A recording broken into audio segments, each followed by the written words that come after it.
Stop your paycheck addiction. Start your own home-based business. How to take your talents and skills into the marketplace as an entrepreneur, and launch your own business. Eric Deeter. To Brenda, my partner in life and in business. You make me a better man. Without you this book would never have been possible. Introduction. Experience is an effective teacher. The lessons go deep when you learn from experience. Take, for example, my first lesson on electricity. I was 18 months old. Naturally curious, I wondered, why do certain appliances work when attached to a wall outlet? And the bobby pin I found looked like a good discovery tool. In my earliest memory, I can still see the outlet. An end table and lamp are to my right, beside the sofa. My mom is on the sofa, holding a used-up light bulb in a sock, darning the toe. Yes, Google explains darning if you are unfamiliar with the term. I pull open the bobby pin. The lamp is plugged into the bottom outlet, so I push my improvised tool into the top outlet. Sparks fly. The lamp flicks off. I jerk back and my head hits the table. I cry. Mom leaps from the couch and grabs me, and I live to tell about it. My first electrical lesson was successful and effective. I learned bare metal and electricity are a bad combination, and that lesson went deep. I'm sure you have your own stories of experiences survived and lessons learned. Your experiences and lessons are more complex and abstract as you get older, but the curriculum is similar. You get burned unexpectedly because you don't know any better. You probably know these lessons by their common name, the School of Hard Knocks. The School of Hard Knocks exacts a steep price for its lessons. On one hand, IWOULDN traded some of those lessons for any amount of money. But on the other hand, I also spend any amount of money to never go through them again. They say bad decisions make good stories. This is true, but I rather learn lessons from other people's stories than from my own ignorant decisions. Thank you. Story lessons are cheaper and less painful than the Hard Knocks school. I made plenty of bad decisions when I started my business. I had my share of hard knocks. I share some of my story and the lessons I learned in the pages that follow. My story gives you the option to avoid some of the dumb mistakes I made. You will, of course, make your own dumb mistakes. I'm sure there were a few I missed. An introduction should give you some context to the rest of the book, so there are a few things I need to say up front. Imagine I sitting across the table from you. Nothing formal. We sharing coffee or your beverage of choice. I unraveling all the lessons I learned from 20 years of running a service business out of my home. You will find that I have strong opinions. The lessons I learned from bad decisions are burned deep in my soul. I animated and passionate when I talk face to face. I often neglect my coffee that cooling on the table. Strong opinions sometimes translate to Aussie. Since you not actually sitting across the table, I can hear you reply to me. Ooh, full of crap. But I tried to imagine those times you'll respond with similar comments. I included your imagined responses in some places. Yes, I realize I putting words in your mouth. I'm not so arrogant to claim that this book contains everything you need to be a successful entrepreneur. Read a ton of books before you make that leap. Better to know more than you need than to need more than you know. I want you to get a head start I didn't get as an entrepreneur. I want you to see that you need more than merely the right skills and tools. Becoming an entrepreneur is as much about mindset as talent and skills. A fact I didn't discover until I had many years in business under my belt. You can break your addiction to your paycheck, but you have to learn to quit thinking like an employee and start thinking like an entrepreneur. You won't learn this with a checklist. I don't have a 10-step program. You develop the mind of an entrepreneur by doing. I'll point the way, but you'll have to decide to take the first step to really start your own business and leave your paycheck behind. It's thrilling and terrifying and difficult all rolled into one. You'll find more freedom than you imagine when you become an entrepreneur. But enough with the introduction. Pour yourself another coffee. Let's get started. Chapter 1. Start of addiction. The 3 most harmful addictions are heroin, carbohydrates, and a monthly salary. Nassim Nicholas Taleb. You've been trained all of your life to be an employee. Adults ask, how do you want to be when you grow up? Almost as soon as you leave behind training diapers. I betting that entrepreneur was on your list of answers. What 4-year-old can even pronounce the word? And firefighters or dancers are much easier jobs for a child to imagine. At some point in your childhood, you realize your parents worked at jobs to get money, and you connected the dots to see it took money to buy the toys or candy you craved. Tea costs too much, they would tell you. You knew the higher the cost, the more begging and pleading it took to get your parents to relent and cough up the money. You never considered you might have to do something miserable and boring to earn money. And as you grew up, Your list of fun-sounding jobs expanded. Your career probably changed daily, depending on your mood. Your indoctrination into the collective of the employed began in earnest when you started school. Modern education is designed to mold you into a good employee. You learn how to follow instructions, take your turn and get along with others, all of which are good life skills to have. Who want to live in a place where everyone did whatever they wanted and to hell with everyone else? But there is a fiendish purpose behind your scholarly socialization. Your future employer requires these skills. Good employees have to follow instructions, obey the rules and get along with others. You don't even realize it. Your education is designed to make you think like an employee. Formal education teaches you how to gather information, assimilate it and repeat it back to your teachers, in the way they expect it to be presented. You are judged by how well you remember the correct standardized answers. And the better you can remember stuff, the more rewards and kudos you get. Students are both revered and hated. They the examples. The students you supposed to be like. Your teachers say you should be creative and think critically, but they don't really mean it. You can only go so far down that road. Don't roam too far off the path with crazy notions or unrealistic dreams. Hierarchy of jobs. Somewhere in all your learning you discover the hierarchy of all possible jobs. Your teachers now tell you that your ability to remember your academic lessons will determine your place in this job pecking order. Janitor and trash collector are usually near the bottom. Doctor and lawyer are near the top. Feel free to insert a lawyer joke here. You see your favorites from childhood on this master list too. But you got the PWM people who matter in your life telling you your childhood dream job isn't really what you want to do. You need to face reality and get a good job with benefits. They say, get a job that pays you lots of money and then have fun when you old and retired. The jobs you thought would be fun to do as a child aren't really going to get you where you want to be in life. So everyone tells you to study hard and apply yourself so you can grow up and be a success. In other words, get a good job and not just coming from your teachers. Slack off in school and the PWM will say, you better get your act together and study hard or you going to be a big fat loser. Now, let me take a step back here and give credit to most of your teachers. It's not like they doing these bad things to you on purpose. They just trying to do their job for the most part. They convinced their lessons will make you a successful, productive member of society. But remember this, they are employees themselves. They sold out to a system designed to create good employees. Your teachers want you to be a success. But success means you'll be an employee of some sort at the end of it all. Risky behavior. Your teachers may have told you about entrepreneurs, but they seemed like wacky risk takers you really don't want to be associated with. Why would you risk your future on something crazy like starting your own business? Being a doctor or a fireman were simple jobs to understand when you were a kid. Your education showed you the complexities as well as the relative risks and rewards within the hierarchy of jobs. But I guessing entrepreneur was still outside the boundaries of the list. So your education made being a trash collector seem like a safer alternative than being an entrepreneur. And safer is the operative word here. You see,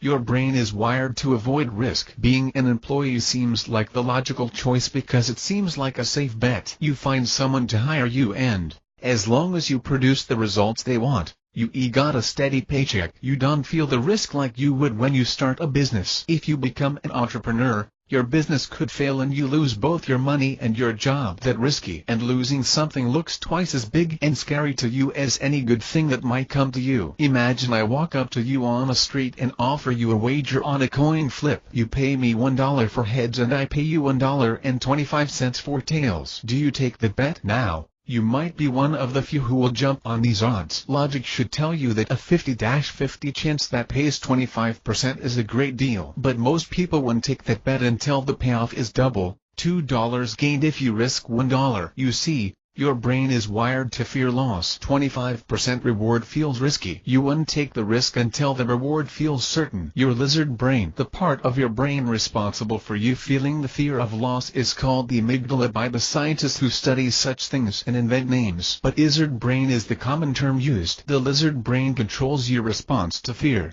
hunger and sex. It shoots adrenaline into your body when you in danger. Say you crossing the street and a truck is about to run you over. You don't want your logical brain in charge. You'll be squashed, as your logic says, perceive a truck coming toward me at great speed. Your lizard brain says, ruck, danger. and you turn into a world-class long jumper. Your lizard brain comes in handy when you need to act fast. Your lizard brain also makes you afraid of potential danger and risk. Think about how you feel when your friend invites you to go skydiving this weekend. Do you feel fear? Do you hear your lizard brain ask, why would you jump out of a perfectly good airplane? The default setting for the lizard brain is fear. In fact, it's lusting for the next fear-inducing situation. So even when you feel safe and content, your lizard brain is pacing the floor, anticipating the next crisis so it can spring into action. You see, your lizard brain is rational. It does and make logical evaluations about fear. It's just afraid. I sure you know people who have irrational fears. Of course, your own fears seem totally justified. Your lizard brain convinces your logical brain you are normal. It's other people who are afraid of silly things. I knew a guy who was terrified of squirrels. He knew his fear was and logical, but he could and helped the fact that squirrels terrified him. His wife likes to tell of the time she put a fake squirrel behind the toilet. They almost had to replace the bathroom door because he ran away so fast. You may laugh like I did when I heard the story, but remember, you got fears like this too. Fears you know are illogical, but you afraid anyway. Read through a list of phobias. Surely you'll find one you identify with. A little dash of risk. On the other hand, you learn to tell your lizard brain to be quiet about some of the things you do. Most of us need the thrill of risk and danger, in controlled doses. Roller coasters and horror flicks are good examples. The anger is under control enough to keep our lizard brain quiet, but you feel enough risk to make it feel fun. The thing is, everyone has a different tolerance for risk. Some people free climb sheer rock cliffs thousands of feet tall. Others climb a 10-foot ladder. Some people jump out of airplanes with a backpack full of nylon fabric and cords. And others never fly in an airplane, even though statistics prove you more likely to die in a car wreck on the way to the airport. Similarly, you have a line of risk you uncross. For most people, being a self-employed entrepreneur is on the other side of that line. So it's your lizard brain telling you to be safe and choose a career from the hierarchy of jobs list. If you lucky, your rational brain and your lizard brain negotiate a truce. You find a job with a balance between safety and excitement, a job that challenges and stretches you but still feels safe. But you might not be lucky. Your lizard brain might seize your decision. So you take a job that feels rock solid. It's almost too safe. You got no real stimulation or excitement. You dream of what could have been had you chosen differently, and you end up miserable. But now you stuck, because you got obligations, debts, and commitments that your job covers for you. Handcuffed by safety. When you firmly entrenched in your job, your lizard brain will howl in protest if you ever have serious thoughts about doing something risky like starting your own business. The education that makes you a good employee, plus the voices of the PWM, conspires with your lizard brain to obliterate any thoughts of being an entrepreneur. Your job routine is like your school routine. You show up on time. You do the things they ask. You turn in your assignments on time. And the better you handle these assignments,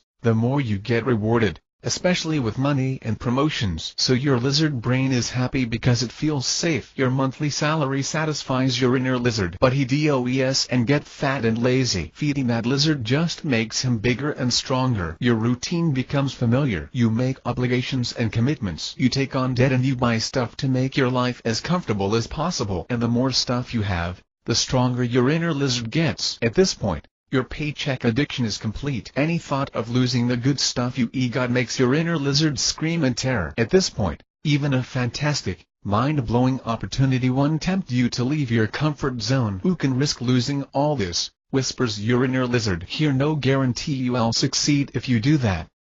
You stay in your comfort zone. Your lizard brain links familiar to safe. The common belief is that 60 to 80% of Americans hate their job. It's because of your lizard brain. You stay in the job you hate because the fear of leaving is bigger than the loathing you feel where you are. The devil you know is less scary than the devil you done. So, on one hand, your lizard brain makes it likely to choose some career path other than being an entrepreneur. On the other hand, it's highly unlikely you'll leave a job, even a crappy job, to become an entrepreneur. Your addiction to a regular paycheck is too strong. Your lizard brain screams like a siren at the mere thought. Starting a business feels like jumping out of a perfectly good airplane. Motivation to jump. What this means is you usually won't become an entrepreneur unless you forced into it. Either your job sucks so badly that you get fed up and can't take it anymore, or you lose your job, you fired or downsized, or it could be something else. But it's unlikely you going to wake up one morning and decide, going to become an entrepreneur. No addict changes his or her behavior until the pain of the addiction is greater than the fear of change. When you finally say, enough, I'm sick of this, you'll take action to break your addiction and make some real changes. It does and matter whether it drugs, unhealthy food, relationships or a job. When it gets bad enough, when you get fed up with all the crap, you reach the tipping point. Once you get there, you pull out the number for the rehab clinic, or the gym, or a lawyer, or you read the books you bought the last time you had the crazy thought about becoming an entrepreneur. Chapter 2: Think like an owner. So now you see how you've been conditioned to think and act like an employee. You stand in line, color inside the lines, follow instructions, give the right answers, do the work you given. Your employer wants you trained well, so you will be one of the cogs, and we WOULD want the cogs in the machine to be getting their own ideas now. Would we? Free-thinking cogs foul up the work and crash the whole system. As an entrepreneur, you'll have to unlearn a lot of the stuff you've been taught, all those lessons on how to behave and think like an employee. And don't think advanced job training makes you any different. Your employer may offer continuing education or help you get an MBA. The intent of MBA programs, so I told, is to deprogram employees and teach them to think like managers. You see, managers must think differently than regular employees. They make management-type decisions, and, yes, they have to live with the results of their decisions. But being a manager of a business is and the same thing as being the owner. When you the owner, your own butt is on the line, and you'll get a whole new understanding of the phrase "owes your butt" if you make wrong decisions. Now you probably thinking I'm going to give you an outline of everything you need to know to be a successful entrepreneur. So let me get the disappointing news over with before we go much further. Yes, you can take the information I'm giving you here and go start your own business. But no book contains everything you need to know. And a book with everything you need to know to be an entrepreneur would intimidate the hell out of you. You'd be too overwhelmed to take the first step. So I'm merely giving you a significant head start. I didn't have unconscious ignorance. I didn't even know my mind was and right when I started in business. I didn't know anything at all about running a business. Some have said that entrepreneurs have two main characteristics: courage and ignorance. That was me. I had unconscious ignorance. I didn't know how many things I didn't know. I was unaware that my mind was and right. I didn't know I'd been steeped in the culture of the employee mentality. It didn't even occur to me that I might have to think differently to be an entrepreneur. I just decided to go out and start my business. Yes, I was in business, but I had the mindset of an employee. The results were disastrous. Changing your mind. Entrepreneurs think differently, and to move from being an employee to being an entrepreneur, you'll have to learn to think differently too. But I'm not going to give you a 10-step system. There's no list of entrepreneur thoughts you can do or learn, checking them off as you go. So even though I'm giving you 4 examples of how you have to think differently as an entrepreneur, I want to be clear, this is a list. You see, you check items off of a list. Checking them off means you finished. None of the things you learn as an entrepreneur are truly finished. There's always more to learn. You can always be a little better. Also, these 4 examples of entrepreneur thinking are not an exhaustive list. They merely illustrations. They are the areas I noticed the biggest shift in my own thinking. Once you learn to think like an entrepreneur, you'll find scores of ways you differed from your old way of thinking as an employee. Thinking like an entrepreneur. 1. You are it. Anything that gets done in your business begins with you and ends with you. You will make each and every decision down to the nitty-gritty details. And every decision you make will impact your business. Every decision affects the amount of money you bring home, or maybe the money you could lose. You may have dreamed of a time when your boss was and constantly telling you what to do. Well, this is it. You are your own boss when you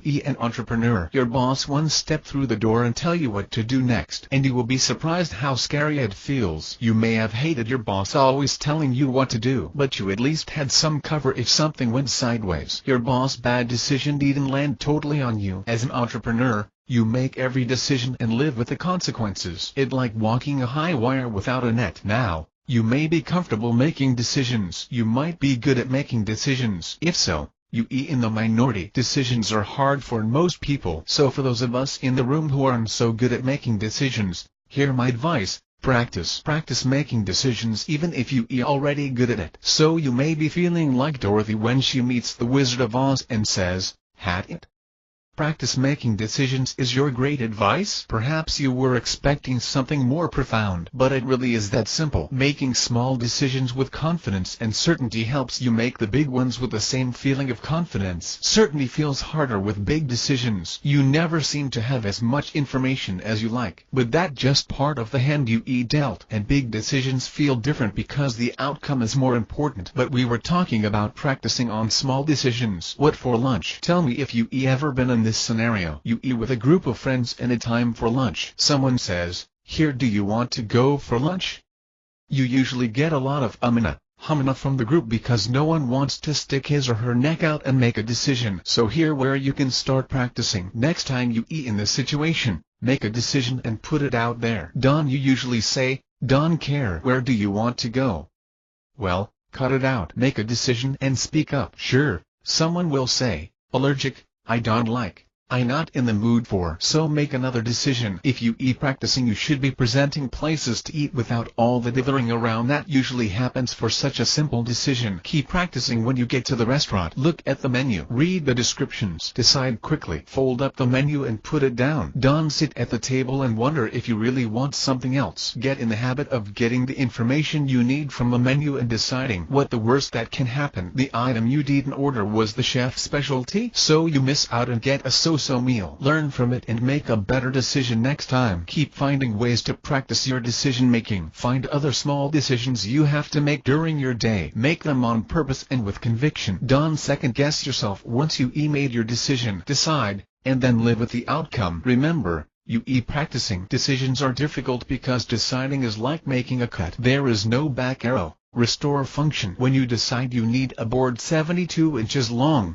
you draw a line and saw it off. If you later discover you need it 73 inches, it's too late. The cut is made. Likewise, if you order lasagna at lunch, it's too late to change your order when a steaming pizza is delivered 2 tables over. Your order is in the system and you can change it now. You see, decisions feel difficult for you because you cut off all your other options once you decide. You stuck with your choice. So you eat the lasagna when it comes and forget about the pizza. You own the decision. It's frightening. You have the rewards and failures of all your decisions as an entrepreneur. You responsible. No matter how much you want to, you can pass off the decision-making responsibility to someone else. So identify areas where you waffle and dither. Develop some guts in these areas. Make those decisions with purpose and conviction, because you can decide not to decide. No, you won't always make the best decision or even the right decision. Which brings me to the next point. Failure is an option too. You must learn to fail. Your boss and employer expects you to make the right decision every time. It's your job to be right. If you screw up, you get a hand slap. If you majorly screw up, you get fired. If you royally screw up, you get fired and then blackballed, so no one else wants to risk hiring you. You got a huge incentive to avoid screwing up when you an employee. You only make 8 decisions when you in a meat grinder like this. You base your decisions on keeping your job and covering your butt. And it does and matter how low or high up on the food chain you are. Whether you in the highest levels of management or you the mail clerk, you follow protocol and procedures when you an employee. You don't risk failure. If you decide to hire employees in your business, you going to expect the same thing from them, to follow your company policy and avoid mistakes. Employees who fail should lose their jobs because it's their job to do things right. Your perspective as the owner has to be the opposite. You going to make wrong decisions. You going to make decisions that fail. You going to make decisions that fail and cost you money. That's the essence of your job as an entrepreneur. Not that you try to make bad decisions or try to fail on purpose, but you can play it safe. You have to try new things, and you have to learn quickly from failures and flops. Imagine walking through the inside of a maze. You pick a direction and hit a dead end. You turn around and try a different way, and you got to remember not to walk down that dead end path again. This is the life of an entrepreneur. You make decisions and try things without any guarantee they will be right, and you will go down some dead ends before you find the path that works for you. Failure is good. You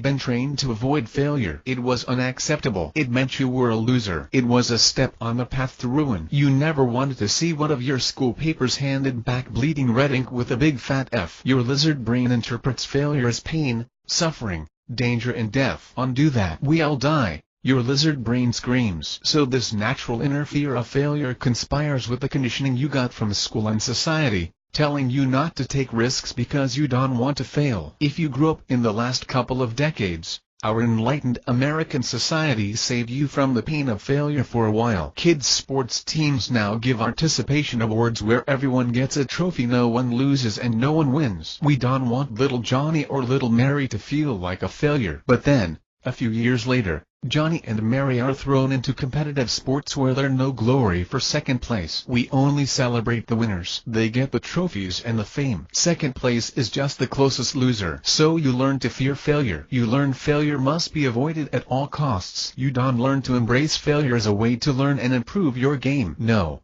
You just a loser when you fail. Playing to win. Your fear of failure means you end up playing the game of life trying to out-lose. Playing any game to out-lose means you plan your strategy on safe bets. You only take calculated risks. You want wide margins. Watch any sporting competition and see what happens when one side has a big lead. The other team or competitor often makes a comeback. The team or person playing to win has a good chance to beat a team or person playing to out-lose. Playing a game, any game, to out-lose is a good way to fail. Yes. You risk failure when you play to win, but playing to win is also the best way to keep from losing. You think differently when you play to win. Playing to win means you take risks, you take chances, you keep pushing the borders, you test your limits, you do more than you thought you ever could. You eat trying to win. You eat not trying to just maintain an advantage. Think about what winning teams do when they lose. Winning teams don't agonize over mistakes. Instead, they learn from mistakes. They accept the mistakes, work to correct them and move on. No, they don't overhaul their game plan after a loss. Winners stay focused on the fundamentals of the game, because they know it, the fundamentals that make them win. Losing merely reveals a weakness in their skill in executing the fundamentals of the game. Execute the fundamentals. Remember, the first fundamental of entrepreneurship is decision-making. I would go so far as to say it is the fundamental. And I'll remind you again that you have full responsibility for every decision. Pay attention here. You must accept the fact that you going to make a wrong decision. Sometimes you going to fail. Learn to fail well. Consider this axiom. Wisdom is the ability to make good decisions. Wisdom comes through experience. Experience is the result of making bad decisions. Fail well. So what does it look like to fail well? Here are a couple of suggestions. First of all, call it failure as soon as possible. You usually have some early indications when your plans are heading south. Do what you can to fix the problems and head off disaster. But don't double down on a losing hand if you made a bad decision. Remember, your lizard brain is going to be screaming at you when things start to fall apart. You don't want to lose this. Your inner lizard will feed you crazy schemes to keep you safe, to keep you from failing. But you need your rational brain to step in now and take an honest look at the situation. And, yes, failure is an option. Sometimes it's your best option. Once you identified failure, the second part is to accept it. Cut your losses. Salvage what you can and move on. Don't try to snatch success from the jaws of defeat. The jaws of defeat have sharp teeth. You likely to be mangled in the process. These two lessons, making decisions and admitting failure, cost me thousands of dollars to learn. Losing big in real estate. I bought a house in 2005, planning to fix it up and flip it to a new owner. I dreamed of what I'd do with a nice, fat profit. There were no flip this house shows on HGTV yet, but,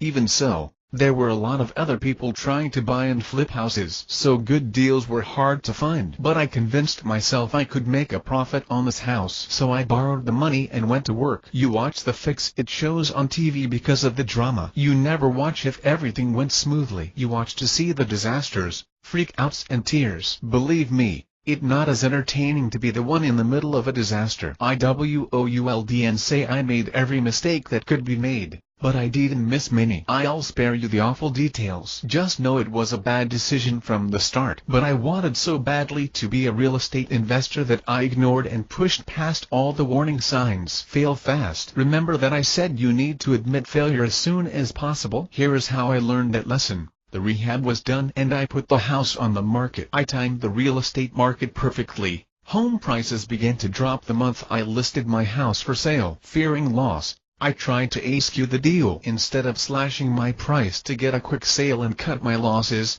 I lowered the price bit by bit as I clung to the hope of salvaging the most money I could. The result was I ended up losing even more money. I finally rented the house for negative cash flow, just to keep from losing any more. Lessons learned. 1. Listen to your spouse or the people in your life you trust. The PWM. My wife told me it was a bad investment from the start, but I didn't listen. I read the real estate investing books, all 2 of them. I thought I knew better than she did, but her gut instinct turned out to be right. 2. Call it failure early. Failure was an option for me. My mindset was that I figure out how to overcome any problem or setback. All I needed was to find another angle or magic bullet, and then I'd be the one telling my success story at real estate seminars. 3. Accept failure and move on. I would have lost much less money on this house if I sold at a loss right after the rehab was finished. I tried to pull success from the jaws of failure and got bit hard. Failure is your job. You have to try new things when you be an entrepreneur,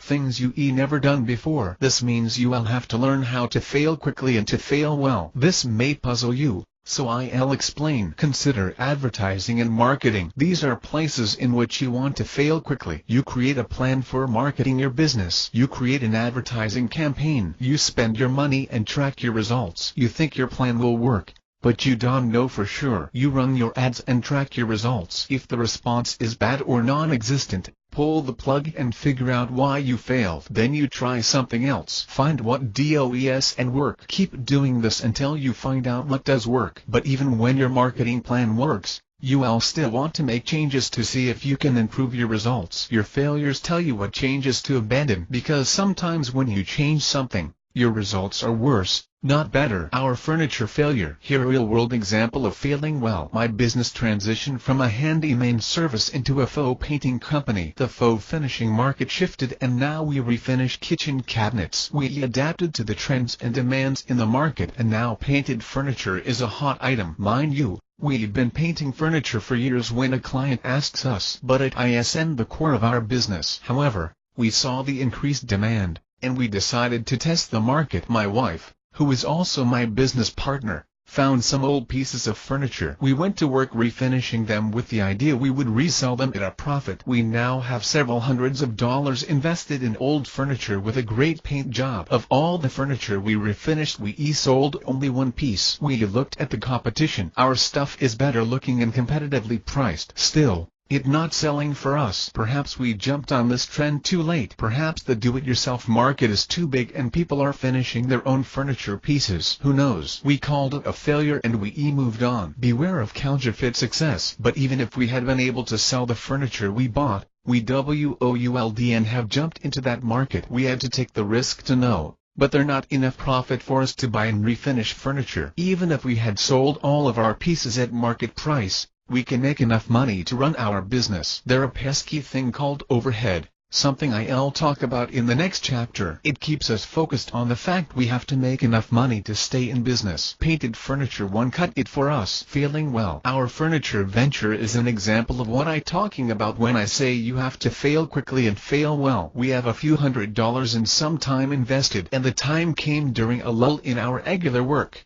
So it was a good time to test the painted furniture market. We failed well because I can tell you good reasons why the painted furniture market and for us. We decided to continue to just do custom furniture refinishing work, but we not going to be buying and refinishing any more furniture. Of course it's easier to admit failure when you only invested a few $100s rather than thousands, but the principle is the same no matter what new thing you might try. Identify failure early, accept it, learn from it and move on. Failure is not perpetual. Don't get me wrong. You can fail all the time. You still got to strive for success. But you must understand, failure is part of being an entrepreneur. One of the most famous quotes about failure comes from Thomas Edison. He supposedly said, not failed. I now know over 1,000 ways not to build a light bulb.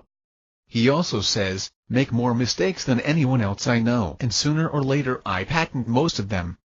So, yes, failure is part of being an entrepreneur. But when you an entrepreneur, you never see failure as the end. Failure means you just getting started. You got to keep pushing your boundaries and trying new things until you succeed. 3. Learn to love your profit. You have skills. You have abilities. When you an employee, you find someone who will give you money for your skills, and you used your skills to make money for your employer. And when you an employee, your employer has to pay you less than you worth. Your employer can pay you the market value of your skills because he will go broke if he does. Business owners have to make a profit. You were paid a salary or by the hour as an employee. As a business owner, You have to think about profit. There is an emotional and psychological difference between salary and profit. You have to understand the emotions and psychology of profit when you are an entrepreneur. When you work as an employee, your employer has to sell enough stuff to cover the expenses of the business as well as make a profit. Your salary is an expense to the business. The profit from the business, after you and everyone else get paid, is what the owner of the business uses to feed his family. You have to produce profit for the company when you are an employee. If there's no profit, the business goes broke. So your employer can pay you what you are worth. He has to make a profit. Profit and Twinkies. You may remember what happened to the Hostess company. Hostess was struggling to survive because the economy went south. At the same time, people started cutting back on carbohydrates, and gluten became the latest evil ingredient that was going to kill us all, further depressing sales. The company owners said they couldn't afford to pay the wages the employees' union demanded. The employees didn't believe them and went on strike. The owners decided they couldn't be profitable anymore and closed the company. So instead of getting the money they demanded, the employees lost their jobs. Howls of protest came from the media and the general public. How could the owners be so hard-hearted and put all those employees out of work? The outrage was based on the fact that most people are employees and they think like employees. The Hostess workers and the general public forgot that the profit from the business they work for that pays their wages. What incentive do the business owners have to risk their money and invest blood, sweat and tears to keep a business running and not get a profit? Think about it this way. Would you work at your job as an employee for no pay? Would you pay money to work at a job with a promise from your employer that you might get paid sometime in the future? Probably not. But that's what an entrepreneur does. An entrepreneur invests money and spends time to create a business, all in hopes that the business will someday make a profit. A business owner with no profit is working for free, and he may be spending his own money too, just to keep the business going. As a business owner, you got to prioritize profit. Profit, not wages, is what keeps your doors open. You make profit by selling your stuff, and when you selling services, you can just look at what you were paid as a salary. Remember, wages are not profit. You'll have to charge more for your skills than any employer will pay. Buy low, sell high. I confused wages with profits when I first started my handyman business. I charged an hourly rate based on the high end of carpenter wages at the time. I couldn't figure out why I was going broke. I didn't charge enough to cover all the business expenses over and above what I considered. Every employer buys an employee's skills at wholesale and sells them at retail. I had to realize I was selling my skills as a retail business. IWAS and just a guy working for a wage. Think about it this way. When you go to the dentist, you aren't just paying for his or her time. You are paying for talent and experience. The dentist invests time, money and practice to hone his or her skills. The dentist's skill is a commodity you pay for. The money you pay is profit on the investment of time and money the dentist made to get those skills. You have to see your talents and skills in the same way as an entrepreneur. The fact you had a job means your skills, knowledge and experience are valuable enough for someone to pay you money. You take those same skills to the marketplace as an entrepreneur. When you do, you'll have to charge retail prices for your skills. To do this, you'll have to quit thinking about salary and paychecks. Stop that addiction. Start thinking in terms of profit for your business. 4. Holistic thinking. You might be able to do extra work as an employee and show initiative. Some bosses like initiative. Showing drive and moxie could earn you a promotion and more responsibilities. But you don't have total freedom. You still have to work inside the lines. You have to stick to your job description. You can fudge the lines a bit, but for the most part you got to answer to someone else, and you expected to just do your own job. Step out of bounds and your coworkers and your boss will come down on you. They'll tell you not to mess with work outside the scope of what you paid to worry about. As an entrepreneur, you have no lines. You are responsible for everything about your business. You are free to make your business anything you choose. The security of boundaries. The idea of making your own rules sounds so good when you are having a bad day at work. You can pick your reason. Stupid boss, no one appreciates you, lazy coworkers, the list goes on. But in reality, the boundaries thing is rather uncomfortable. Even if you have a crappy job and a lunatic boss, you still have some security in your boundaries. In knowing what expected, you feel secure because you've been trained all your life to color in the lines and follow the rules. You won't realize the feeling of security these boundaries give you until those boundaries are suddenly gone. You feel like you adrift on a wide ocean. When the realization hits you,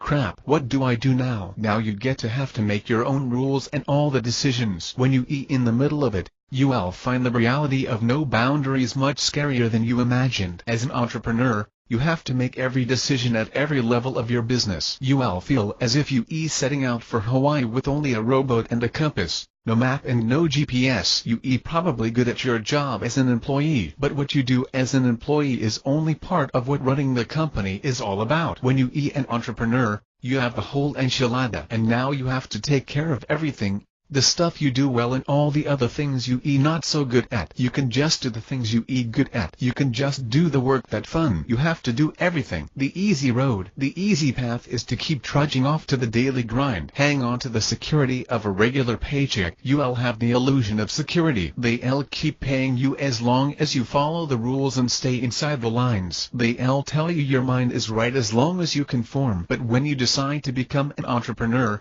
either by choice or by necessity, you'll have to break out of that mold and learn to think differently. Learning to think like a business owner takes time, experience and practice. Having the mind of an employee while trying to be an entrepreneur will bring you lots of grief and put you on the fast track to being out of business. Take the challenge. As an entrepreneur, you have to learn how to make decisions with conviction and confidence. You have to learn to think in terms of profit, not salary. You have to learn to fail and recover quickly. You have to learn how the whole business runs because you it now, and the key word here is learn. You may already be feeling overwhelmed by all the stuff I throwing at you. That's normal. But keep in mind that lots of people start in business without even knowing they have to learn all of this. I certainly started that way. And some of these lessons you only learn on the job once you jump in and start your own business.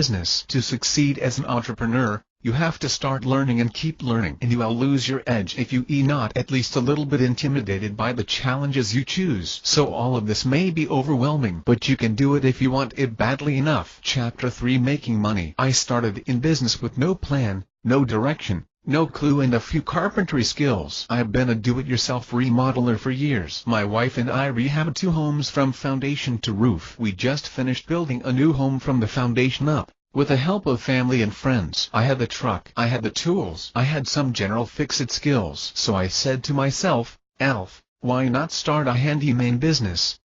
Some decisions should have a warning label. Seemingly small decisions can turn your life upside down. Even big decisions, like getting married, can surprise you. You say, do, and you don't fully realize that you have to do if you want your marriage to work. Deciding to start in business was that kind of decision for me. Talk about feeling adrift at sea. One day, I was just a guy. The next day, I am business. Or so I thought. IWOULD and say I was an entrepreneur when I began. An entrepreneur has some clue of what he or she is doing. I was clueless. Sure, I was in business, but what to do now? My wife advised and help. She was clueless too, so I did what little I knew. People in business have cards, so I made up some business cards. I hit the streets to find some business. A few people hired me and I was off to the races, or so I thought. I did good work. I took on anything and everything, even cleaning trash out of rental houses. I figured, hey, at least I'm making money.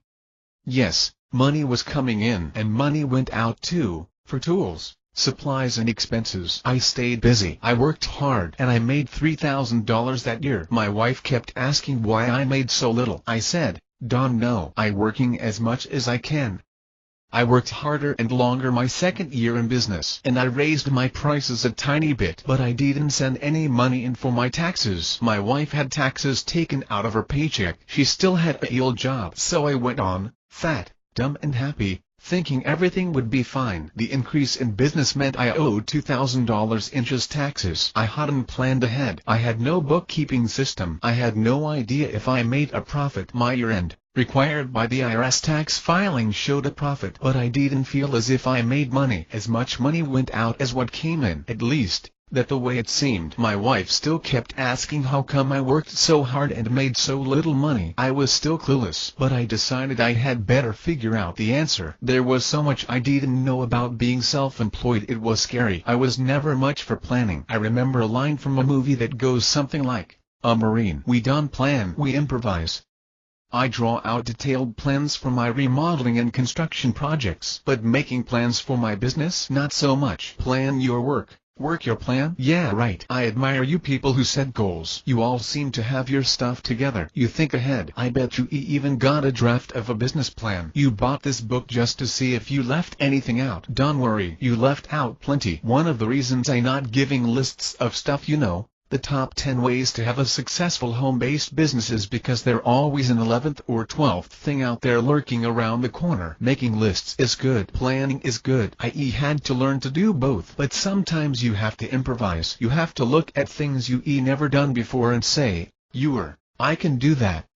You have to jump in and start, then figure out the details along the way. And if you the type who plans everything down to the naturier, you need to remember that nothing ever goes as planned. If you a spirit, you have to learn how to plan. And if you a planner, you have to learn to improvise. Most importantly, you have to learn when it's time to plan your work and work your plan, or when you got to pull off a MacGyver and muddle through with a twisty tie, duct tape and WD-40. If you like the idea of a traditional business plan, by all means do it. I once attempted making a traditional business plan after I'd been in business a few years. I even bought a computer program. It was supposed to help. It just made my head spin. I gave up. It was futile. I think the linear logic of a traditional business plan derailed me. I'm not a linear thinker. I don't start at the beginning and work my way through to the end. I rather start in the middle and work my way out to the edges. And when I have to come up with a linear, logical plan, I prefer to use graphics rather than a boring outline. My business plan looks more like this. If you go looking for a loan to start your business, any investor will want to see your business plan. I can tell you now, they wouldn't be impressed if bring in a plan like mine, sketched on a napkin. So do a traditional business plan for yourself. If you a list maker and planner, you might find it helpful to do a traditional business plan even if you more of a sketch it on a napkin person. Business gurus will say you need a business plan, and you can find lots of good resources online to help you write one if you choose to do so. Some of the gurus say you should spend several months gathering the information for your business plan. Like I said, a bank or investor will want this kind of research and a formal style of business plan. But if you going to bootstrap your business, invest all your own money, you won't have to make the typical business plan if you don't want to. Don't follow my example and just fly by the seat of your pants. I can tell you for sure you need some kind of a plan. The bare bones minimum plan you should use is there in the napkin sketch illustrated above. But wait, there's more. Sketching on a napkin is easy, but now you got to take your sketch and get the information those circles identify. You see, my napkin sketch has some of the same points a traditional business plan has. It just in a format I can understand and relate to. Yes, I know you linear thinkers believe I'm nuts. Keep in mind that creating a business plan does and guarantee success. I'm sure you can name major businesses that made business plans and still failed. You probably heard the old saying, if you fail to plan, then you plan to fail. I always felt like the sinner in the back of church when I heard this. Like I said, my approach to life has been, plan when you can just improvise. This was just my excuse for not doing the hard work of making plans. Yes, you can make careful plans and fail anyway, but making no plan at all is like playing the lottery. You may beat the odds, but I doubt it. So put your business plan in an outline if that's your process, or grab a stack of napkins and markers and let's start planning.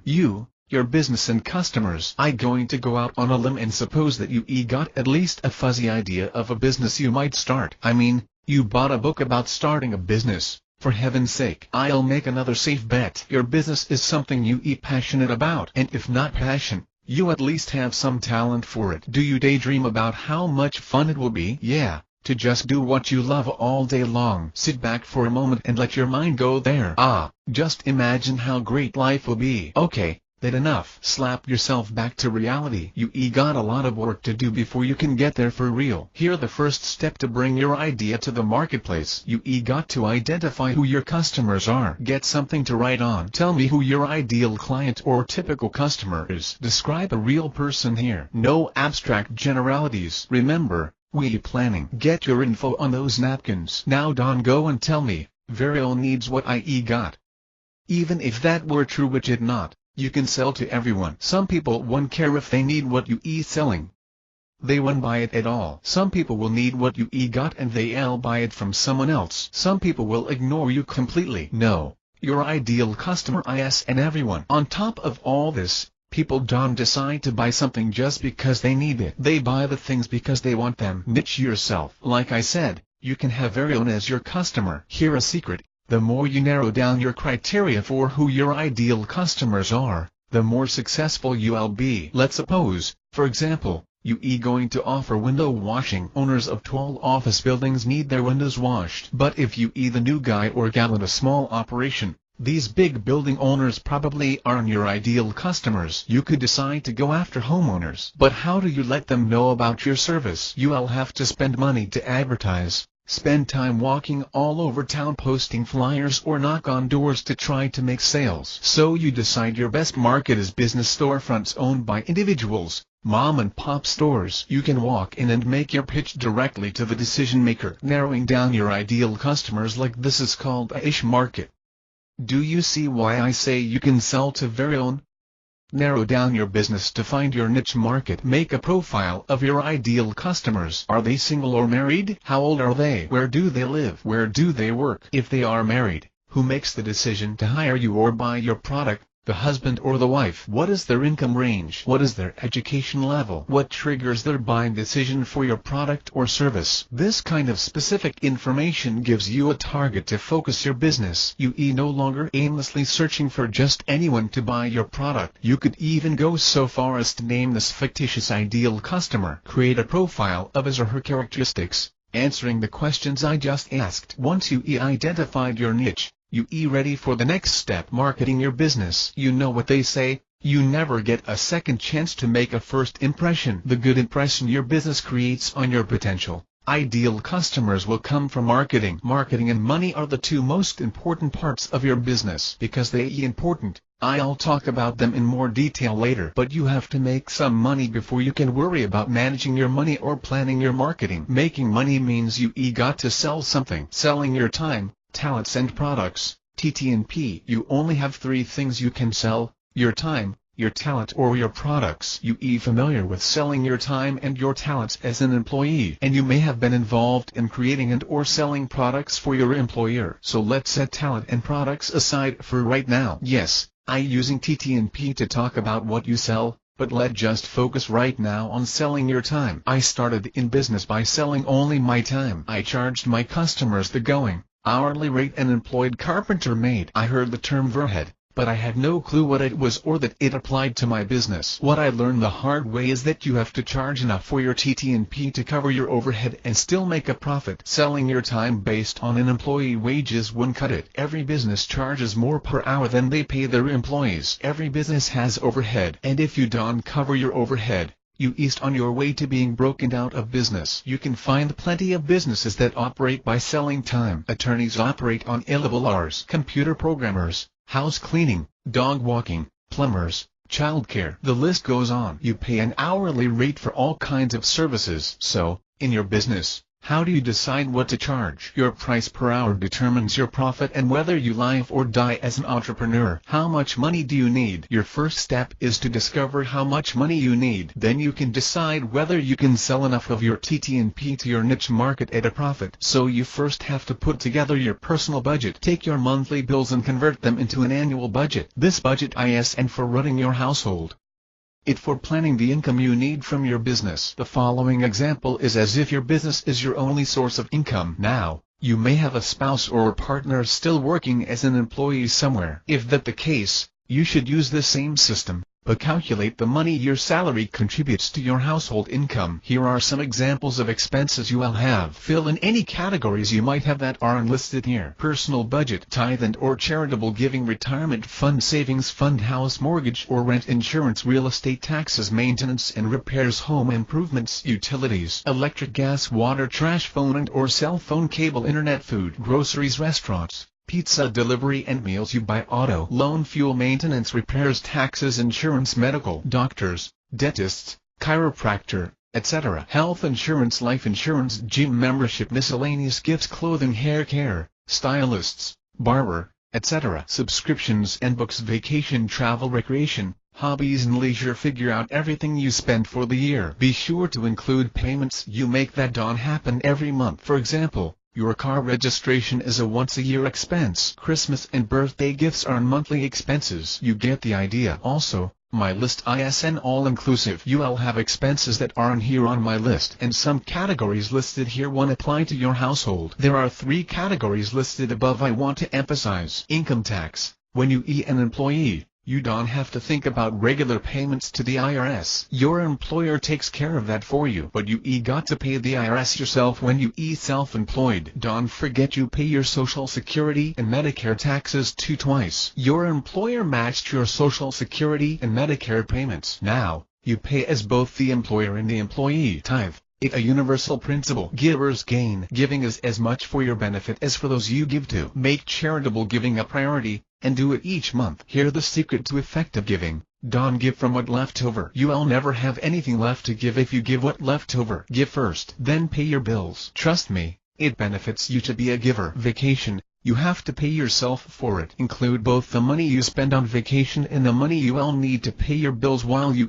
gone. I'll talk more about taking time for yourself in Chapter 6. For now, just trust me. Put money for vacation time in your budget. Money for your business. Now you need to put your business budget together. You are going to keep your business expenses separated from your personal expenses. Aren't you? Open a bank account for your business. Business income goes in and business expenses come out, and that it your business account. Now, if you already using just your personal account for your business and personal expenses, put down this book and go open a business account. Yes, it's that important. Keep your business money separate from your personal money, and don't buy personal stuff from your business account. Your business budget needs to reflect all the expenses you have to run your business. Business budget. Payroll, auto, loan, fuel, repairs, maintenance, taxes, insurance, liability insurance, bank fees, dues and membership subscriptions, marketing, office, supplies, equipment, software, postage, telephone, cell phone, professional fees, licensing fees, tools and equipment, travel, outside services, contractors, bad debt, future equipment, personal development and professional continuing education. How you get paid. You might not know how much money to budget in some of these categories, and some of these categories won't apply to your business. You may also need additional categories not included in this list. The important thing to note is that the total amount of your personal budget goes on line 1 of your business budget. Errol is how you get paid. The money you need to make to cover your personal expenses has to come from the business. I know,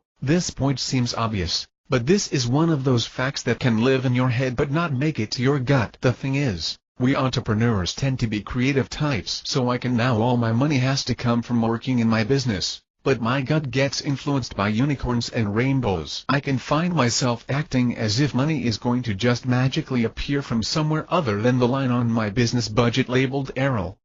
But then again, this could be just me. If you have employees, you'll have to include their salaries in this category as well. Along with employees' salaries, you'll need to add the employer contribution to Social Security, as well as any additional employee benefits you might offer. I'll talk more about employees in another chapter. Important stuff worth highlighting. There are a few categories about your business budget I want to point out and discuss in detail. Vehicle. Think about whether you need a company vehicle for a service business, and especially if you have employees. You may want the vehicles used in your business to be owned by your business. You can deduct actual expenses, as well as depreciation, for company vehicles. On the other hand, the IRS will allow you to deduct mileage if you use your personal vehicle for business. You have to document business use, but if you going to be a solo entrepreneur or a home-based business, this mileage deduction might be better than the effort it takes to maintain records for a company vehicle. I used both methods in my business. I settled on using my personal vehicle and deducting the mileage. What best for you? That's a question you should talk over with your accountant. Liability insurance. You need business liability coverage. Your personal insurances don't usually cover you if you injure someone or damage something in the course of your business. Your type of liability coverage will depend on the kind of business you have. Are you working in customers' homes or businesses? Or do customers come to a store or office to do business with you? Or you could have both. Prices and coverage vary. Spend time to find the best deal. You heard the stories of the crazy lawsuits some people bring. People will think you no different than McDonald's or Walmart,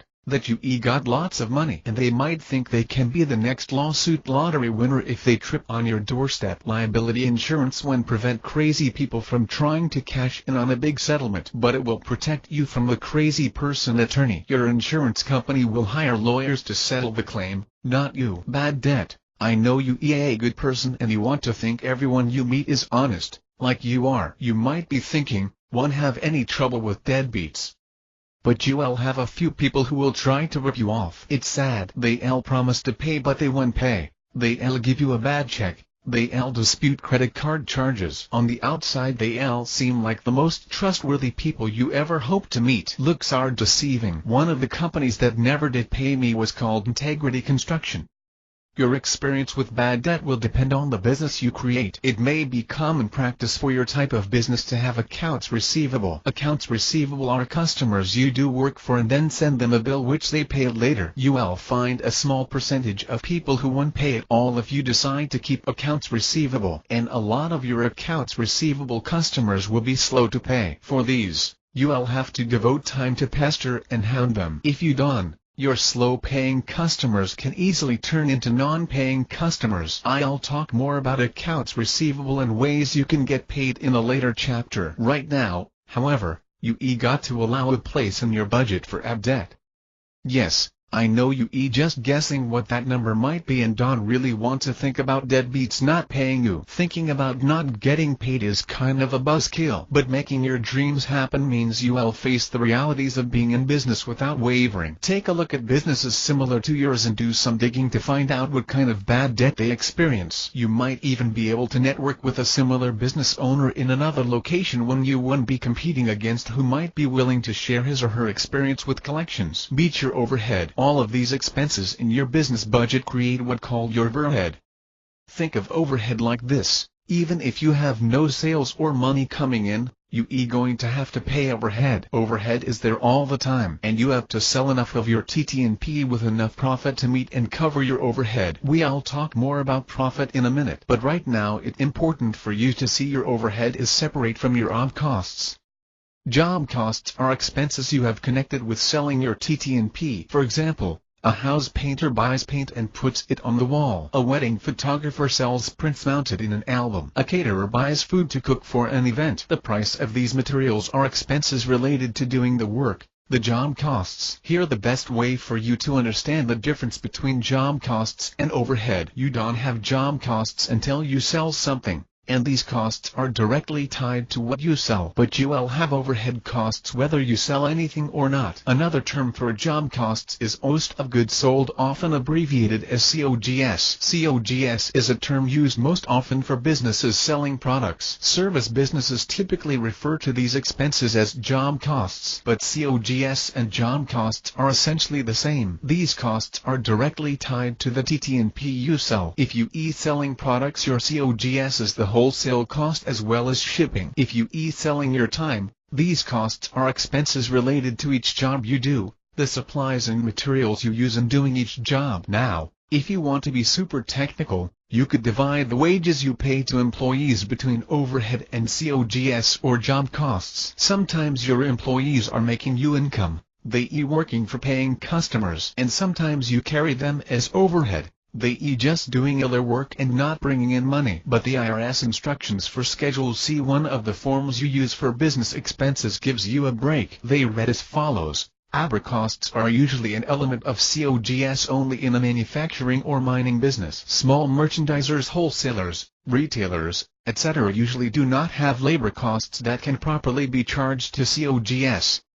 So if you need to hire employees right from the start, just figure their pay in Arrow and count it as part of overhead along with the money you need for your personal budget. Once you have your personal budget and your business budget nailed down, you can see how much of your TTNP you got to sell. This figure is your overhead. It's the money you need each year to break even. In the next chapter we'll take these numbers and plug them into a formula so you can determine how much you have to charge for your TTNP. So pour yourself another cup of coffee and let's get down to the nuts and bolts of making profit in your business. Chapter 4: Take your skills to market. Did you freak out a little bit when you saw the size of your overhead? Thinking and dreaming about being in business is cool and fun, but it's smacks you in the face when you put the number on paper. You got to sell a lot of stuff to make that much money.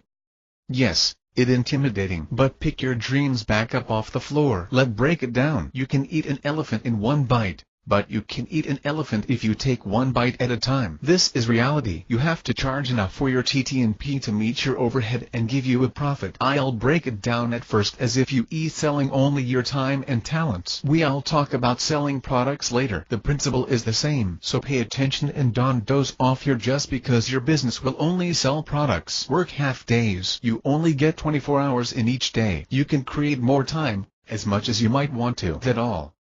24 hours each day. 168 hours a week. Just like the rest of us. Someone once said you can succeed in business by working half days. Just pick which 12 hours of the day you want to work and get busy. The thing is, you can keep the pace of 12-hour workdays long term. Something in your life will break if you work that much. Your health, your relationships, your sanity, or all of the above. You don't want to be self-employed and end up working for a maniac. You may still think of the standard work week as 40 hours. I know this standard has changed in the last decade. Some people work crazy, long hours to keep their employers happy. But you'll find it difficult to bill customers for 40 hours of your time each week and still run your business. You're going to have a lot of work to do in your business. You can bill your customers for doing estimates, meeting prospective customers, marketing, sales, filling out forms for the government, office work and accounting. You'll likely spend as much time on this administrative work as you do getting stuff done you actually get paid for. You have to do the work of managing your business, no doubt, but you also need to work the hours you bill your customers for and bring in money. In my experience, trying to manage 40 billable hours a week is hard to keep up with. I found a good standard is to use 30 hours a week billable hours working in the field.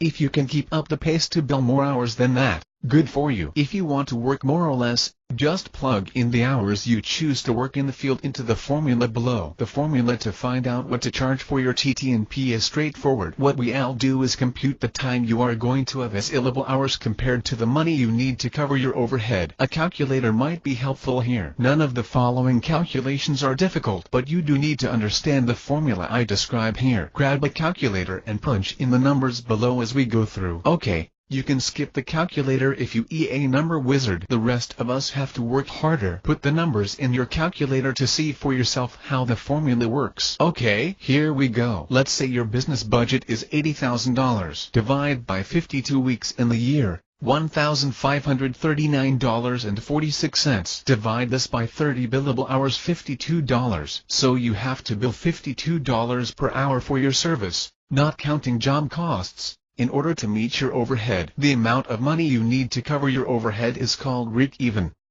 Break-even is the bare minimum amount of money you got to have coming in to survive. Selling products. The formula works with products too. You will need to know how much profit you make on each item you sell. Then, you have to sell enough of your products so the profit covers your overhead. Remember, your COGS aren't part of your overhead. Figure out your profit by taking your sales price and subtracting your COGS. And for the planning we doing here, it's a good idea to break it all the way down to each individual item you sell. Say you selling cupcakes, and let's say you make $3 profit on each one you sell. Remember, profit is sale price less COGS. If you sell cupcakes for $4 and your COGS is $1, this will bring you $3 profit on each cupcake. Put your profit into the formula above. Weekly business budget, $1,539.46. Divide by $3 profit, $513. If you sell 513 cupcakes each week of the year,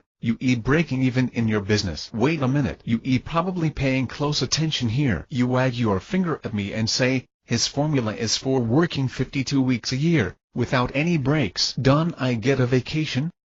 You have a good point. So here what you do. Figure how many weeks of the year you want to work, that is, doing work that brings in money, and use that number. Let's say you'll take 2 weeks as vacation. Total business budget, $80,000. Divide by 50 weeks, $1,600. Divide by 30 hours, $54. Using these figures, you'll have to bill $54 per hour for 30 hours each week you choose to work. Or, for selling products, you have to sell 533 cupcakes per week. These figures show your break-even point, how much you'll have to sell to cover your overhead. Remember, you have to cover your overhead to keep yourself and your business afloat. The best laid plans go awry. So far, i.e. talked about your entire budget and sales numbers as if your business is going to go off like a rocket and just keep climbing. I hope that the case for you, but you will find that being self-employed is more like being on a roller coaster. You will have times your sales are up, and you will have times when they dip. Sheer drops are exciting and cool on amusement park rides, but not so much fun in your small business. Hopefully your business won't have sheer drops, but you will have ups and downs. You need to take the dips into account when you price your TTNP. You may not sell enough cupcakes each week. Your scheduled job may cancel or postpone. Stuff happens, and you have a week of no sales or fewer sales than you expect. Maybe you EL or your equipment breaks. Stuff happens. Your prices need to compensate for these contingencies so you don't fall short. Instead of working 50 weeks out of the year that deducting 2 weeks for your vacation, base your prices on a 45-week year. Yes, sometimes your plans go sideways, and you need to plan your budget so that a few bad weeks don't sink you. You can take this basic formula and adapt it to find your break-even point for almost any business. But you will need to do more than break even. Don't run a non-profit. You can survive in business long-term if you only breaking even. You have a job rather than a business if you only breaking even. Granted, it a job you created. It a job where you the boss. But it's still just a job. You have to generate profit if your business is going to survive. At the very least, you should figure in a net profit of 10% above your break-even point. Net profit is money left over after everything is paid. This means that after you pay your job costs and cover your overhead, remember, this includes your personal budget and your income taxes, the money left is your net profit. It's money you can spend however you want. You can go on vacation, buy a boat, buy a new car, or you can reinvest it in your business. I got some suggestions on what to do with your net profits in a later chapter. For now, let's just assume you going to build in a 10% net profit. Using the numbers above, it will look something like this. Break-even budget, $80,000. Divide by 0.9, $88,888.88. Divide by 50 weeks, $1,777.77. Divide by 30 hours, $60. More math stuff. Now, you may wonder why you should divide by a decimal rather than just add 10% of $80,000. There is a difference between profit and markup, and this difference is especially important if you selling merchandise. Here a mathematical representation of the method I just described, overhead/1, X% profit. So if you want a 10% net profit, you subtract the 10% from 1 and use that decimal result as a divisor for your overhead. Or, if you like me, and like it explained as simply as possible, you turn the percentage of net profit you want into a decimal. You then subtract it from the number 1. You take the decimal you get after the subtraction and use it to divide your break-even number. When you divide by a decimal, you get a bigger number. Okay, that still sounds pretty complicated. So here how I do it. To get a 10% net profit, subtract 0.1 from 1. The result is a 0.9 divisor. Divisor is math speak for what you use to divide your break-even budget by. A 15% net profit will be 1-0.15, a 0.85 divisor, and so on. Are your eyes glazed over yet? Hey, I almost failed math in school. If I can figure this stuff out, anyone can. Take some time to go over it again if all this is new to you. Bigger margins on products. Selling products at retail or selling a mix of services and merchandise means you need to pay closer attention to your profit margins. Your hourly rate calculations cover your overhead when you sell your time and talents. You add your profit afterward. Your profit margin has to cover overhead and net profit when you only selling products. You can easily slip below your break even if your profit margin is too low. So understanding the difference between markup and profit is critical when you sell products alone or a mix of products and service. Say, for example, you going to sell food. This can cover a lot of possibilities, from a full-blown restaurant to catering to making wedding cakes, to name a few. The standard markup on food for most restaurants is 250-300%. You may think this is a lot, but this kind of markup will give you a gross profit of between 60 and 67%. You might be able to keep a 10% net profit out of this gross profit if you careful with your overhead. Take, for example, a meal that sells for $25. Here the breakdown. Meal price, $25. 60% gross profit, $15. Food cost, $10. 10% net profit, $2.50. Your $10 food cost is COGS. It marked up 250% to get your selling price. All of your overhead will have to come from your 60% gross profit. Your net profit of 10% is what remains. Do your own calculations. Take a few minutes to digest the figures above. You should be able to see how any increase in your overhead will immediately cut your net profit. It's important you do your own analysis for how much to charge for your TT&P. Don't rely on industry standards to figure out how much to charge. Make your budgets and compute your overhead. Know how much you have to sell and at what price. And take some time to understand the difference between markup and profit. Look at your competition. Here where we get down to the nitty-gritty. Now,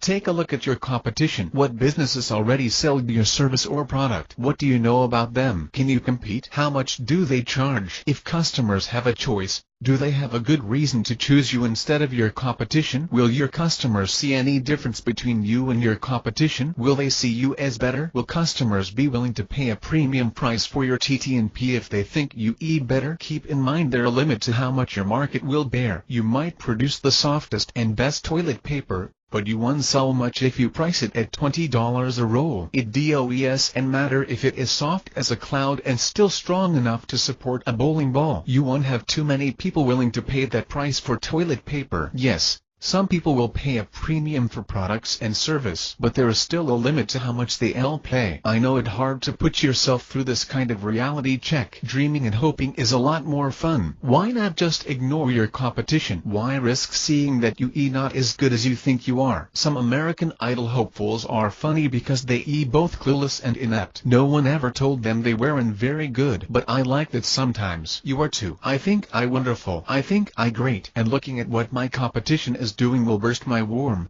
fuzzy bubble. I don't really want cold, wet reality to smack me in the face. Give me my fantasy. Thank you very much. Dream on. Dream until your dream comes true. Don't stop dreaming just because reality smacks you. Think about the hard work those talent show contestants put in. There's only one winner on the show. Even highly talented people are eliminated. But you also seen the runners-up be more successful than the winners. So look at your business competition as your panel of judges on a talent show. Be bold and don't get yourself tied in knots because of fear. Find out everything you can about your competitors in your niche market. Believe me, your competition won't have the entire market sewn up. Look for the niche they not serving and go after that piece of the market. Lions, tigers and bears. The big guys are the easiest of your business competitors to find. The big guys are probably advertising, or they at least known by word of mouth. You should already know who they are because you certainly would be thinking about starting a business doing something you know nothing about.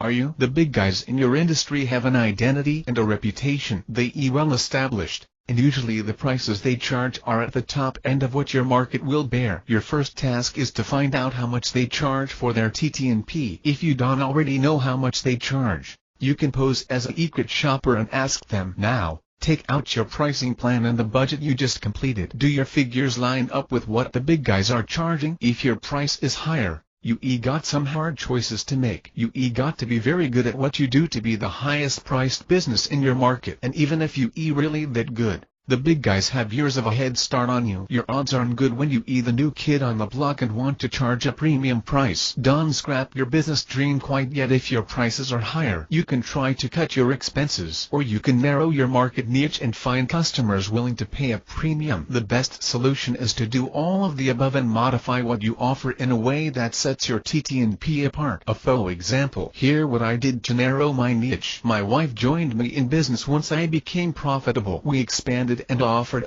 finishing as well as handyman services. We eventually dropped the handyman services to specialize in faux finishing. The general public lumped us in with haters when we first decided to specialize in faux finishes. We were in the faux finishing niche before it exploded as the hot decorating trend in the early 2000s. Most people were still unfamiliar with faux finishes when we moved into that niche. Potential customers often called asking us to paint, just roll flat paint on the wall. We always turned them down. Our niche was faux painting. We charged a premium price for customers who recognized the difference between faux finishes and mere paint. Yes, we painted the walls but better than regular painters, prior to creating our faux finish. But we didn't paint walls unless we also did the faux finish. You see, We weren't really competing against all the other painters. Our niche set us apart. We charged a lot more for our TTNP than mere painters. And our narrow focus developed our skills so could and deliver the quality results we did. Narrow your niche until you stand out. You can compete with the big guys. You may find after all your calculations that you still have to charge more for your TTNP than they do. If this is the case, look for a niche similar to what they offer yet different enough that you stand out. In a narrow niche you can charge more because what you offer is seen as better and more specialized than the big guys. The grimy underbelly. You'll have to consider other competitors too. I call them underbelly competition.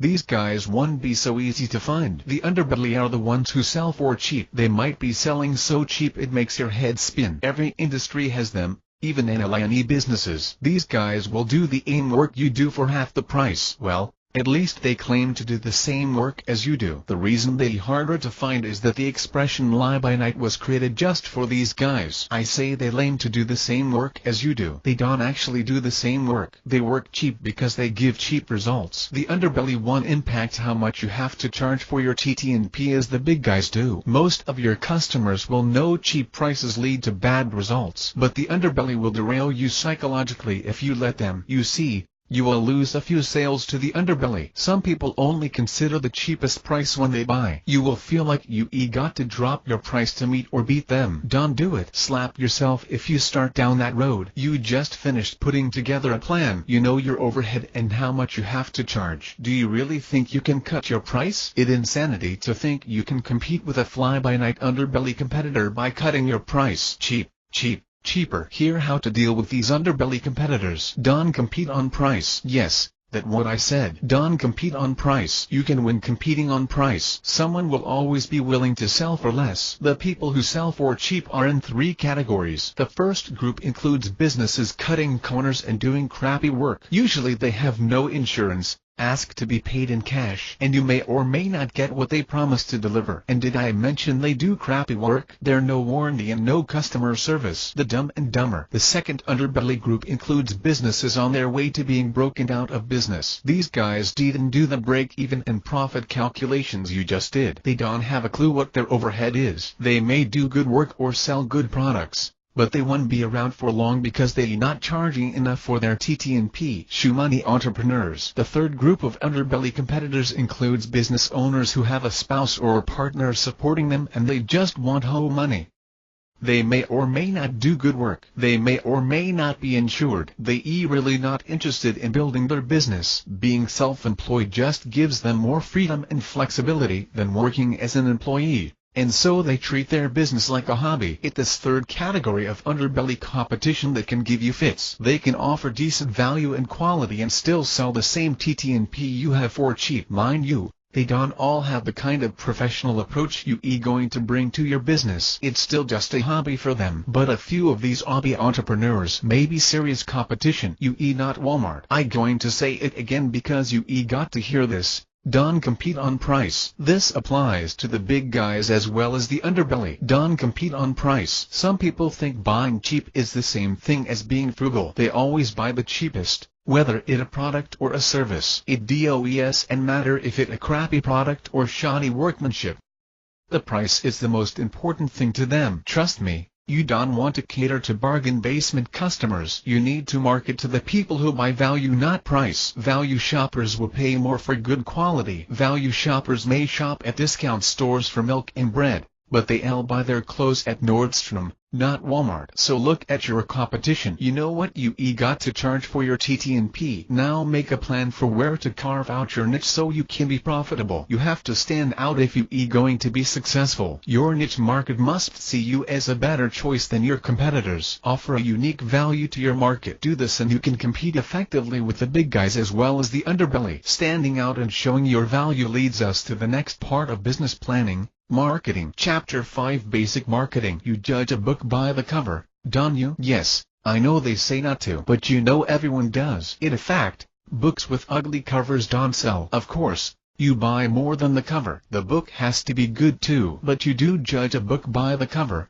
and everyone else out there does too. Marketing is the book cover for your business. Marketing is about making you and your business look good to your customers. Just like writing a good book, You got to deliver what you promise in your marketing. But if you don't look good, no one going to pay attention to you. A scene from one of the Megamind movies illustrates this point perfectly. As Megamind makes his entrance, Metro Man says, "His town isn't big enough for two super villains." You a villain alright, just not a super one, Megamind replies. Yeah?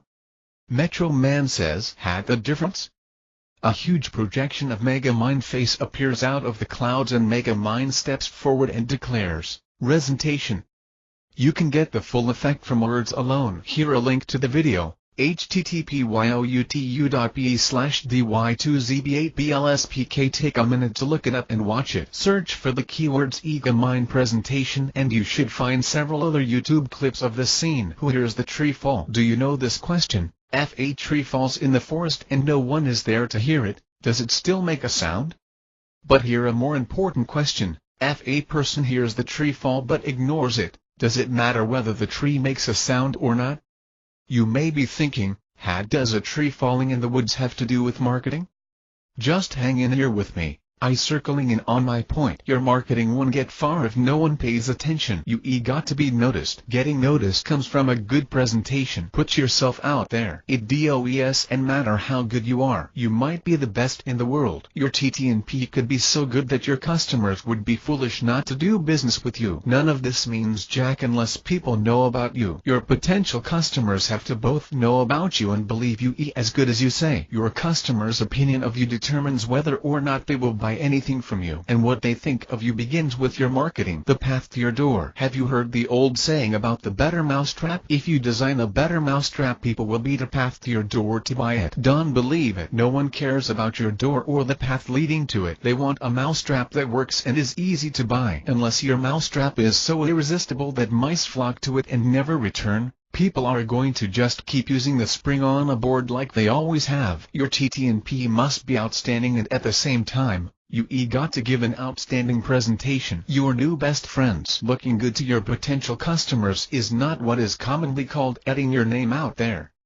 I made this mistake. Yes, you going to have lots of advertising people come to you with this mantra, got to get your name out there. Let me warn you, the first people who will notice your new business are the advertising sellers. They going to treat you like they your new best friends. They may even claim to be consultants. They'll give you the line about how hordes of your potential customers will see your ad. That getting your name out there. Let me save you some grief. Salespeople make money selling you ads. They aren't consultants. Don't blindly trust the advice of anyone who is going to profit when you take his or her advice. The proverb says there is safety in a multitude of counselors. Get your marketing and advertising advice from experts, not salespeople. Don't be afraid to ask the hard questions. The salesperson wants to make a buck and the expert wants to come alongside you to serve you. Know the difference. I want to talk about me. Yes, I'm repeating myself. I want you to get this. Just getting your name out there won't do squat for you. Most people don't care who you are. People don't care that you starting a business you love and have dreamed about for years. People don't care about you at all. People think about themselves and what they want and how to make their own life comfortable. Yes, people are selfish. And even those who care won't remember your name. The name you working hard to get out there. It's so much more than that. Your prospects want to know in it for me?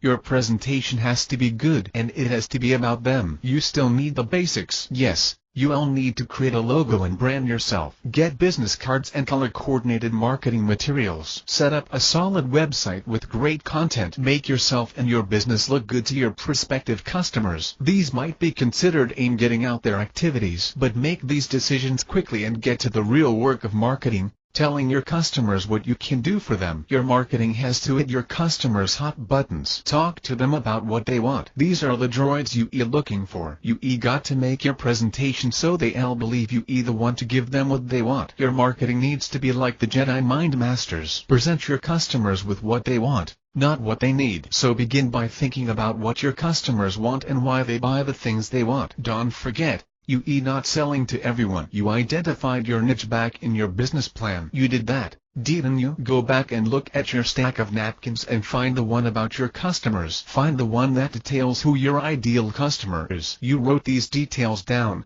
didn't you?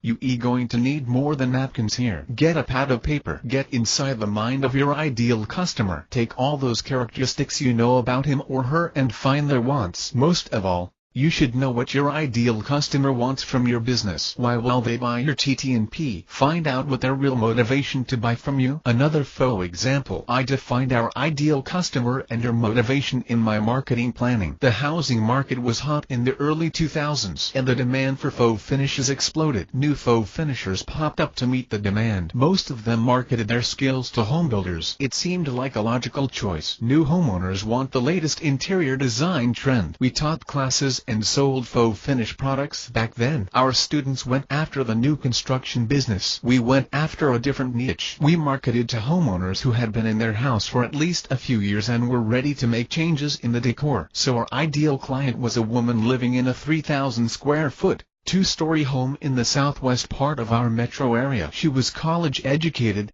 but her husband was the primary wage earner. She had 2 children, usually between 6 and 12 years old. She may work part-time, but she also volunteered and was active in clubs and social organizations. She wanted faux finishes on her walls because the hand-done effect was highly customized to her colors and decorating style. Each project we did was art on the wall, a unique blend of colors with our unique style. Her friends either already had faux finishes on their walls, or they wanted them. So peer pressure was her motivation to buy our TTNP. She wanted her home to be unique, just like all of her friends' homes. Yes, I know it a paradox. None of our clients needed what we sold, but they wanted faux finished walls. And we knew they wanted the status and prestige of showing off their home to their friends. Back then, the tagline on our business card says, "Make you look good in your home."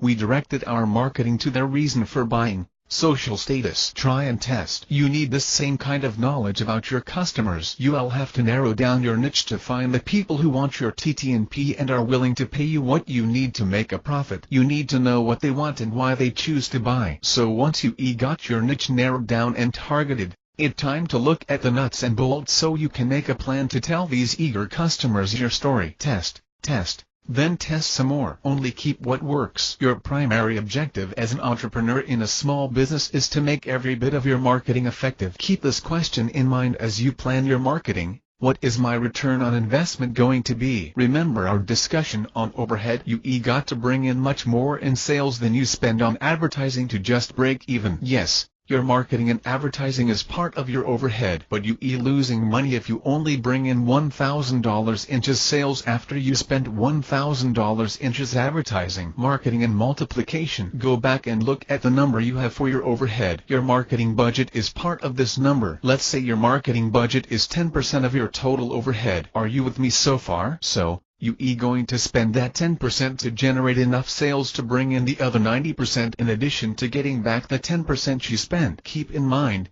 your overhead and budgets are annual. Don't expect your advertising and marketing to produce an immediate exponential return. You could and handle that much business all at once anyway. I do want you to see that your advertising and marketing has to be highly effective. Your results need to return your investment in multiplied returns. You wasting time and money if your advertising is and getting exponential results. Track your marketing. Hear the pickle about advertising. You have to try it before you know whether or not it works. Salespeople will tell you, his ad campaign is great. You'll get tons of calls. They'll promise you the moon, the stars and the kitchen sink. They may be able to deliver what they promise, but, then again, they may be selling you a pig in a poke. Believe me, it's no fun to spend a boatload of money on advertising and get absolutely nothing. Yep, been there, done that. Do as I say, not as I did. 1 year, I spent thousands of dollars on advertising in a home magazine and got zero nada. And just that I got no business from the ads. I did get one call from someone asking advice on what color to paint her kitchen. Not our target market, but I did get lots of calls from other advertising salespeople who saw my ad and wanted me to spend money to advertise in their magazine. My next advertising failure came when I bought leads from an online company. They promised to send pre-qualified leads from people wanting home improvement services. I'll spare you the gory details. Suffice it to say, it was a disaster, or insert your favorite profanity. In fact, it was so bad for me that I'll tell you categorically that if someone tries to sell you some kind of online lead referral service,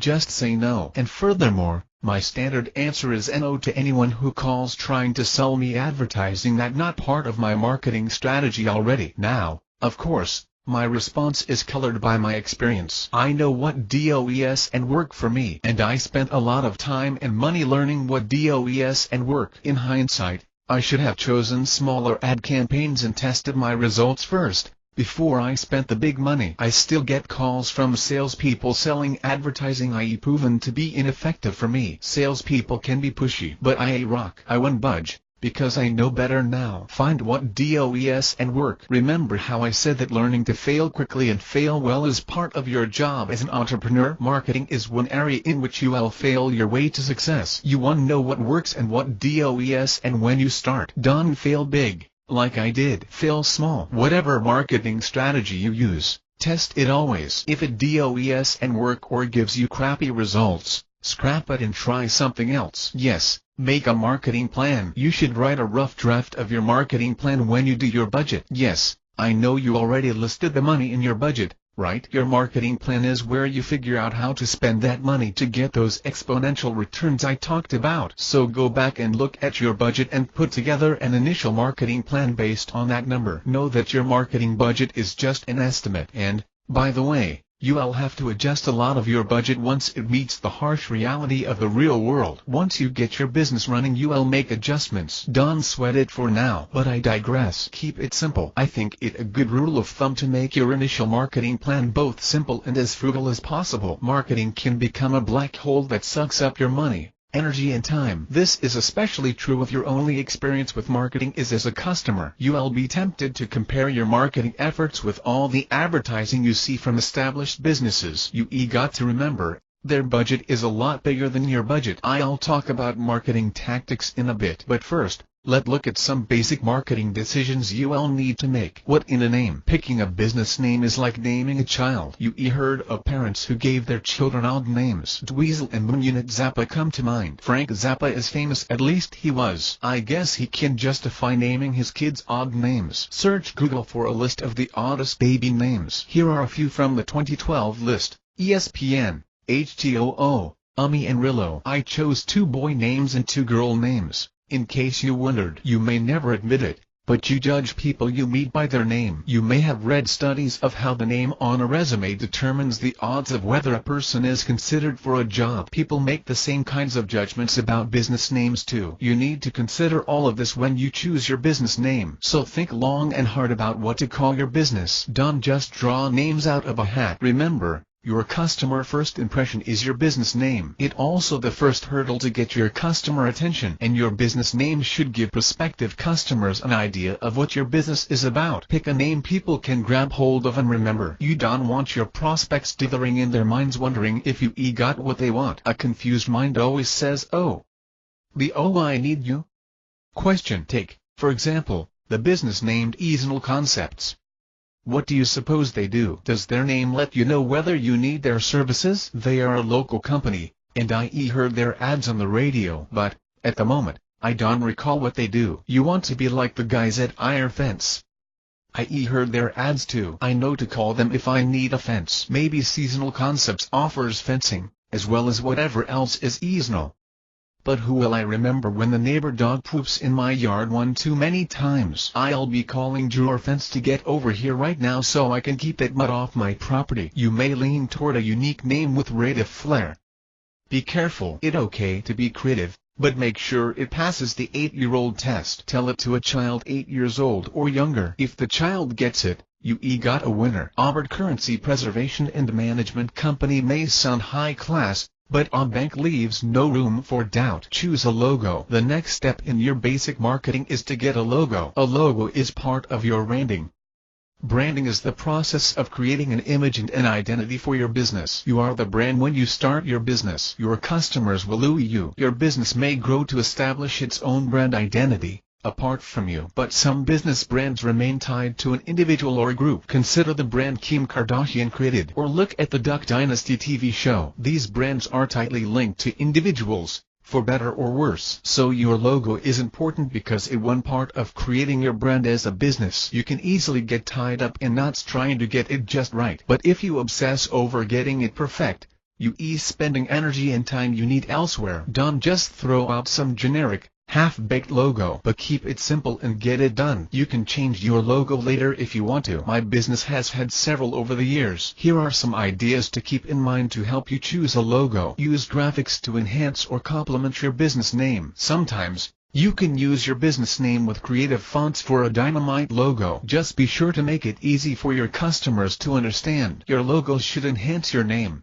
not detract from it. Now do-it-yourself type. I do things myself to be frugal, but don't try to create a logo on your own unless you a graphic designer. Hire someone. Research prices to find out what a good quality graphic designer charges. Shop around and hire the best you can afford. For the most cost-effective solution, check for freelance design resources online. You can find graphic designers from around the world to bid on your logo project. Another option is to check with a local community college and see if someone in their graphic design program wants to do a real-life project for his or her portfolio. Just be sure your logo design and the font of the text is easily readable. Don't use script fonts. Script fonts are hard to read. People need to be able to quickly read and understand your name and logo. You got less than 2 seconds to get their attention. Also, keep in mind that you will likely want to put your name and logo on a sign, poster or vehicle. Make sure it's easy to read from a distance. Believe me, people will only ignore your sign if it's not easy to read. Your customers expect a website. It used to be that no one took you seriously in business if you didn't have a business address. All businesses had a brick-and-mortar address. Your home-based business was not much more than a hobby, at least. That was the prevailing attitude. That attitude is ancient history now. The thing that defines a real business today is your web address. I met some entrepreneurs who still don't have a website, but, in most cases, your customers are going to expect you to have something about your business on the internet. Now, you may be one of the thousands of entrepreneurs who start a web-based business. Your TTNP may be virtual so that you can market and operate your business from your desktop. You probably gathered that my focus is on FFLINE small businesses and, more specifically, a business providing a service to customers. But what I'm showing you can be used for any kind of business because simple, easy to start small businesses use the basic fundamentals needed in every business. I'm focusing on tech businesses. Of course, you can translate these business principles to apply to an online business too. Online and tech-related businesses are good if you have the right skills. But you may be like me and enjoy creating stuff and working with your hands. Or, you may not want to be tied to a computer keyboard all day. You can turn all kinds of non-tech skills into a profitable business. But even if you got the most non-technical business imaginable, your customers will expect a website. Website basics. You can find libraries of books about marketing your business online. So I'm not going to put everything you need to know in this section. I will, however, give you a guideline you should use to keep from getting lost in the weeds. 1. Get your own domain name. 2. Keep your design simple. 3. Beware of SEO experts.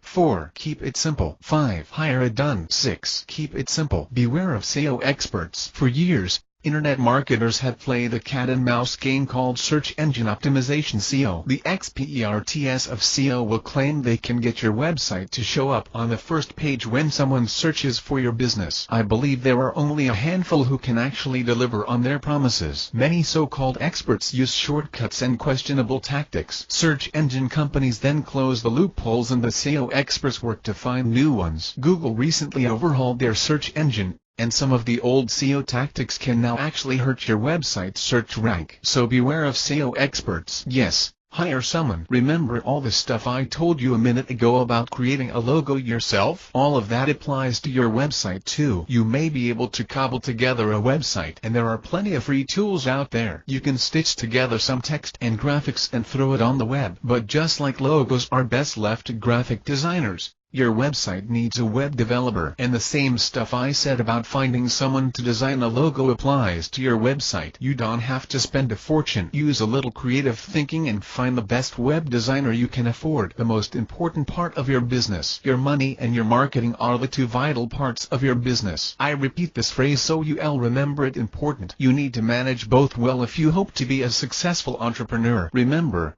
Be careful how you spend your money and deploy your marketing. You in business to get a return on your investment. Your money can take wings and fly away if you don't track your expenses and the effectiveness of your marketing. Chapter 6: Relationship Marketing. If you have a large marketing budget, that's great. You have lots of options if you got plenty of money. But the rest of us need every dollar we can scrape together. And those dollars have to stretch as far as possible. In general, the more money you put into your marketing, the better off you will be. That is, you will be better off if you put your money into effective marketing. As I already mentioned, at the minimum, your marketing plan needs to include business cards and a website. Who do you know? One of the best marketing tactics you can use is to network with everyone you know and ask for referrals. Supposedly, only 6 degrees of separation stand between you and any other random person on the planet. So you know people who need your product or service. Referrals are your least expensive way to market your business. Referrals are also the most effective marketing you can do. You'll hear a lot of small business owners say they rely on word of mouth to bring them business. Word of mouth is another word for referrals. But unless you have a plan to make it work,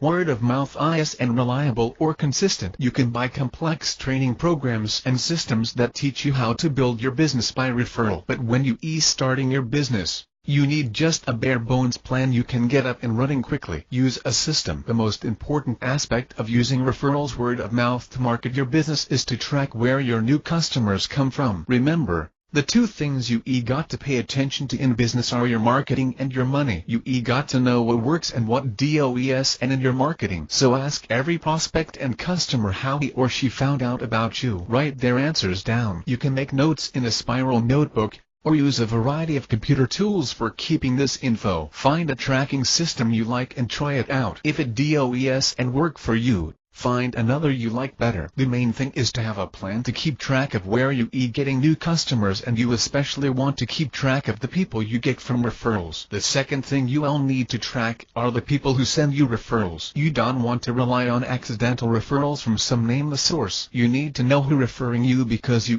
going to say thank you to them. It's a great honor when someone trusts you enough to send a friend or relative to buy your TTNP. Send a thank you card or give these folks a call. Ask and you will receive. So how do you get a list of people who will talk about you and send you business? It's simple. You ask them to refer you. Now, you may feel a bit nervous about asking people to refer you. You don't want to come across like some cheesy used car salesman. So you should start with your good friends and family. I would hope that they already like you and want to see you succeed. Next, talk to acquaintances. These are people who will probably recognize you in the grocery store and wave, but they don't really know you all that well. These are the ones who are harder to ask. Sure, they all smiles when you wave at them, but you never know if they really like you or not. So here's a way to ask those kinds of people for referrals. And this line will even work just as well for someone you met for the first time, like at a networking event or party. Can I be your guy/gal? You usually talk about your job somewhere in the course of a conversation. Whether you just met someone or you catching up with a friend, work is a prime topic. You need to develop an elevator pitch. An elevator pitch is a 30-second explanation of what your business is all about. Imagine explaining your TTNP to someone in the time it takes for an elevator to go between floors. Think of it as a verbal text message, compact and filled with vital information. In a conversation, you can also tell this person a little about your reason for starting your business and the unique service or product you offer. Then let them respond and, hopefully, ask questions. If they say, "That's nice," and change the subject or walk away, they probably aren't a good prospect for referrals. But if they respond and talk a little about your new business, ask them this question: if one of your friends need the service or product you provide, do you know someone you can refer them to? This is a yes or no question. If the person says, "Oh," you then ask if you can keep in touch with them and be their source for your product or service. Usually they will say, "Yes." Promise them, and promise me, that you unspam them. Tell them you want to keep them informed about your business and give them information so they can better explain your product or service to their friends. Have a backup plan. On the other hand, this person you talking to may already be a guy/gal. These people answer yes when you ask them if they know someone they refer, but they usually don't just say yes. Most of the time they give the name of another business, possibly one of your competitors, and they'll tell you valuable information about your competitor. So listen closely to what they say. Ask questions and get as much information about these competitors as you can. If this business they mention does exactly the same thing you do, then file the information in your mind and say thank you. Don't blow it off. The information you just got is priceless, but you might find this person is talking about a business that does and do exactly what you do, or they may do some of the things you do, but you got a specialty niche product or service they don't provide, or they may not serve the same area of town you serve. Hear me on this. Never try to convince someone to refer you instead of someone they already have a history with. Here is your best strategy. Look for gaps you can fill in. Ask this person to refer you in the places you don't compete with the guys they already refer. For example, imagine you starting a cleaning business, and let's suppose your target niche includes families with homes 2,500 square feet or less. And let's suppose you ask an acquaintance if they know a house cleaning business they refer, and they say yes. They have a relationship with someone who'll be your competitor. But suppose by asking for details about your competition you find that the business your acquaintance refers only serves the north side of your city and prefers large homes, 3,000 square feet and bigger. If your target market is the south side and you going after smaller homes, you can still ask this person for referrals. You not asking them to quit referring your competition. You only asking them to remember you for the niche you serve and the other business doesn't. No selling allowed. Now hear me on this. Don't try to convince people you know to be your customers. Making a sales pitch to everyone you know will make you a social leper. Ask for referrals instead. This will do two things. The people you talk to won't be in the awkward position to tell you when they don't want what you selling. Rather than being offended, they'll be flattered that you consider them a person of influence. And the funny thing is that they'll buy from you if they want your TTNP. I sure there a psychological explanation for this phenomena. People who will flat out refuse to listen to your sales pitch will turn around and buy from you if you talk about their friends who might want your stuff. Just put yourself in the other person's shoes. Think how you feel when someone tries to sell you something. Do feel the resistance building up in your gut even now? The same thing happens to your friends when you accost them with the sales pitch. But imagine someone asking you for an introduction to your circle of influence. They tell you about their TTNP. They ask if you know anyone interested. It's easy for you think about buying from them because you discovered something you want in a non-threatening context. Now, I'm not suggesting you use this tactic as a ploy to sell to the people you know. Be honest and serious in your request for referrals. If the people you know want to buy from you,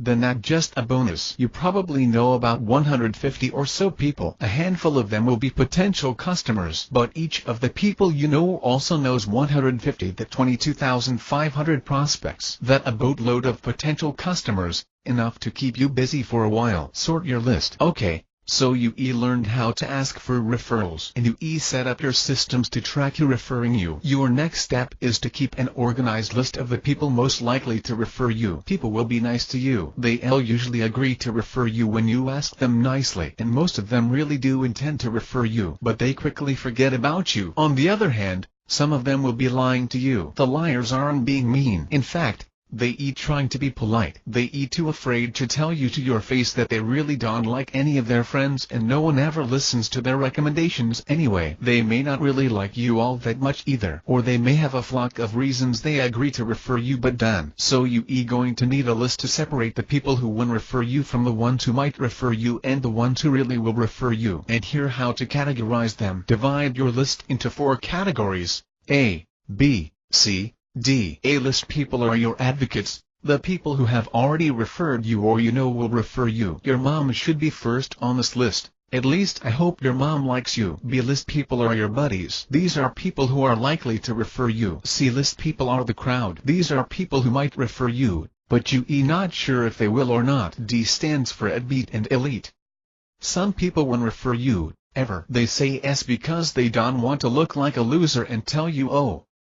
Don't go and lose any sleep over your D-list. Just let them fade quietly away and concentrate on the good people who like you and are willing to talk about you. Do people on your list start as BS or CS? Depending on your gut feeling about how likely they are to actually refer you. As you develop your list, Your goal is to move people from the crowd to advocates. Some people will surprise you. You'll get referrals from some you didn't expect, and you'll end up deleting some people you thought were sure to be advocates. Remember, ask all your prospects and customers how they found you. Use that information to move people on your referral list into the appropriate category. Your best people. Make a special category for the people who refer you a lot. You can call this your AA list. These are your awesome advocates. Take good care of these people. Let them know how much you appreciate them. Keep in touch with them, and find extra creative ways to say thank you. And not just when they refer you. Remember birthdays and holidays, and recognize them with a card or a gift. Make a plan for keeping in touch with them and never miss a chance to let them know how much they mean to you. Now, don't go overboard,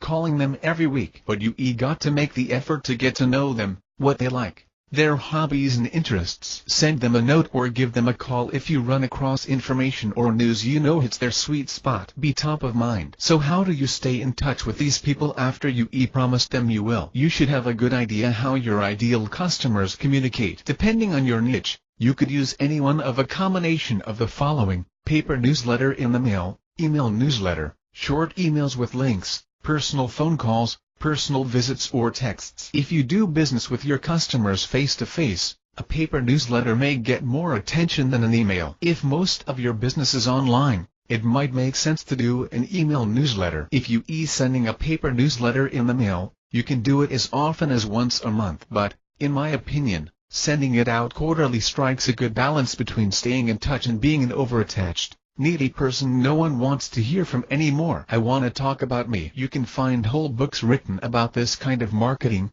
and experts equipped to guide you through it, so I just giving you the road brush treatment here. But here is one thing you need to keep in mind: you got to make your newsletter or email interesting for your customers. Don't make it all about you. Realtors are notorious for sending out advertising that me. Remember, people don't care about you. People don't care about your business. They care about themselves. They like the guy on a first date who spent an hour talking about himself and then says, "Shouldn't be talking about myself so much. I should let you talk about the things you like about me." Any smart lady will dump this guy. You don't want to be this guy. But your customers are much like this guy. You need to play along if you want your customers to love you. Talk about them. Put their wants and desires in your conversation. The art of marketing is to weave yourself and your business into the conversation about them. Are you valuable? Give information related to your industry, news and trends. Include a little bit about how you keeping on top of the changes and working to provide cutting-edge service and products. But make sure you give customers a benefit they can use. For example, some realtors sent me newsletters showing average selling prices of houses in my neighborhood as well as how many houses sold. Keep in mind, these weren't necessarily houses they had sold. It was sales data they compiled from their sources. I always read these because I was interested in how valuable my own home was, even though I was and ready to sell my home right then. Make your marketing and advertising like these successful realtors' newsletters. Whatever you send to your referral list needs to be something they value and want to see. Before the advent of the Forever stamps, I sent a notice to my referral list whenever the post office raised their rates. I included a book of 1 or 2 cent stamps, whatever the rate increase was. Those letters got more response than any other letter I sent. One man called me and said, "Ooh, saved my butt. I had a letter that had to go out today and I didn't have any of the new stamps." I love getting those kinds of calls, and I was sad when the post office came out with Forever stamps. For your customers and your referral list, make it a priority to give them outstanding value in everything you do. You also need to remember the people on your list won't have the same passion for your industry as you do. Be happy if they have a mild interest, enough to read your newsletter. The main thing is you want them to see you as the expert. You want them to think of you whenever your product or service is mentioned. People will refer you if you just ask, but you will be better off if you coach them on how to refer you. They can refer you in one of 3 ways. No one way is better than the others, but you should think about what way would work best for you, then test it out. Give me a lead. The first way you can get referrals is ask the people on your list to send you leads. This means they call you with their friend name so you can then call their friend. The benefit here is this method gives you a point of contact with the people on your referral list. You know exactly who referring you the most. It makes it easy to classify the people on your list into the A, B, C, and D categories. The weakness of this method is that leads often put you in the role of a salesperson when you call. Yes, It gives you more control. Not just waiting for the other person to call, but the interaction feels different when you call. Now, the person who referred you should have already talked you up to his or her friend. But you never know how motivated this referral is when you make that initial call. Depending on your personality and your industry, this method of receiving referrals might work well for you. Here my number, call me maybe. The second way to receive referrals is less structured. Ask the people in your referral list to pass your name on to people who want your TTNP. The advantage of prospects calling you is that the interaction feels less like a sales call. These calls aren't just leads. These people have taken action. They picked up the phone and called you. The disadvantage to this method is you have to be diligent to link prospects back to the person on your referral list who sent them to you. And you have to remember to reach out to thank that person for remembering you. The second method of receiving referrals is also more passive. Relying on people on your list to spur their friends into action. Their friends may get your name and still not call you. They may find someone else to do business with. They may change their mind. You won't get the chance to call the referral and sell it yourself. You probably won't even know a referral happened if the friend never calls. But this method is better if you are not a strong salesperson, or if your advocates are stronger salespeople than you are. Those who call have raised their hand and said, interested in what you got to offer.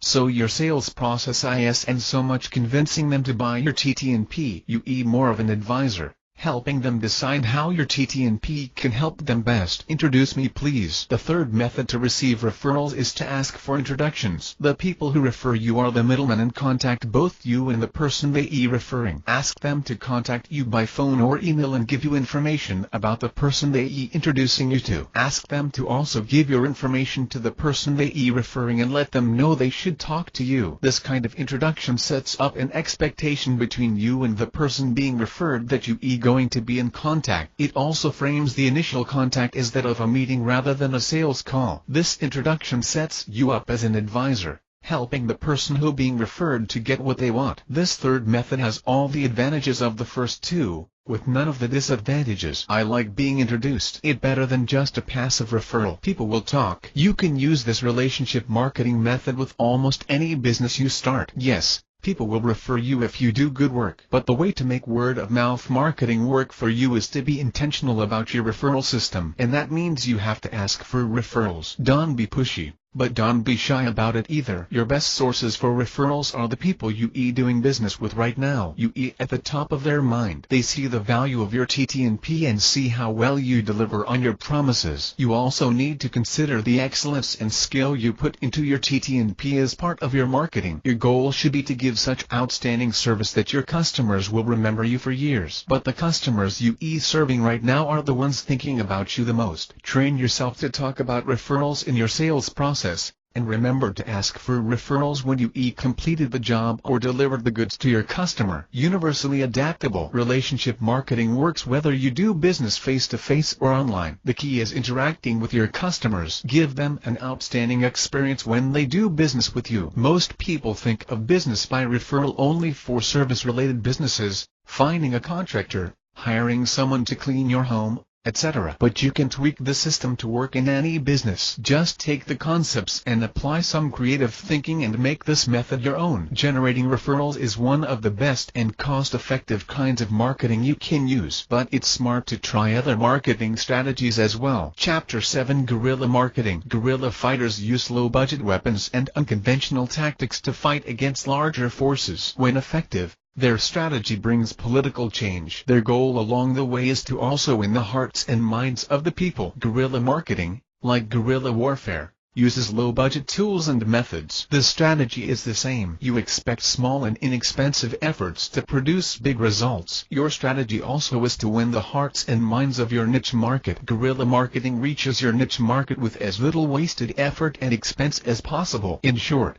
it's finding where your ideal customers are, then targeting them with the most inexpensive and effective methods. I listed several guerrilla marketing tactics in this chapter. Some of these I used, some I just know about. The relationship marketing I describe in the previous chapter is one of the most effective marketing methods in my business. But I know other entrepreneurs who had great success with the guerrilla marketing methods described here. Flyers and door hangers. Putting flyers on doors is one of the oldest guerrilla marketing techniques techniques. It was effective back when there were only rotary dial phones, and you can trace this strategy back several centuries. Martin Luther posted his ideas on the church door in the year 1517 and began the Protestant movement. It still works today. It's an inexpensive way to reach your niche market. Devote a few hours a week to distributing your flyers and you might get a good return on your investment. Here are a couple of tips for using flyers. First, be consistent. This is true for any marketing you do. Make a plan and keep doing it. Remember to test your plan. Start small. If it does and work,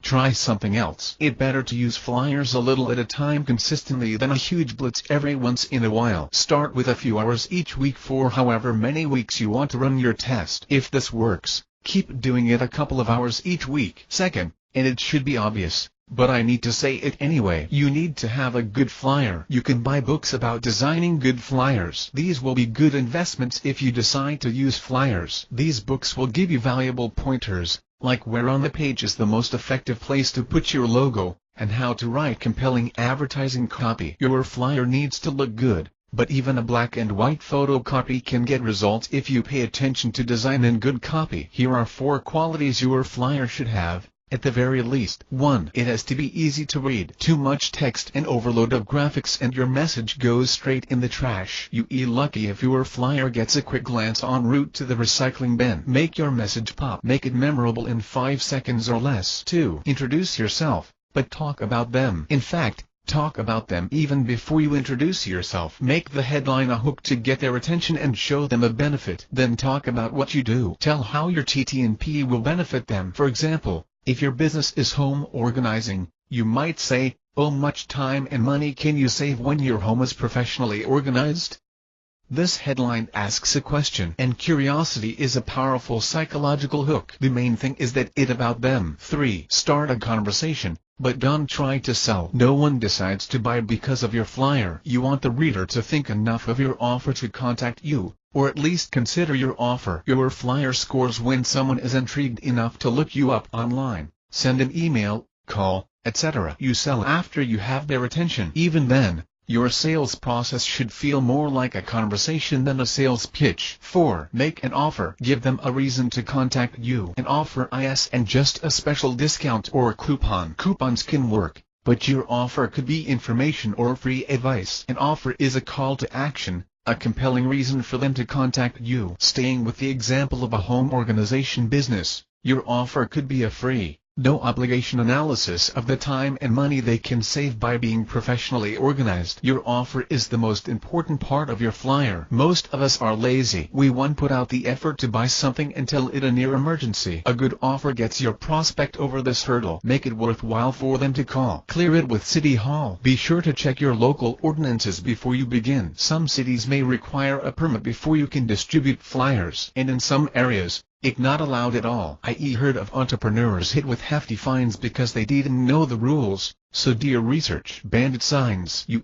seen these signs stuck along the side of the road or nailed to power poles. They advertise everything from buy houses to cleaning services to house painting to weight loss plans. They called bandit signs for a reason. In most cities, it's against the law to put up signs like these. Some cities will fine you for bandit signs, and in some cities you can face criminal charges. So I'm not advocating that you break the law, and my lawyer advises I clarify this point. Any example I use about bandit signs is hypothetical and does and come from personal experience. Wink, wink.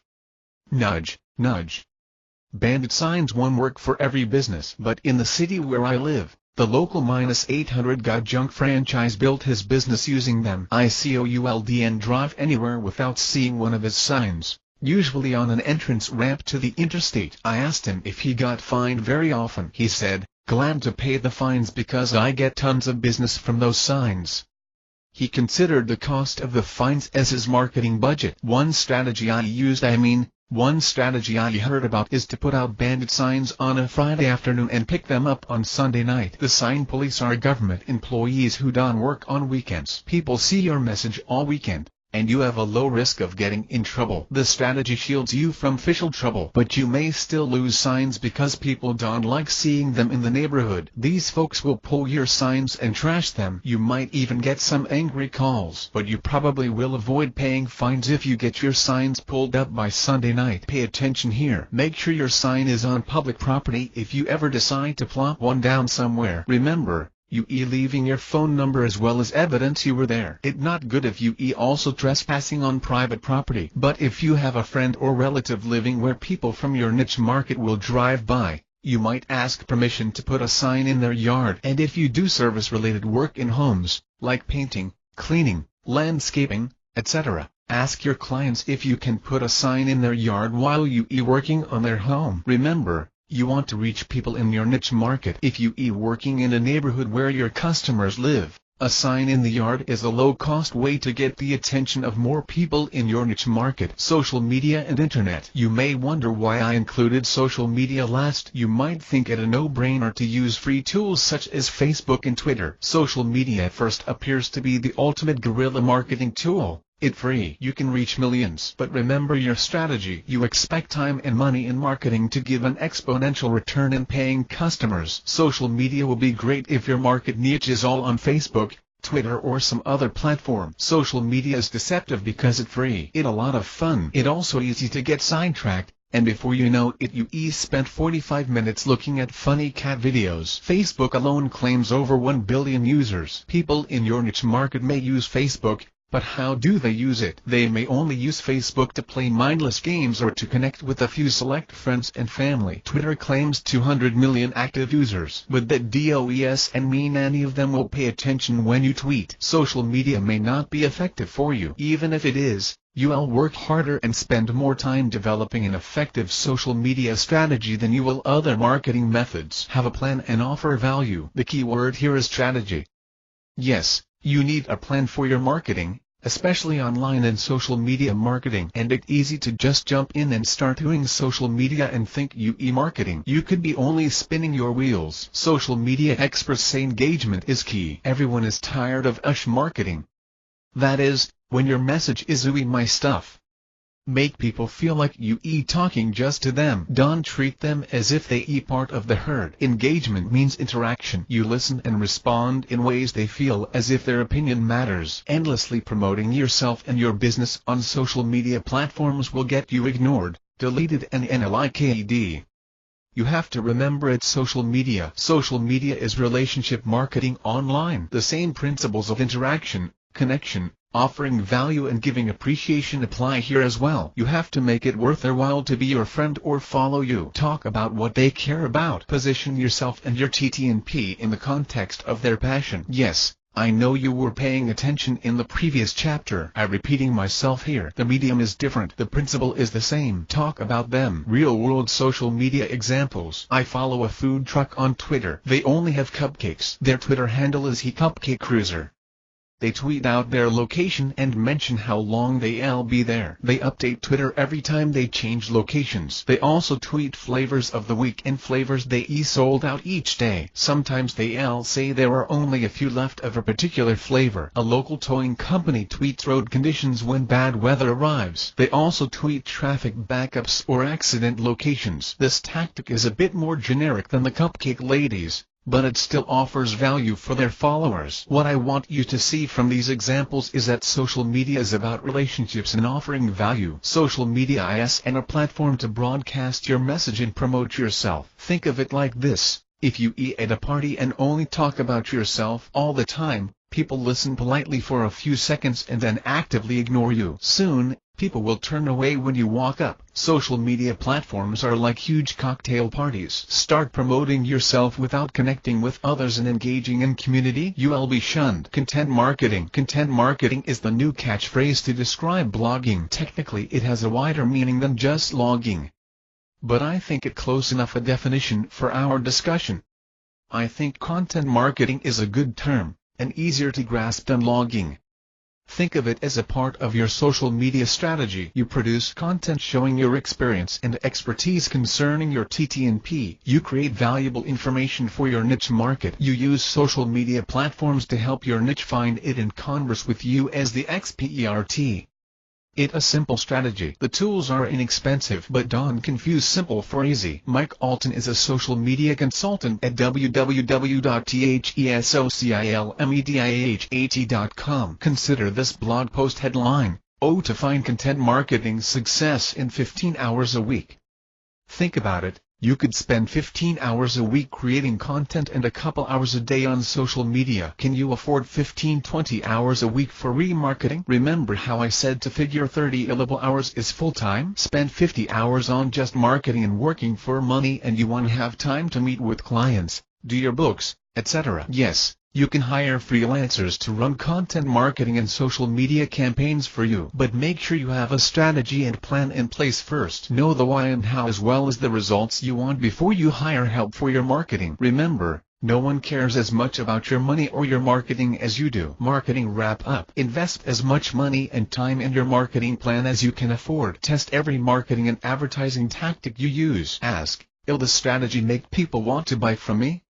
And don't forget to test your results. Yes, I'm repeating myself, because this is important. Again, test your results. Ask everyone how they found out about you. Keep track of the things that work. Keep doing the things that work. Scrap what does and work. Tweak your plan and see if your results improve. Increase your budget as your business grows. Try new strategies as you can afford to. Duplicate and repeat. Chapter 8: Startup Money. Positive cash flow takes time. You won't just jump into business and be profitable. Well, it's not likely anyway. You'll need cash reserves to keep your business going while you starting out. Go back and look at the napkin you wrote your business plan on, or look at your computer file, if you the organized one.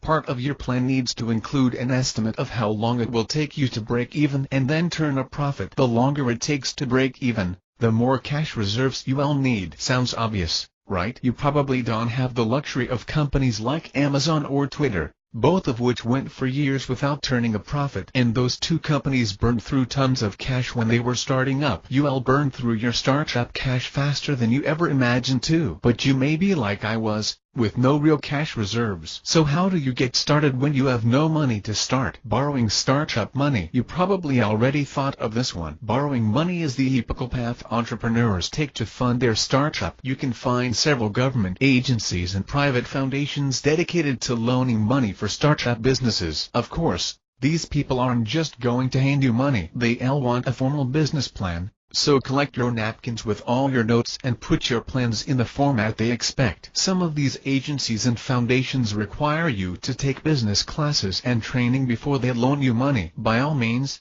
take classes and learn as much as you can. But don't think for a minute you're going to learn everything you need to know. It was an ancient Greek mercenary who said, "'One thing to study war, it another to live a warrior life."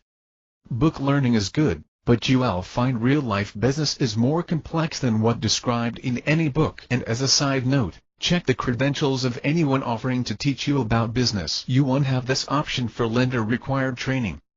You'll have to take whatever you get in that case. But when you have the option, ask if the instructors have ever run a real business. Find teachers who can teach more than book knowledge. You want to get the nitty-gritty, the hear my story information of real-world experience. I don't have first-hand knowledge about funding a startup with a traditional loan. I did come close when we considered moving our business and ourselves to Iowa. I started the process of making a traditional business plan so I could apply for a small business loan. Our move would have been like a startup, even though I've been in business 5 years in my hometown. Our plans changed and I was glad to toss my vain attempts at a traditional business plan in the trash. This experience led me to form an opinion about traditional lenders. They only follow traditional guidelines. New ideas and untested markets are a hard sell if you dealing with traditional business lenders. Part of our business plan was to offer faux finishing. The faux finish market was a microscopic niche in the mid-1990s. ICOULD and find any data to project sales. Faux finish artists operated such small business as to be almost invisible. You had to know someone who knew someone who knew someone in the right circles. Then you might be able to find a referral to a faux finisher. The traditional lenders wanted hard numbers. market analysis and sales projections. My wife and I just had our gut instinct and limited experience to tell us the demand for faux finishes was building. History proved us right. The faux finish market exploded, but the market was saturated with competitors by the time sales numbers were enough to satisfy traditional lenders. Based on my limited experience, I offer this advice. Traditional business lenders might be a good fit when you have a business plan that fits in their matrix. Pursue this option if you like, but keep in mind what I said about failing fast. Pull the plug and move on if you find out it's not going to work out. Your other options might be better. Crowdfunding. Have you ever seen names engraved in bricks making up a sidewalk or patio? People donate money to fund a project and get their name listed on a brick. The bricks and the project they represent are an example of crowdfunding. Crowdfunding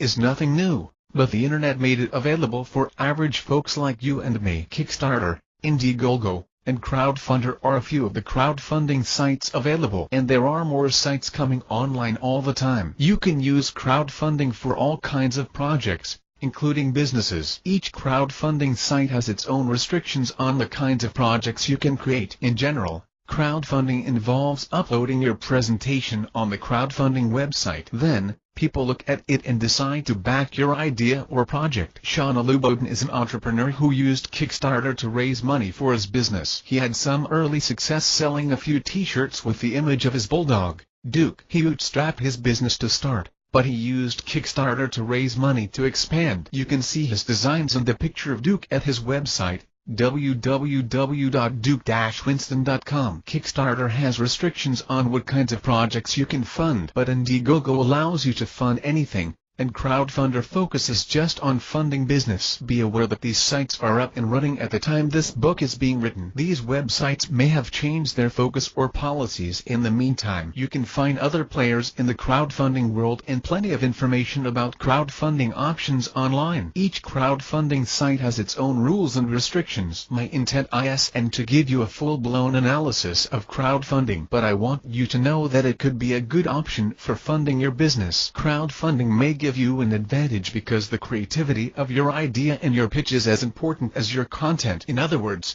you can pitch your business using a plan written on napkins. People willing to fund your project are going to look more at the merits of your idea. Unlike a bank, they will make you crunch numbers on a spreadsheet. I would have looked at crowdfunding if it had been an option for me back when the traditional lenders were putting me through the ringer. But there's also a downside to this freedom to bypass traditional gatekeepers.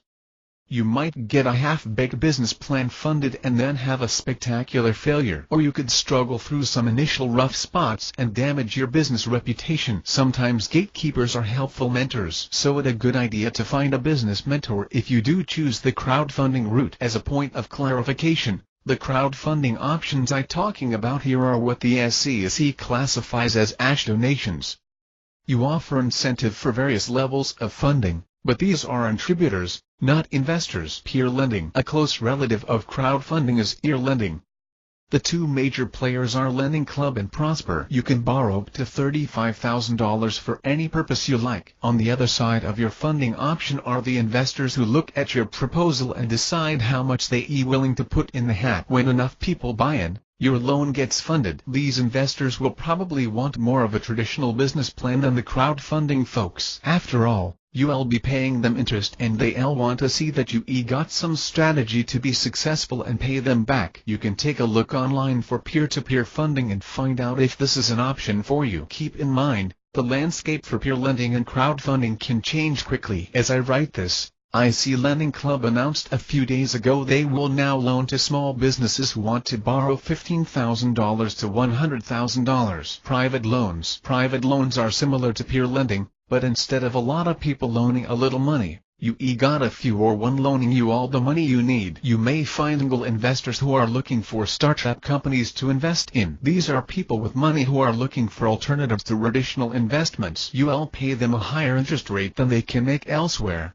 and they give you access to money with fewer hoops to jump through than a bank requires. I'll list venture capital lenders here as well. but usually they'll take longer to make decisions and may require oversight and/or ownership stakes in your business. Private loans can also come from family or friends. Your family may even be eager to loan you money if they like you a lot. But go take a cold shower and then sit down for a serious talk with yourself before you go down that road. What happens if your business fails and you can pay your friends and family back? Or what happens if you not as successful as you expected? What if you making enough to maintain your business but don't make enough to pay your debt? And then, think about how your relationship changes when you borrow money from someone. Now you got this obligation between you and your family or friends that was and there before. Can you still hang out with them without your debt being the elephant in the room no one wants to talk about? Can you tell I think this may be a bad idea? Don't get me wrong. I'm not saying to never borrow money from friends or relatives. Just remember that borrowing money from your family or friends is like dancing in a minefield. Find a partner. You could find someone with plenty of money to be your business partner. This may initially sound like a good idea, but if borrowing money from a friend or relative is like dancing in a minefield,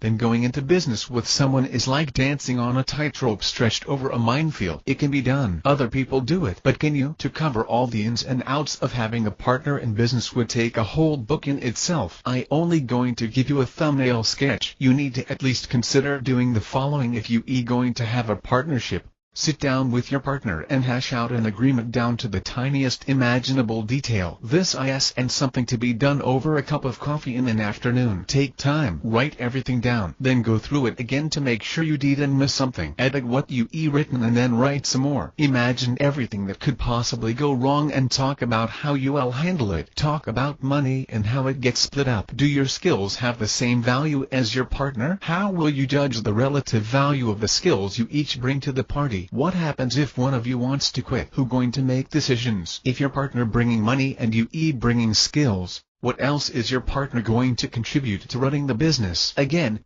I'm not saying having a partner in business is a bad option, but you need to realize what you getting into if you go down this road. To be fair, you can find some advantages in a partnership. The right person with previous entrepreneurial experience could be the asset you need to shine. Just be sure to follow my advice and work out all the details before saying do to a partner. Yes, it's that kind of commitment.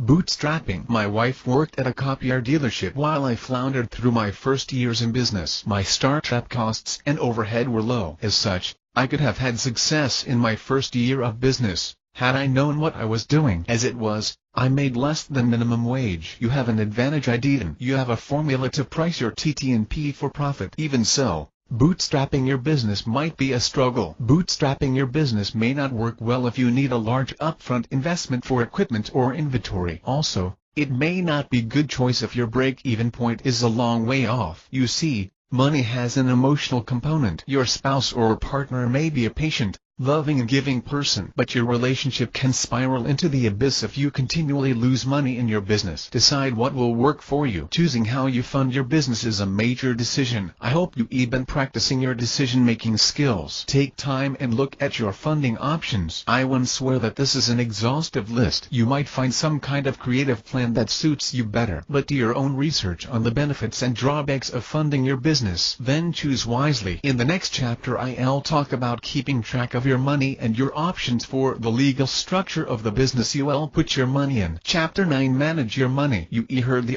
put all your eggs in one basket advice, haven't you? Financial advisors say it this way: diversify your investments.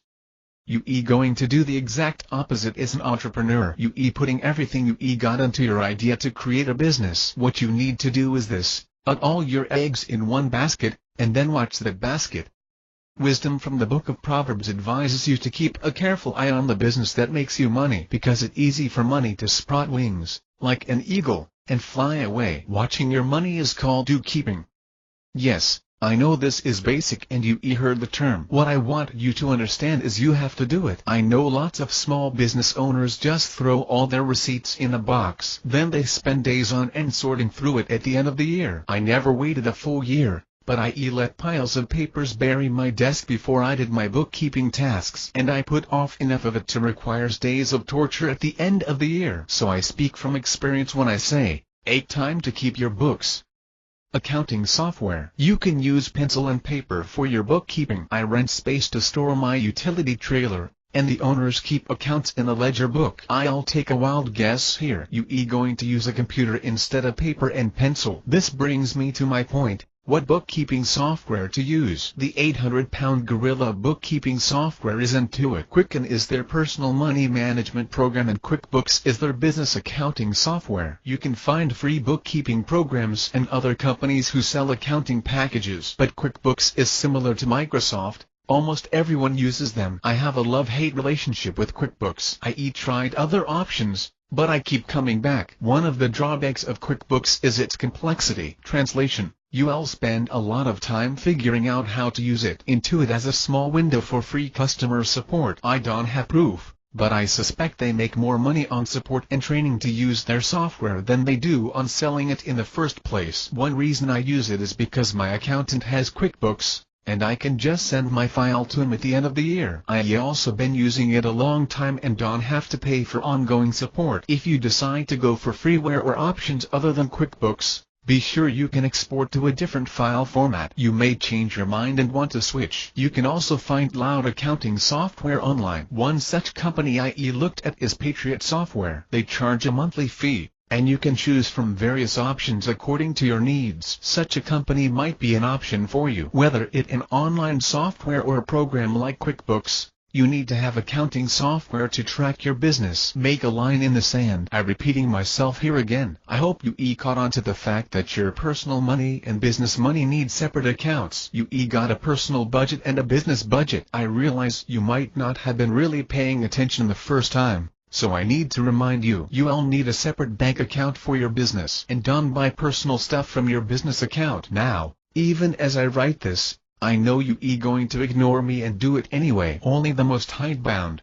Check off every box. Business owners never buy personal stuff out of their business account. But don't make it a habit. Don't even do it once in a while. Do it rarely. Keep your business stuff separated from your personal stuff. Separating your business and personal money reminds you that your business is separate from you. Yes, you're the owner, but when you use business money to buy things for yourself, you can get in the habit of thinking of your business money as a backup account of money you can use. The danger of thinking this way is that you may forget some of the overhead expenses that money is supposed to cover. Customers pay you. Here the way your business is supposed to work. You give your TT&P to your customers and they give you money. Sounds easy, right? But your business might be in an industry that not so cut and dried. For example, you will wait months to be paid if you selling your TT&P to the government. The same goes when you sell your TT&P to a business. They usually expect you to give them a bill they can pay later, sometimes much later. The people or businesses that owe you money are referred to as accounts receivable.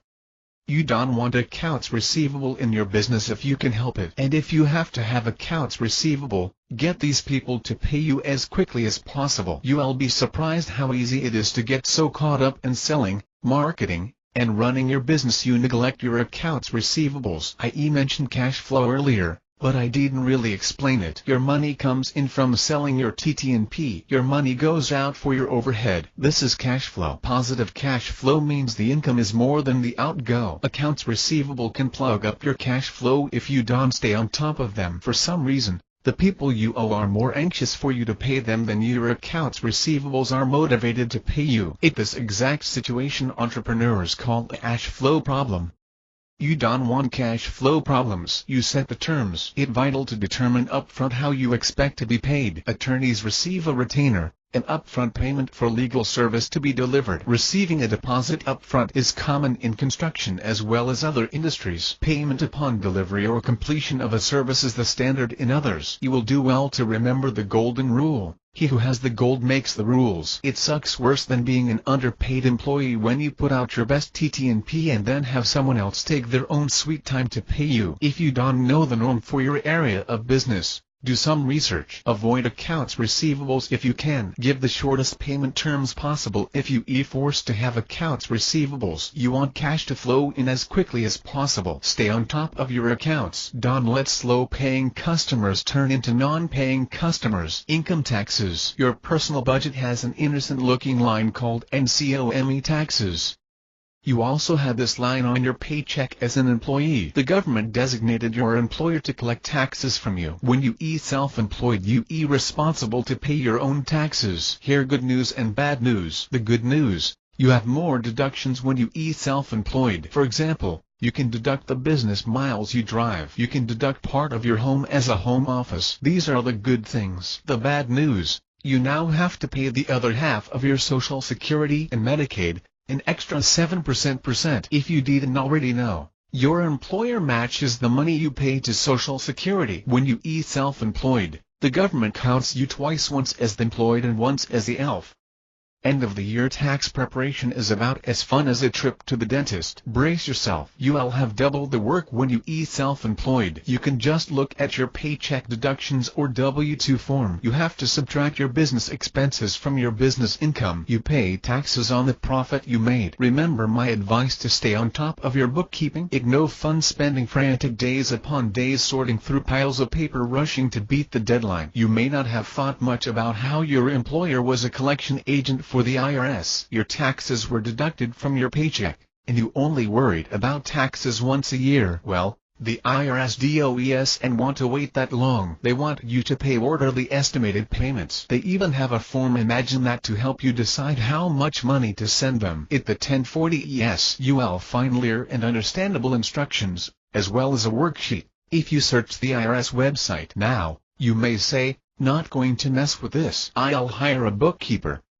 I understand. A good bookkeeper can be a great asset. He or she will free you up to do what you do best. I kind of imagine bookkeeping as and what you do best. But you will want to know how to do the bookkeeping yourself, because you should always check the bookkeeper work. Okay, I'm going to say that again in case you missed it. You should always check over what your bookkeeper does before you send your money off to the government or anyone else. Remember, watch your money and your marketing like a lion watches a wildebeest. So even if you hire a bookkeeper, you still need to schedule time to review your expenses and learn the ins and outs of how to read profit and loss reports and financial statements. Find an accountant. There's no reason to send the IRS any more money than you have to. I mentioned accountants before, like I assumed you were going to have one in your pocket. I didn't have an accountant for my first several years of business. But then, I didn't really have a clue about running a business either. I did my own taxes and muddled my way through. It was really my only choice. I didn't have enough cash flow to hire an accountant. But you're not going to have that problem, are you? Because I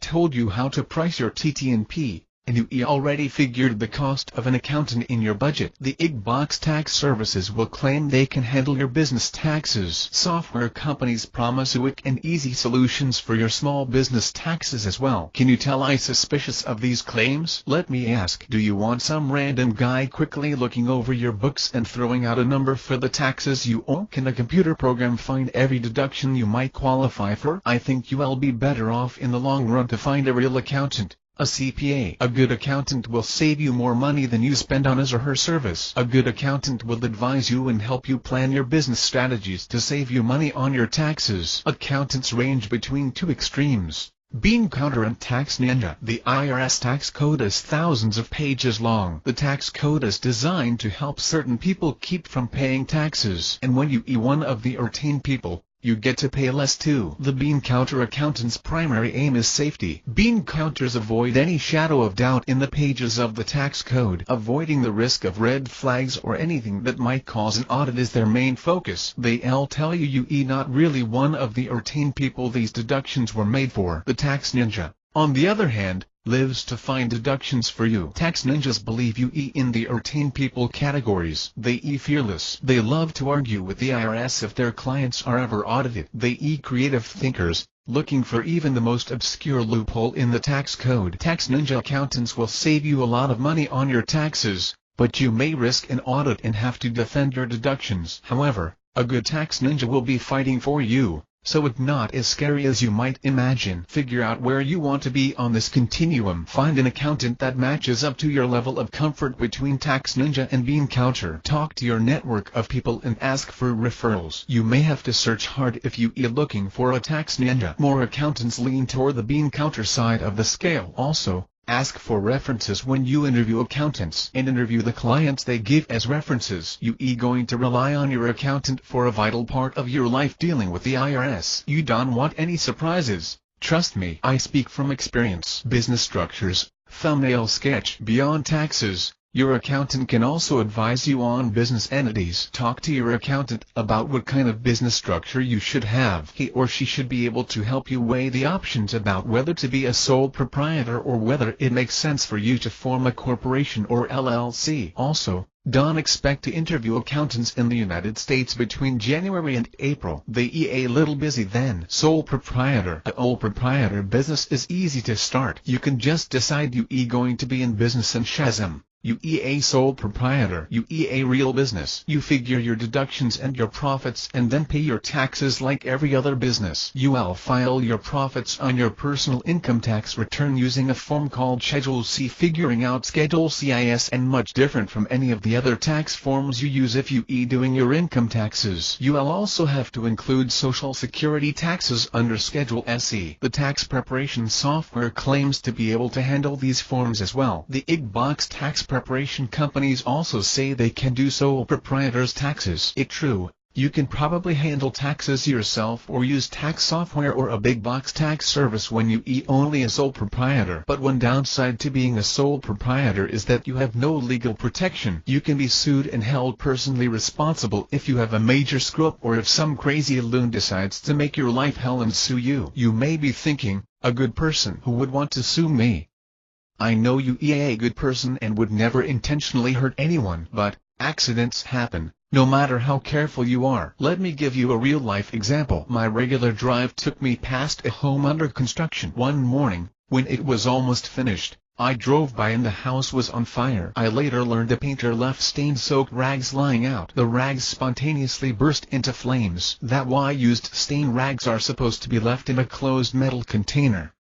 I wasn't involved in this project at all, but here what I do know. The painter was a subcontractor, an independent business owner, working under the general contractor builder. If the owners were so inclined, they could sue both the general contractor and painter the subcontractor for damages. If the painter were a sole proprietor, he would be personally liable if his insurance didn't cover the lawsuit settlement. The fire was real. In this case, the lawsuit was a hat if I added to make my point. Now most people are reasonable and don't sue. Most people will work with you if problems or accidents happen. But some people run to a lawyer whenever something goes wrong. There are some crazy people out there. And there are equally hungry attorneys willing to file lawsuits for the crazies. Partnerships. If you decide to have a partner in business, remember my warnings. You can set up a partnership as easily as a sole proprietor structure. You each file taxes as individuals, based on the profit each of you receive from the business. I'm not an attorney and don't even play one on TV, so this is and legal advice. In a partnership, both of you are fully responsible for all the taxes the business owes. The IRS will be knocking on your door if your partner does and pay. Any liability claims or lawsuit against one partner may carry over to the other. Remember what I said about partnerships and dancing in a minefield? Corporations. Protection from lawsuits is one of the primary benefits of doing business as a corporation. A corporation is a separate legal entity. It's like creating a virtual person. A virtual identity. A corporation is you. So a corporation protects you if a wacko tries to sue you. And if the wacko wins the lawsuit, he or she can only get the money that in the corporation. Your personal assets aren't at risk. The downside for a regular corporation is that your income is taxed twice. The corporation is taxed when it makes money and then you taxed when the corporation pays money to you as the owner. This type of corporation is called a corporation. You can, however, form an S corporation. It gives you all the legal protection of a corporation, but the profits pass through to you as personal income, without being taxed twice. To create a corporation, either or you file incorporation papers in your state and also apply for an employer identification number with the IRS. You can use a lawyer or an online incorporation service to do this. Yes, you can set up a corporation by yourself. But if you really concerned about protecting yourself from liability, you better off shopping for a good attorney to help. LLC, limited liability company. An LLC is kind of a hybrid between an S-corp and sole proprietor. You have the liability protection of a corporation without the formal structure of a corporation. Like a corporation, you have to file letters of organization in your state and get an employer identification number from the IRS. My accountant tells me you can also choose to be taxed in the same way as an S-corp. which offers a definite advantage in cost savings. One reason I say you better off finding a real accountant is because he or she should be able to advise you on what business structure is best for you. Your accountant will be dealing with your business year to year. Talk to him or her first, then talk to a lawyer, if you decide you need one, to set up a business entity. Your accountant may have a referral for an attorney who can do a good job for a fair price. Remember to interview your lawyer like you did your accountant. Make sure he or she can give you the results you want. Insurance. Your risk of a lawsuit is probably low, but your odds are greater than the odds of you winning the lottery. I guess getting sued would be a kind of reverse lottery. Even so, make sure you have liability insurance for whatever you do in your business. If you a consultant, realtor, or even a life coach, your liability is more in line with what they call RROS and omission insurance. I suggest you buy more liability coverage if you a sole proprietor. Your risk is more, and make sure you understand the coverage. You don't want to find out after the fact that some of the stuff you do in your business isn't covered. Do a yearly review of your coverage to be sure you up to date. It was during a yearly review that I discovered a hole in our insurance coverage. Our policy didn't cover clients' property if we took it to our shop. A standard practice for us. We never had a claim, but I'm glad I found and closed that loophole. Chapter wrap up. You can buy complete books on subjects I brushed by here in a paragraph or two. I know I mashed together two topics wrapped with one slender thread. Each one relates to money. You need to keep track of your cash flow, and you need to choose the business structure that is best for you to use to make your money. My goal is to point you to decisions you will need to make in order to start your own unique business. There's no way I could cram a book with information for every possible business. I hope your wheels are turning by now. I hope ideas are flowing and the plan for your business is taking shape. If so, you might be an entrepreneur. Chapter 10. Contain and control. I know what you heard, but they lied. You can manage time. Yes, I know you been to seminars. Your boss may have told you to read time management books. I don't care what you been told by those other guys, the productivity gurus. Time is unmanageable. Just stop and think for a minute. What do the words time management really mean? You are in charge when you manage something. You set the guidelines. You make the rules. Time ignores you. You can obey time. You can ache time. You can enage time. Time is a constant. You can store it. You can produce more of it. You get the same amount of time as everyone else does. So why am I making a big deal about time management? It because words mean things, and the words you use influence how you think. I know you know better, but when you talk about how to manage time, there a part of you that ends up thinking of it as a commodity rather than a constant. For example, you can manage your money to get more of it. When you speak of managing your money, it more than budgeting. You also talking about putting your money out there in some kind of investment and you expect it to multiply. You feel a degree of control over your money when you manage it. Likewise, when you talk about managing time, you tend to feel as if time and money submit to similar rules. Just think about trying to have control over your time exactly like you have control over your money and see how far you get. Are you with me on this? You don't control your time. You only control the decisions you make as you go through time. That is, you control your schedule. So rather than managing time, what you really do is budget time. You see, you can budget both your time and your money. You can spend both your time and your money. You can even talk about investing your time and your money. But here where the similarity breaks down. You invest your money to get more money. You don't get more time when you invest your time. Decisions in time. A teacher had a gallon jar on the table and filled it with large rocks. Then he said, "Is the jar full?" "Yes." The students answered. The teacher then took small rocks and shook the jar so they settled in the spaces between the big rocks. "Is the jar full?" the teacher asked. "Yes," said the students. The teacher took sand and put on the jar and shook it so the sand filled the spaces between the little rocks. "Is the jar full now?" asked the teacher. The students by now were catching on, so they said, "Oh, the jar is and full." The teacher then poured water in slowly until it filled the remaining space and the jar was full. "Had the lesson here?" the teacher asked. "Here always room for just a little more," said one student. "Oh," replied the teacher, "he lesson is, if you don't put the big rocks in first you'll never get them to fit your full jar." You will live out the meaning of this lesson every day when you self-employed. Each day will bring you more to do than will ever fit in your jar. Someone once said you can be successful at being self-employed by working half days. You just pick what 12 hours you want to work and go to it. In reality, You might find this statement to be a lie. Working 12 hours a day may not come close to being enough. You'll start looking for an Einstein-level physicist to help you create wormholes in time. Or maybe you'll want to clone yourself like Michael Keaton in the movie Multiplicity. Keep them spinning. Have you ever seen anyone demonstrate plate spinning? The performer puts plates on top of flexible rods and starts them spinning. The performer races frantically from plate to keep the spinning plates from slowing down and falling off. If you haven't ever seen plate spinning, look up the Eric Bren clip from the Ed Sullivan Show on YouTube. Plate spinning is a good illustration of what being self-employed feels like. Whatever thing you doing right this minute, you also got those other plates spinning across the room, and they going to fall unless you get to them in time. When you self-employed, whatever you working on needs your full concentration. But in the back of your mind, you thinking about all those other plates across the room, spinning slower and slower, and you know you got to get there before they shatter on the floor. So you end up hurrying through the thing you working on, cutting corners and outgassing it. And then when you go to the other spinning plate, you thinking about that thing you were doing before, that thing that needs to be tweaked, and you really need to go back and make it good enough. So the new thing you doing now gets half-assed as well. So it goes until it seems like everything you done is half-assed, and you worn out because you still got to keep all the plates spinning. You wanted to be self-employed so you can be your own boss, but your boss has turned into a raving maniac. The time management gurus tell about the rocks in the jar and gently say, "Put the big rocks in first," waving their hand like a Jedi mind master. I look up and say, excuse me, all my rocks look like big rocks."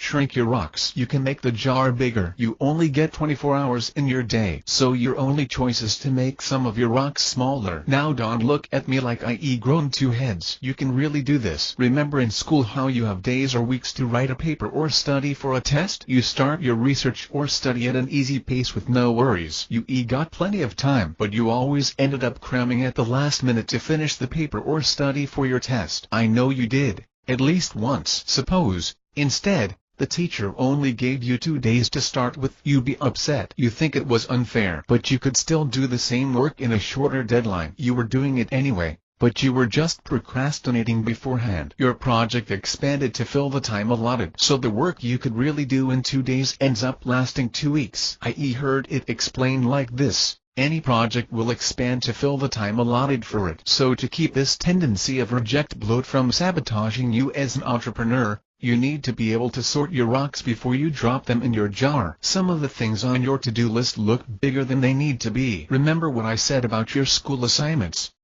On the other hand, some of the things on your list look easy, but they will mushroom to gigantic size before you know it. And some of the stuff you can just drop off the list for now. I know you think you need to do these things, but the world won't end if you drop them. They're nothing quite as frustrating as busting your butt all day and then realizing you've been working on stuff that really wasn't all that important. Pick your system. Look up time management in Wikipedia and you'll find a list of methods you can use to prioritize your tasks. I'm only going to talk about one of them here because it's a way to illustrate what this chapter is about. The Eisenhower Matrix is a method that helped me prioritize the demands for my time. The Eisenhower Matrix looks like this. The quadrants represent a matrix you can use to sort your to-do list. You need to see that the important stuff gets done and the really important stuff does and get neglected. The tasks you encounter each day will fall into one of these 4 categories. Important/urgent. This category is for things that have to be taken care of now. You probably at one time or another described a hectic day as putting out fires. You going to have plenty of fires burning when you self-employed. Everything feels like a fire when you start your business. All of it is important. It all has to be done right away. Sort these projects from biggest to smallest. Take care of the biggest ones first, just like the rocks. The trick is to make sure nothing slips into this category from the next one on the list. The things that are important but feel urgent. Not important/urgent. These are tasks or projects that feel like they have to be done right now. But when nothing serious happens to you if they don't get done right away, put them in this category. I'm talking about things like talking to the salesperson on the phone and all the interruptions that feel urgent. They pop up demanding to be done right now, but they lying to you. They can wait. You can recognize the not important tasks when you ask yourself, "What happens if this does and get done right now?" Or what happens if this does and get done at all?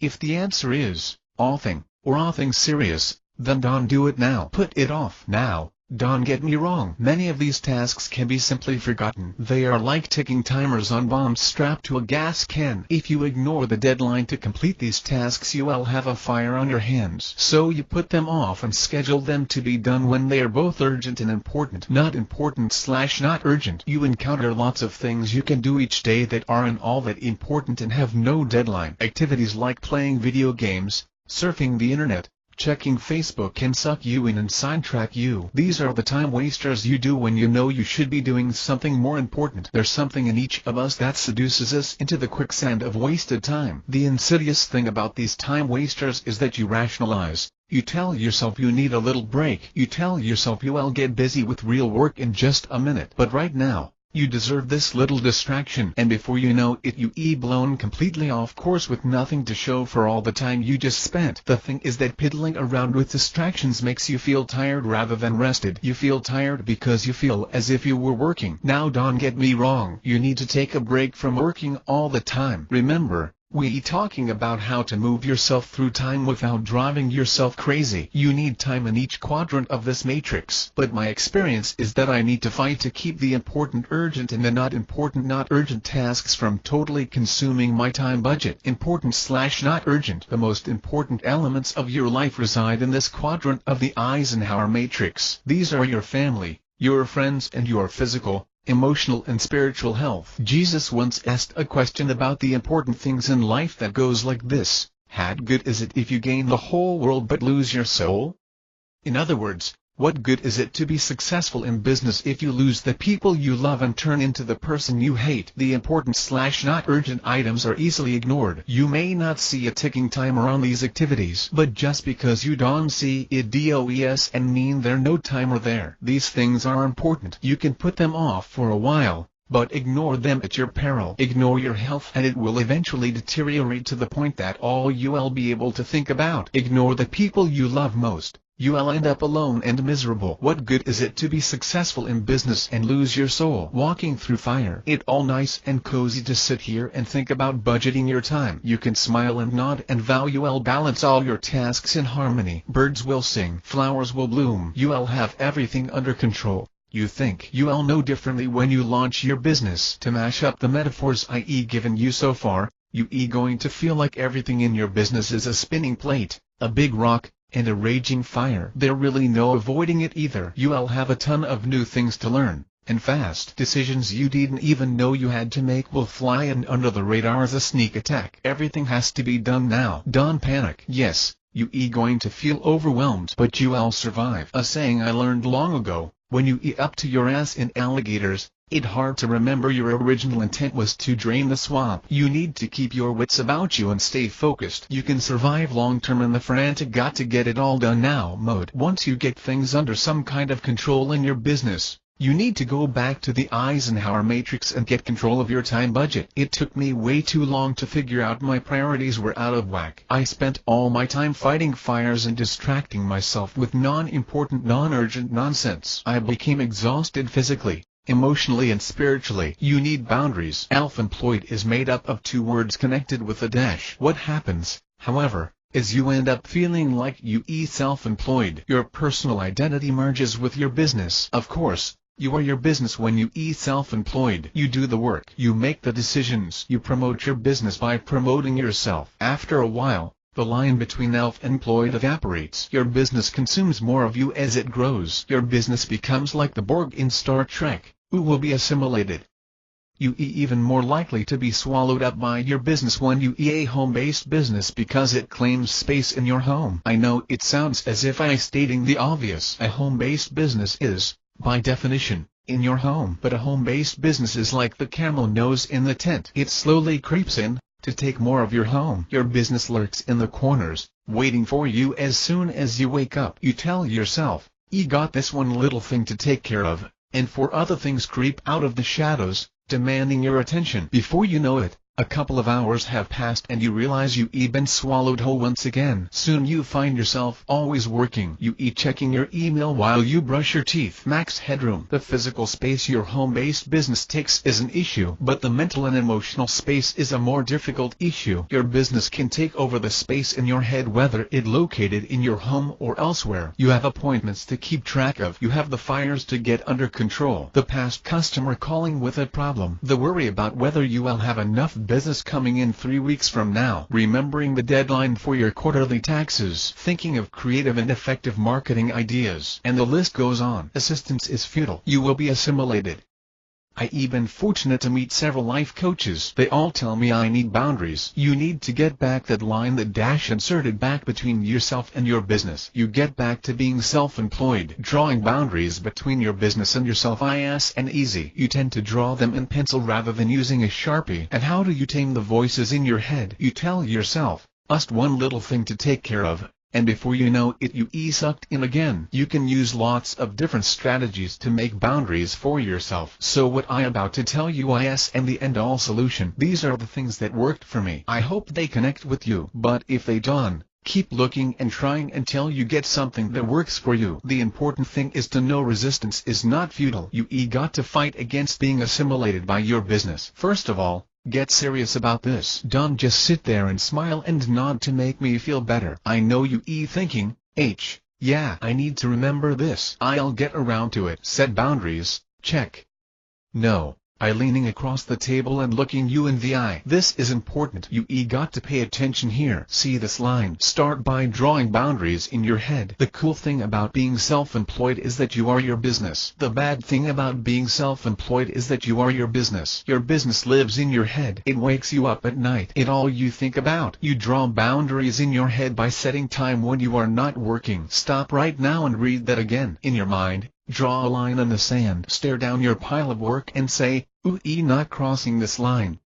If you a list maker and schedule keeper, write it down. If you with the flow-free spirit, make it a promise to yourself. And when the time comes for not working, don't be working. Don't be thinking of all the things you have to do. Don't be thinking of work at all. Be thinking of anything besides work. Picture this exercise as a mental whack-a-mole. You hold the mallet in your mind and when work thoughts pop up you smack them back down. Believe me, this is a game you need to win. Carrying your business in your head means you never ff the clock.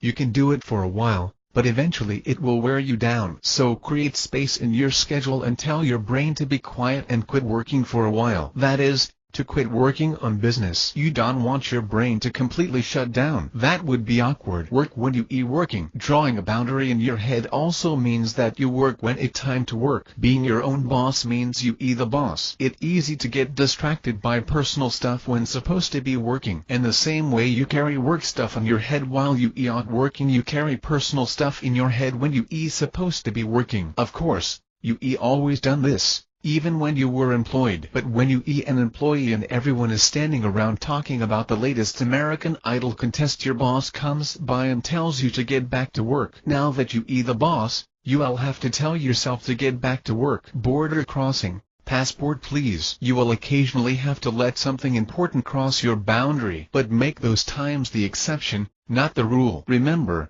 part of the reason you wanted to be self-employed was to have more say-so in how you live your life. Don't let work bully its way into your personal space. Don't let personal stuff encroach into your work. Work when you work, and don't work when you don't. But be flexible enough to make exceptions when you have to. Physical boundaries at home. The physical boundaries you create for your home-based business are just as important as your mental boundaries. Designate a space for your business to live in your home. Use it for business. Resist the temptation to drag your work out on the living room couch while you watch TV. Don't leave work in piles on the dining room table. I realize you may not have room to spare. You may have to work from your kitchen table. If this is your situation, find a way to store your work somewhere else so your work does and live in your living space. Work when you working and then pack it up and put it away when you not working. You probably thinking, had a hassle. Of course it a hassle, but, believe me, you really need to have your own living space. Keep your business in a separate space so it's out of sight. The lines you draw in your head are easier to maintain if your business is and constantly living in your personal space. Make strong boundaries at first.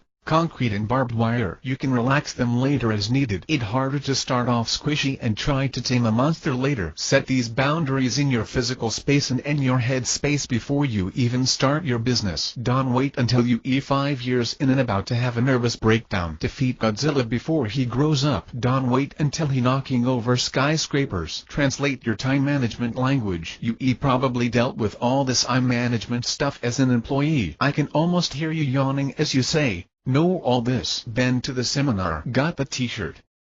But when you become an entrepreneur, the demands on your time and attention intensify. The strategies you used as an employee might not work anymore. You may have had a demanding boss as an employee, but you could still shut the door or hang up the phone or walk away and not have to deal with him or her for a while. You could even sneak some time at work to watch cat videos online. But when you are self-employed, you can hide from your boss. You can shut the door or hang up the phone. The voice in your head will keep demanding and nagging. So make your plan now. Know when to tell your boss self to back off and give you space. You can escape the fact that your business is you are self-employed. You need to make sure that you don't become your business. You have 24 hours every day. Remember, you don't control the hours. You control yourself. You also control and contain the space, mental and physical, your business occupies. The decisions you make minute by minute and hour by hour add up to what you get out of your life, for good or bad. Choose well. Chapter 11: The Powers That Be. Someone in the crowd asks, "Abby, is there a proper blessing for the czar?" The rabbi looks down and strokes his beard. He slyly smiles, lifts his head and says, "May the Lord bless and keep the czar far away from us." As a small business owner, you will relate to the scene from Fiddler on the Roof. You will feel the government hand on your business no matter what kind of business you have. The rules of the game vary for each level of government and the location of your business. At the least you will have paperwork, fees and hoops to jump through. You may have restrictions and roadblocks as well. Your local government. Let's start out close to home. Your city government will likely require you to get a business license. Yes, even a home-based business will require a license. You will have to pay a fee each year and abide by the city zoning and sign regulations. Your business may have regular inspections from government agencies. Places such as restaurants and catering businesses have to be approved by the health inspector. For example, you may have other permits or use restrictions on how and where you can do business, depending on the city in which you live. Home associations may also have rules and/or prohibitions for having a business in your home. So be sure to clear your plans with the powers that be in your backyard first. A call to your local chamber of commerce should get you headed in the right direction. Courtesy goes a long way. If you are thinking about starting a home-based business, make sure you do your best to be a good neighbor. Customers coming and going all day or employees' cars parked on the street will irritate even the most patient neighbors. Some cities have regulations against a retail-type business from your home, that is selling products or serving customers in your house. But even if your city allows this kind of home-based business, you don't want your neighbors making a call to the city zoning board and complaining. Even if you are doing everything by the book. The county. Your county government is the next level up in the government food chain. These are the guys that tax your house, your car, your boat and other kinds of personal property. Taxable personal property varies by state. Most counties tax real estate, so if you own a business building you'll be paying taxes on that. But your personal property may also be taxed if you use it for business. More to the point, the county will tax your personal property as business equipment. That is, once you use it as part of your business, it is not considered personal property anymore. Now it's business equipment and subject to tax. For example, suppose you are going to start a lawn mowing business. You have a lawn mower, a trailer, an edge trimmer and yard tools. You are good to go. All this equipment is personal property. But once you use your personal property in your business, the county may tax it. Again, the rules will vary from state to state and county to county. But this tax can sneak up and surprise you. I was certainly surprised when the county assessors informed me the tools I owned for years were now subject to tax. And please send the money now. Your state government. Your state government is the next level up. Again, laws and regulations vary from state to state, and some states are friendlier to small businesses than others. Your state may require a license for the kind of work you do. For example, some states license house painters and interior designers and every trade involved in house construction or remodeling. Other states only license general contractors, the ones who hire and manage subcontractors doing the actual work. Hairdressers and barbers usually have to have a state license. You might also be required to take continuing education classes to maintain your license. It will be worth your while to keep up with your state laws and regulations that affect your industry. Sometimes rules change. The state of Kansas tried to clamp down on a business called Braid Maidens. These ladies went to events like the local Renaissance Festival and sold their services to braid hair. The state claimed that since they were working with another person's hair, even though they weren't cutting or coloring it, they would be required to hold cosmetology licenses. The Braid Maidens won their case in court and were able to resume their business, but they were out of business until the case was resolved. Now, from what I read about the lawsuit, the Braid Maidens business was a full-time, bring-home-the-bacon business. They only worked a few weeks a year at the Renaissance Festival. But imagine starting your business intending to make a profit only to have some state bureaucrats shut you down, forcing you to go to court to defend your livelihood. Like I said, you should be aware of both present and potential regulations your state requires in your business. Corporations and LLCs. Your state government registers your business if you decide to do business as a corporation or LLC rather than a sole proprietor. Your state has rules and guidelines for corporations and LLCs. These rules and guidelines vary from state to state. You should find the information about setting up corporations and LLCs on your state official website, usually in the Secretary of State section. You may be an employee. I was shocked when I found out the state wanted unemployment tax from me as the owner of my corporation. Technically, the corporation pays me as salary. The state considers it subject to unemployment taxes. I asked if I could fire myself and collect unemployment. They chuckled and said, "Oh, you the owner." I asked, "And why do I have to pay?" They told me, just the way it is." I grumble under my breath each time I pay this tax. And another thing, when you ENS Corp, the federal government wants unemployment tax from your salary as well. Are your sales taxable? Check with your state to find out if they tax your sales. If so, you need to register for a sales tax ID number. Sales tax laws also vary from state to state. They are also subject to change, so pay attention to what your state legislators are up to. For example, some states have no sales tax on grocery items. The state I live in doesn't tax labor on residential construction, nor do they tax labor for hairstylists. Most states have a list of products or services exempt from sales tax. But remember, the list of exemptions is always subject to change. So check your state website, it usually under the Department of Revenue, and see whether UTT&P is subject to sales tax. It doesn't hurt to give them a call as well and ask for specifics about your particular business. State and local income tax. And don't forget,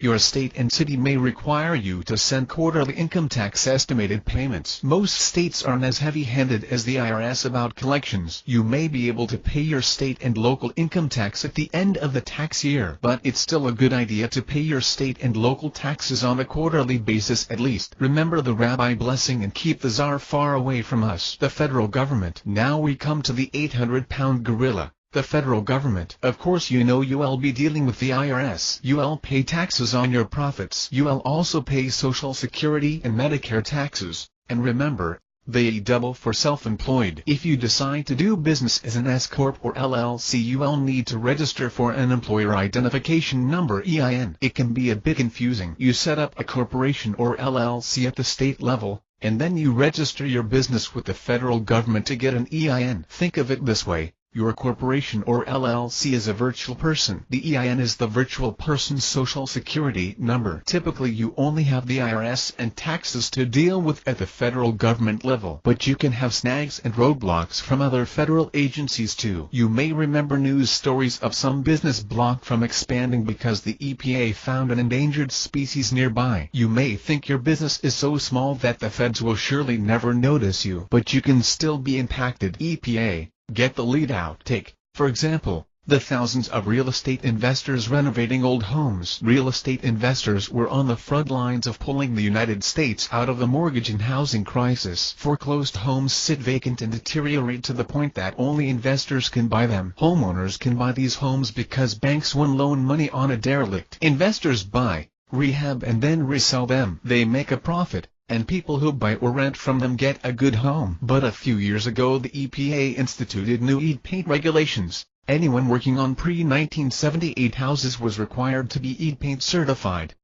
Real estate investors and remodeling contractors got squeezed because the EPA imposed their regulations almost overnight, and they laid on heavy fines over $30,000 a day for anyone caught working on a pre-1978 home without being certified. Now don't get me wrong, lead paint is a serious health risk, but the EPA mandated these changes and high penalties so quickly that few contractors were able to get certified in time, and the new rules push up the cost of doing business for contractors. The actual added cost the contractors have to bear is at least triple what the EPA estimates in their guidelines. Some contractors and investors went out of business as a result. Others now refuse to work on houses built before 1978, and those contractors who do work on older homes raise their prices. So people who own older homes have to pay more, and investors have to charge more when they resell or charge higher rents. Roll with the changes. Now you may be asking, had this have to do with me? I'm not a real estate investor or contractor.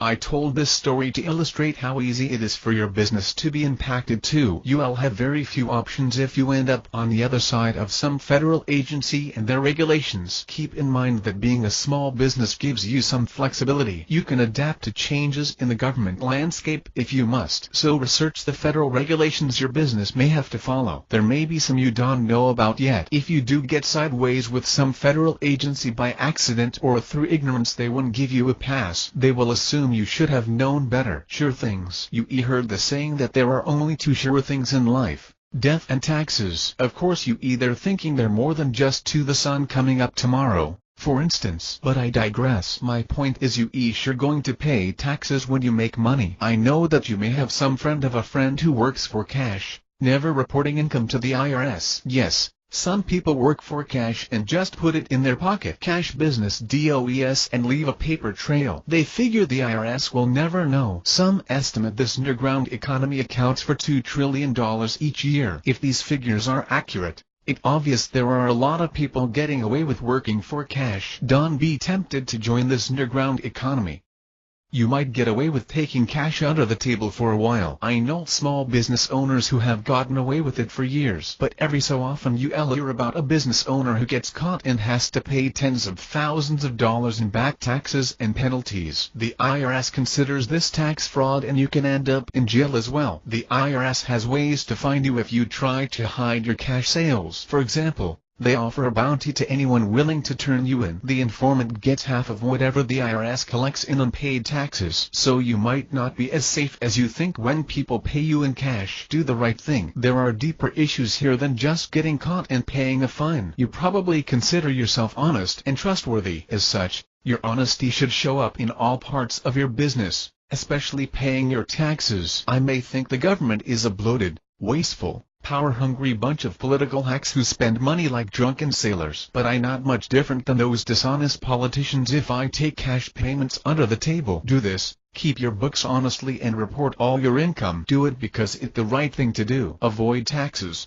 Legally, you can afford to do the right thing because you will have legal ways to cut your taxes. You have more deductions as a business owner than you ever had as an employee. Find a tax ninja accountant and you can legally save thousands of dollars on your taxes. The U.S. tax code is thousands of pages long and filled with wherefores, therefores and what-fors. The tax code is massive and complex, so the wealthy can run their businesses and invest their money while avoiding taxes. When you become a business owner, you have access to some of these same deductions and tax breaks, even if you are not wealthy yet. Businesses don't pay taxes, and consider this fact: at the end of the day, businesses don't pay taxes. People pay taxes. Remember the personal and business budget you figured back in Chapter 2? All of the expense from your not-so-silent partner, the government, get added to your budget and passed on to your customers. Taxes are part of your overhead, and, yes, every business does their budget this way. That's why I say that businesses don't really pay taxes. Every tax increase on businesses only an increase in their overhead passed on to you and me in the prices we pay. So if you running your business the way you should, you don't really need to be dishonest and cheat on your income by taking cash under the table.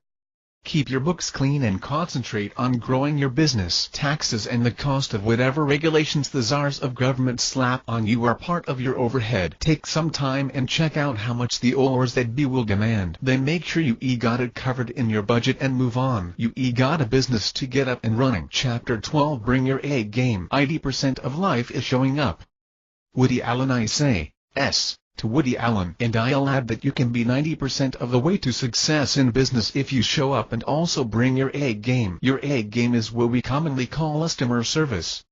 You tend to remember good customer service because bad service seems to be so easy to find. Some companies treat you as if you a nuisance, rather than the reason they in business. But stop for a minute and think about those companies. The entrepreneur who started the business didn't set out to create it as a place to ignore and abuse people. I'm sure the founder had good intentions, to provide a good product or service. Of course, you can get poor service from a small business as well. It's easier to pick on the big corporations with call centers on the other side of the world. It can happen to you. I can hear you sitting there saying, me, I'll never let poor service creep into my business. But don't fool yourself. You can get so busy keeping all the plates spinning that you forget the core of your business, serving your customer. You let little things slip. An appointment gets missed. Phone calls don't get returned. You overpromise because you trying to keep your customers happy. Your best intentions careen off the cliff. Show up and bring your A game. So what does your A game look like? Well, it depends on your business. What do your customers expect from you? What kind of experience do they want when they do business with you? What frustrations do they have with other people in your industry, your competitors? Find out what your customers expect. Then figure out how to give them all of that, plus something over the top they didn't expect. Make them say, oh, but wait, you not finished yet. Get inside their head. Learn the things they want but don't yet know that they want. They'll think you a genius if you can hit that spot. In short, discover how you can serve your customers so well they'll love you for life. Be memorable. All the stuff thrown at you so far might be overwhelming, but hang in here with me on this. Your success depends on how well you serve your customers. Your satisfied customers will go on their merry way and soon forget you. Give customers what they expect and they will be satisfied. You don't want satisfied customers. You want raving fans. Raving fans remember you. Raving fans will gush about you whenever they have a conversation that turns to what you do, your TTNP. Now even with your best efforts, you not going to make everyone into a raving fan. You want to make some customers happy no matter what you do. But you not bringing your A game if you only average 3-star reviews. Remember, your goal is to create advocates, people who are happy to refer you and who want to refer you. The way you create advocates on your A list is to go all out. Give your customers way more than they expect. The spice monger. I buy spices from our local farmer market. Tables overflow with bags full of every spice imaginable. Each bag contains a small scoop, planted deep. Handle up. My mouth waters as I wait. The mingled fragrances bring to mind hearty plates of savory food. The spice monger charges anywhere from $1 to $2 per scoop, depending on the spice. But when you place your order, he puts a scoop and a half in your bag. Understand that the posted price is a fantastic deal, less than half the price of buying from the grocery store. But he still gives more than he promises. That extra half scoop is what draws me back to his table instead of visiting the other spice monger down the aisle. Now I'm sure his price covers the scoop and a half I get, but the price per scoop sets an expectation for me. So I always feel as if I'm getting extra, even though it is standard procedure. Do it on purpose. This is important. Bringing your A game is and something you want to do by accident. Think about how you interact with your customers, from their first contact with you clear up until you deliver the goods. Be like the spice monger. Create a plan and a system to set your customer level of expectation and then deliver more than you promise. When I say, read a plan, I don't mean to just think about it and keep it in your head. Get a piece of paper, or go to your stack of napkins. Write your ideas down. Getting your ideas out of your head and onto something else will bring out stuff you never knew was in there. Make an outline or draw circles, lines and arrows, Whatever works best for you. Just make the time to put together a concrete plan for how you can serve your customers with excellence. This should be part of your business plan. What do your customers want? Think about how your customers will first contact you. Will it be by phone, by email, by text? How quickly will they expect a reply? Will they expect a live person to answer the phone if they call? How soon will they expect a return call if they leave a voicemail? How soon will they expect an email response? Will they expect an instant response if they text? The answer will vary depending on the kind of business you have and the customers you serve. Baby boomers will be pleasantly surprised by a live voice answering the phone. Gen Y and millennials may not want to call you but will be happy to text or email. If you have a business location with customers just walking in, think about what they expect when they come in the door. Do they want someone to greet them?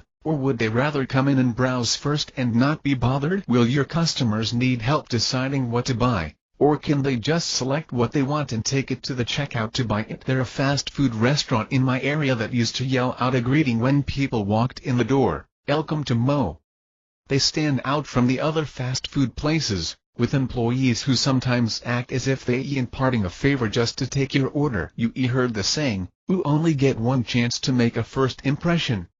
Your customer first impression starts when they contact you with the idea they might do business with you. Your customer should already have a first impression about you from your marketing. Remember, your marketing is supposed to make you look good. So, when a potential customer contacts you, he or she should already expect you to be wonderful. Their first point of contact needs to confirm your awesomeness and leads them to an experience that transforms them from customer into a raving fan. Selling is serving. Your A game shows up in your sales process. You selling from the first contact you have with your customer. You selling while you do the work or deliver your TT&P. You selling up until you get paid. Yes. Being an entrepreneur in business means you have to sell, but it's not like you think. Don't think of sales like the slick talker, selling ice to Eskimos. Sure, you can sell with high-pressure tactics. If you pushy and annoying enough, people will buy from you just to get you to shut up and go away. But high-pressure sales tactics don't result in loyal, raving fans. We talking about a game customer service, and selling is serving. When you sell, you help your customers make a decision that in their best interest. You not working in your customer best interest if you convincing them to buy from you just so you can make a sale. High pressure sales tactics don't serve your customer and don't result in raving fans. Find out what your customer wants and their motivation to buy it. Remember, people buy the things they want, not the things they need. Determine whether you can give them what they want and make them satisfied. Then find a way to deliver more than you promise, so customers walk away ecstatic. Ask first, then tell. This means your sales process begins by asking questions of your prospective customer. Now, if they interested in what you have to offer, they going to start asking questions back. Don't be lured in and launch into a spiel about your product or service. Talk about yourself and what you can do for them, but stop and ask them questions. Make sure you listen closely to the answers they give. Then ask more questions to get to the core of what they want. Your primary goal is to make your customer feel important. Make your customer believe you going to do whatever it takes to help them get what they want or fix their problem. Because you bringing your A game.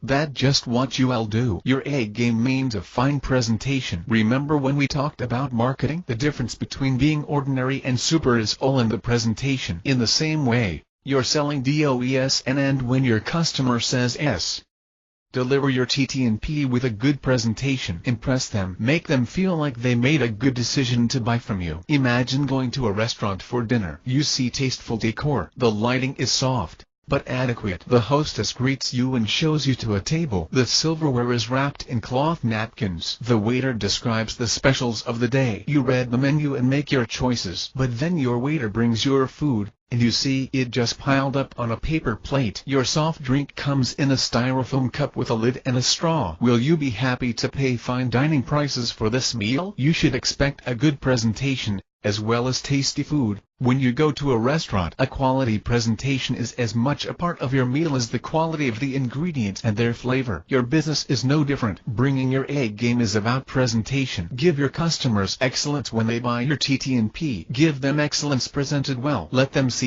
you giving them more than they expect. Start with a quality presentation in your marketing and continue it all the way through your sales process to your follow-up and asking them to be your advocate. What best for your customer? Always help your customer make a decision that a benefit to them. This means that sometimes you will have to say, "You don't need me right now."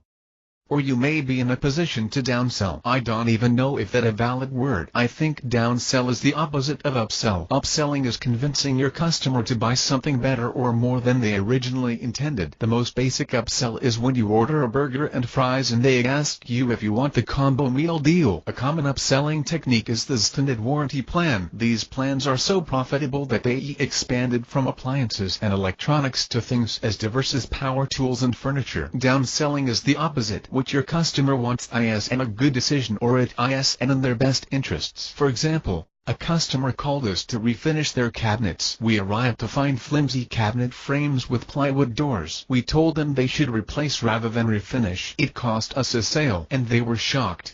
Frowning. I bet you may think I got a screw loose. Send away business? Am I crazy? But we not shy about upselling either. A customer may ask for a cheaper finish that does and fit their high-end home. We will work to convince them of what they need. A home with unified decor. You see, serving with excellence is a mindset. This excellence does and come by accident. Yes, I'm telling you to make a written plan for how to wow your customers. But your mindset is more important than your plan. Make your customer wants and needs more important than making a sale. Creating your system is just a framework. Your system is there to reinforce your mindset and your core values. Your system reminds you to have your A game on. Your system and mindset working together will make customers love you forever. Plan your A game. Think back to times you experienced outstanding customer service. Perhaps it was a waiter who took such good care of you, or perhaps a store manager amazed you with a painless warranty transaction. Even small courtesies like a checkout cashier talking to you instead of mindlessly scanning your items. You remember great customer service because it's an exception. Indifference or even surly treatment is average. It sticks in your mind when people make you feel they appreciate your business. So few businesses focus on serving their customers well that even mediocre service stands out. You can be awesome. You may not have a warm, fuzzy personality. Yes,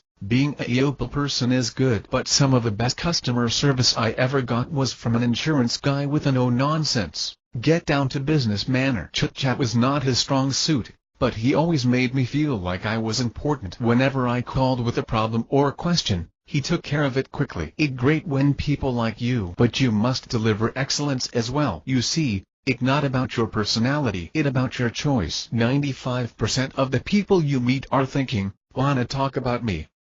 Being self-centered comes naturally. I want the stuff I want and I want you to pay attention to me. That's the way we all are. Set aside your own ego and your customers will love you. Pay attention to them. Listen, hear what they say. Get over yourself and make it, "Wanna talk about you."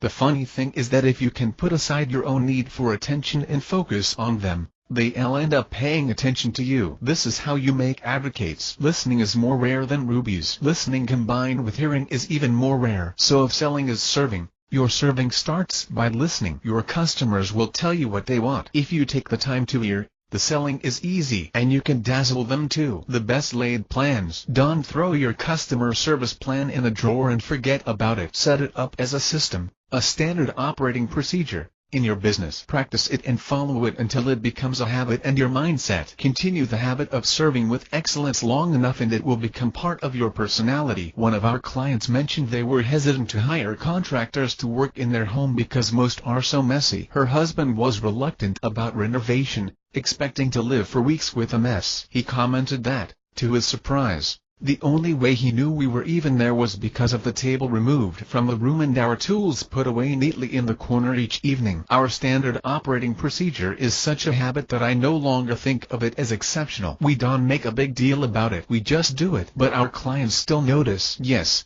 There will be times when you won't feel like being awesome. You will run across some bozos and trolls. You'll have customers who make it next to impossible for you to serve them well. That's why I'm telling you to make yourself a system. Serve with excellence to the best of your ability. You'll have more success with some people than with others. But strive to give your A game to everyone. The bad customers. I used to see signs in stores. You reserve the right to refuse service to anyone.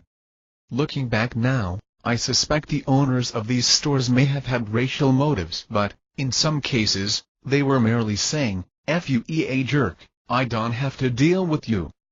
Don't ever refuse to serve someone just because they're different as in race or religion. But you'll find some people you can make happy no matter what you do. Politely tell these people, "Sorry, but I can help you," and walk away. I said it before. Bad business is worse than no business. You will lose money when you have no business. Bad business will usually cost you money and suck life from your soul. Bad customers who are never happy are like leeches on your spirit. Whatever money you might make and worth all the crap you have to put up with. Now I'm not saying you should grip the lever just itching to release the trap door and send your customer to purgatory. When you make a picky customer happy, they'll be one of your best advocates. But a customer with high expectations is a whole different animal than the one with outrageous expectations. Don't be too quick to fire a difficult customer. But, on the other hand, don't be afraid to get rid of a bad customer. Customer categories. 80% of your customers will be impressed if you just show up and give decent service. You'll have to sort out the remaining 20%. Listen to them, and pay attention to what they tell you. You'll be able to sort them into one of three types: high maintenance, PITA pain in the ass, or tyrants. You can handle high maintenance and PITA customers. Tell them what they can expect from you and then over-deliver on your promise. If your business is service-based, or if you put together an estimate for your TT&P,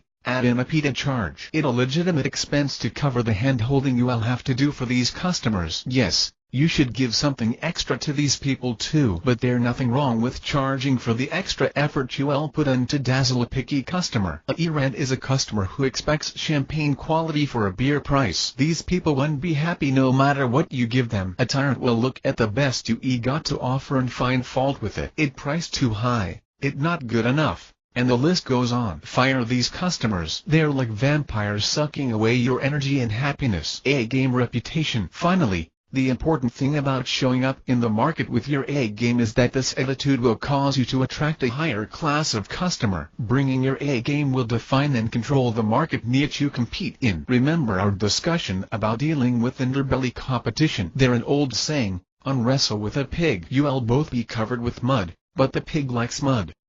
You define the field of play when you bring your A game. You not in the mud wrestling pigs. You not even just giving common service. You on solid ground, serving customers who love you and rave about you to their friends. When you give your best, you attract customers who are willing and eager to pay for the best. This is the advantage of showing up with your A game. Working for customers who become raving fans makes being an entrepreneur fun. Chapter 13: Growing Pains. Success will lead to a problem. You can keep up with all the business coming in the door. You overwhelmed. You stressed. You going to feel like you need to hire help. Almost every small business owner told me this. Put off hiring employees for as long as you can. You may remember I encouraging you not repeat my own mistakes. My experience in hiring employees ended up a miserable failure. So what follows is my reflection on what went wrong and what I will do could should done differently. Are you really ready? Once the thought, "should hire help," floats through your mind, slap it away like an annoying mosquito. When you can keep it away any longer, sit down and take a good look at your business. Ask yourself some questions. Can you train someone to do the work you do? If you selling a service, can you find people with a level of skill you have? Can you break down what you do into pieces and create a system your employees can easily follow? If your employees need to learn skills, can you take the time away from your present business to train them? The last question I listed is a big one. Training employees takes time, and it takes time during your productive business hours. You already have more business than you can handle. That's why you thinking about hiring someone, right? Training an employee will slow your productivity before it increases it. Question mercilessly. Take a long hard look at your business. Take the list of questions above and be as brutal and honest as you can when you answer. In my case, I said yes, but I soon realized I should have looked a lot harder and deeper. I should have taken more time to consider the complexities of our business, and I should have been more pessimistic about how employees would actually fit into our business. Our faux success. When faux painting was the hot decorating trend, we were swamped with work, so we hired 2 employees intending to create a second faux finishing team. My wife, business partner, and I would each work with an employee and double the amount of work we could accomplish. This seemed like a great plan in theory. In reality, it was horrible. Faux painting is an art. Of course, when the market was hot, everyone wanted faux finished walls. Unskilled artists flooded in to meet the demand, but they did mediocre work. But we had honed our A game. We served the elite, the high-end market. Our clients didn't just want paint sponged on the wall. They wanted finishes with finesse and refinement. And we had a good system in place so we could consistently deliver excellent results. Our reputation and skill level put us among the top faux finish artists in our city. Our faux fiasco. We discovered artistic vision is neither common nor easily learned. Our 2 employees developed some of the technical faux painting skills, but they lacked the E for the art of it. I failed to remember that art is more than just the sum of the parts. Computer-generated music will never compare to a live performer. The notes are the same, but the art comes from the way they put together. Our employees learn technique, but the vision to put it together into something amazing just was and there in these 2. Our clients expected finesse and attention to detail. Our employees just didn't have it. Lessons learned. The first lesson I learned about hiring employees is this: set high standards. Don't hire employees just because you need help. I know, you may not be hiring artists, like I was, but your employees must buy into your business philosophy. Find that person passionate for serving people who will make your customers into raving fans. The most successful business people hire employees more talented than themselves. So you look for passionate, talented people. Don't hire people who just want or need a job. Write a manual. Break down the tasks of each job. Put in as much detail as you can. List exactly what you expect and how your employees will meet those expectations. The more specific details you include, the better. Don't just hire someone and then expect him or her to learn your list of unwritten expectations. And by the way, even after you write down everything you can think of, you will still have an unwritten list of expectations. How much do you pay? When you bring your A game to the marketplace, you are making a commitment to bring A game employees along with you. This means you will have to pay at or above the market salary for top talent. Wages for the same jobs will vary by region and the cost of living in your local marketplace. In general, the cost of living in the U.S. is higher on the East and West Coast than in the middle of the country. Wages tend to adjust depending on the cost of living. As a general rule, the wages or salary you pay will determine how good an employee you hire. The main thing to keep in mind is to pay a wage or salary consistent with the job market in your area. Your overhead goes up. Your business budget has to change when you have employees. Your figures have to include employee salaries. You also have to cover increased overhead in the following: liability insurance, worker comp insurance, unemployment taxes, state and federal, and your half of Social Security taxes as the employer. Most business liability insurance policies are based on your payroll. The insurance company covers more risk the more employees you have, so your premiums will go up as you grow your business. Workers' comp covers your employees if they are injured on the job. Workers' comp has a minimum base rate that increases the more payroll you have. Most states require you to carry worker comp insurance when you have employees. Some states allow you to bypass worker comp if your payroll is low enough, but you are still liable for on-the-job injuries if your employee gets hurt. Without worker comp, you could end up paying an employee medical bills out of your own pocket. Unemployment and Social Security taxes are also based on payroll. The more money you pay out to your employees, the more taxes you will pay. Your bookkeeping and accounting costs will go up too. Recalculating. Plug these numbers into your business budget. Go back to your calculations for the number of hours a week and number of weeks you will work in the field. Recalculate your rates for your TT&P, and don't forget to reduce the number of hours you are billing for your time in the field. You won't be producing or selling the same amount of your own TT&P while you are managing and training your employees. Another shift in your thinking. Expect your employees to carry their weight. The idea of hiring help is that you get more done, bring in more jobs and sell more of your TT&P. Your purpose is to bring in more money, and the only way to really grow your business is to hire people who can pull their weight. Be sure you know what you are getting into when you decide to hire employees. Don't let my tone discourage you from taking on employees, but make sure you crunch these numbers before you do. You have to shift your thinking again when you hire employees. Entrepreneurs with employees think differently than solo entrepreneurs. Self-employed versus business owner. In the purest sense of definitions,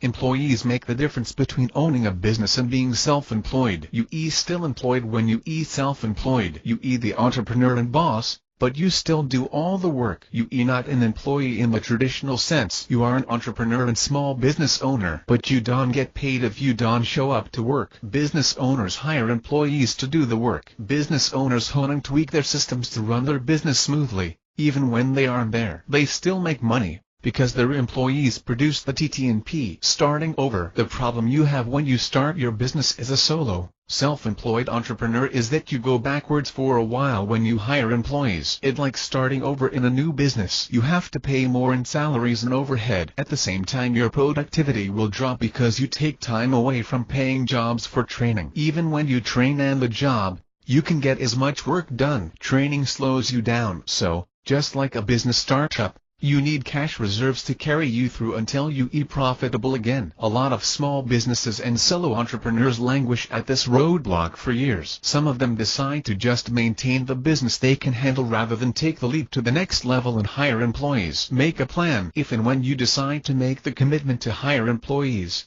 sit down and plan it like you planned the start of your business. Go through the same steps of analyzing your market niche, budgeting and figuring how much money you will have to spend before your break-even point. What I learned from failing: I should have planned better when I hired employees. I didn't analyze deeply enough. I didn't look at the complexities of my market or the skill level employees would need to deliver the kind of work our clients expected. This is why I say to start with an analysis of your business. Can you hire employees with skills? They're a downside for you when you perfect your A game. How do you find an employee as good or better than you? And are you charging enough for your product or service to be able to pay a great employee the wages or salary he or she deserves? In our case, we decided to go back to the ranks of the self-employed. We didn't want to deal with employees anymore. That decision led to the next lesson we learned: how not to fire someone. Do it like Trump. You guess it. I learned what I about to tell you by doing it poorly. You will need to fire an employee at some point. We should have done it sooner. We might have had success with employees if we had fired one sooner and kept looking for the talent we needed. Then again, maybe not. When you fire someone,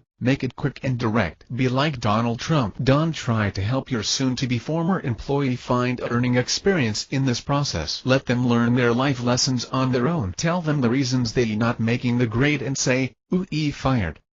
You don't have to be quite as harsh as Trump. You can use a euphemism such as "letting you go" or "no longer need your services."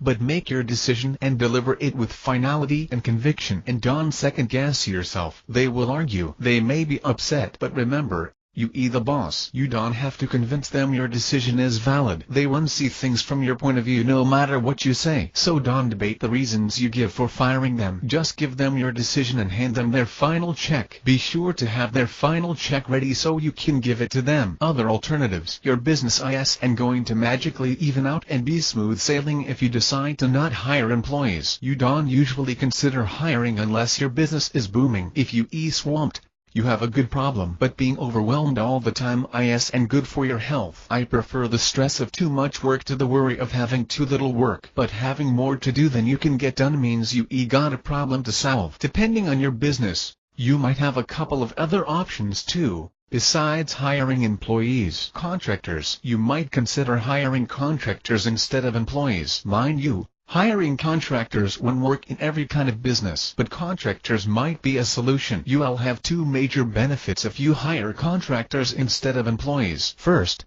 they are responsible for paying their own taxes and Social Security. You give contractors an IRS 1099 form at the end of the year and they deal with the government on their own. Secondly, you don't have to keep them working when business slows down. Your obligation is only for the project or contract you made when you hired them. You don't pay unemployment taxes on their pay, And they don't get unemployment if you no longer need their service. Now don't go getting all excited and think you can just hire people and call them contractors. Some businesses do this very thing, but you can turn employees into contractors just by calling them by a different name. Realize that contractors are independent business people. The IRS has rules that apply to how you hire contractors. Are you surprised by this?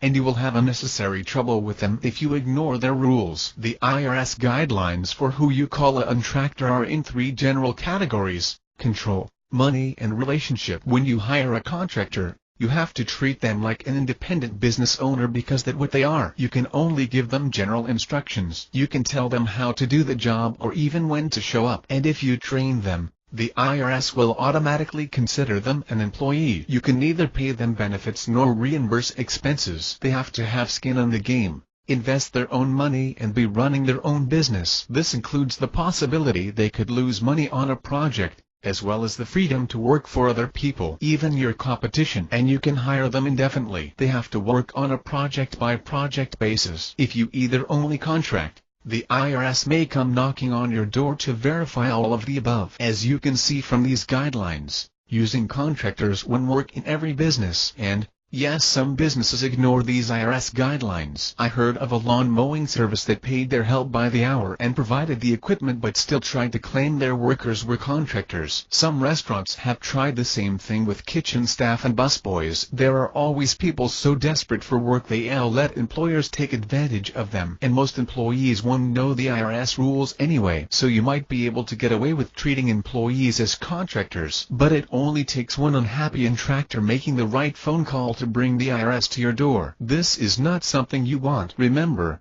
you want the Lord to bless and keep the czar far away from you. So take a good look at your business. See if it makes sense to hire independent contractors or whether you will have to find employees. If you like most entrepreneurs, you probably a bit of a control freak. Giving up the ability to supervise and direct the outcome of a project may give you chills. But take a few deep breaths and calmly, honestly evaluate whether independent contractors may be the answer for growing your business. At least, for a while. Raise your prices. The second option to consider before you hire employees is to raise your prices. Again, this option may not work for your business. It's hard to raise your rates above the market rate in your niche. Also, you may not be able to charge much of a premium. You won't sell many $20 cupcakes, no matter how good they are. But raising prices might take care of having more business than you can handle. You will have several benefits from raising your prices. First, it will slow your business down. I can hear you yelling at me, I want more business, not less. But remember, I'm talking about raising prices when you at your maximum capacity, when you running yourself ragged and have plenty of business coming in the door. You can do more business to make more money. But if you raise your prices, your business can slow down to a manageable level, and you make more money while working less. This is a good thing. You know about the law of supply and demand. A booming business means you living this law. So raise your prices when your demand is high. There are a limited supply of you. Of course, some of your customers won't pay the higher price. Don't worry. Others will pay more because they see the value you offer. Remember, you bringing your A game to the marketplace. When you have a premium reputation, you should charge premium prices. Another advantage to raising your prices is you will attract better quality customers. Remember back when I told you not to compete on price? Customers who look for value are easier to please than bargain shoppers. It seems strange, but it's true. You want customers looking for BMWs and Louis Vuitton rather than the Tata Nano,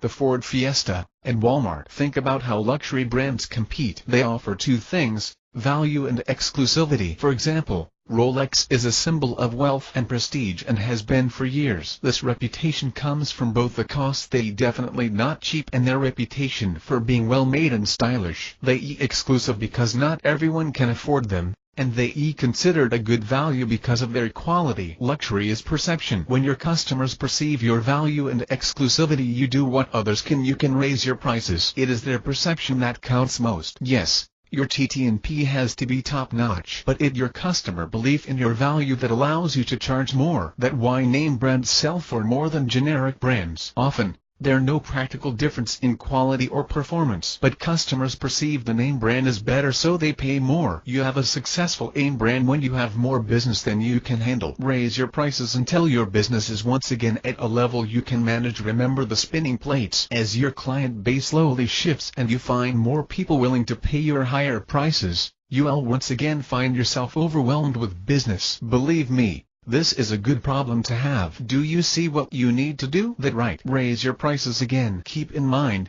the scenario isn't going to happen overnight. But wouldn't it be nice to be at the top of your market 5 years from now? In conclusion, do everything you can to position your business to compete on excellent products and services. And if you do hire employees, you're going to be the one demanding excellence and performance. You need to have the mindset and attitude of excellence first. But when you hire employees, you want to be like your ideal customers, demand quality and value. Don't go looking for cheap employees working for cheap wages. They will generally do only cheap work. Now, you may be starting a business in which you must hire employees right away. You'll have more work and planning to do to get started. Remember that you'll have to develop yourself and your company culture, while at the same time getting your employees to buy into your vision for constantly improving your A game as a company. Chapter 14. Your main asset. No one who stops learning is old, whether at 20 or 80. Anyone who keeps learning stays young. The greatest thing in life is to keep your mind young.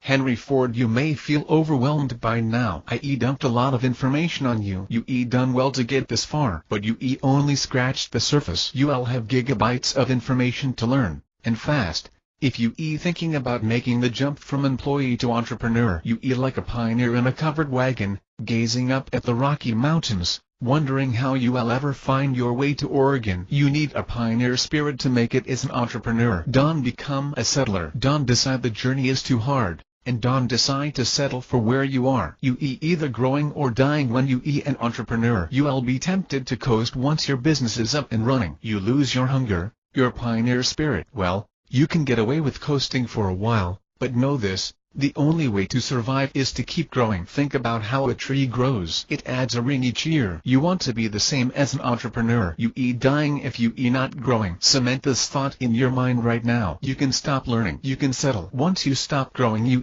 on your way to withering up and blowing away. It won't happen right away, but dying will come if you settle in and coast for long enough. I can see you doubting me on this. Okay, let me see if I can think of an example. Of course, look at General Motors. I know, they didn't dry up and blow away, but that only because the US government said they were big to fail.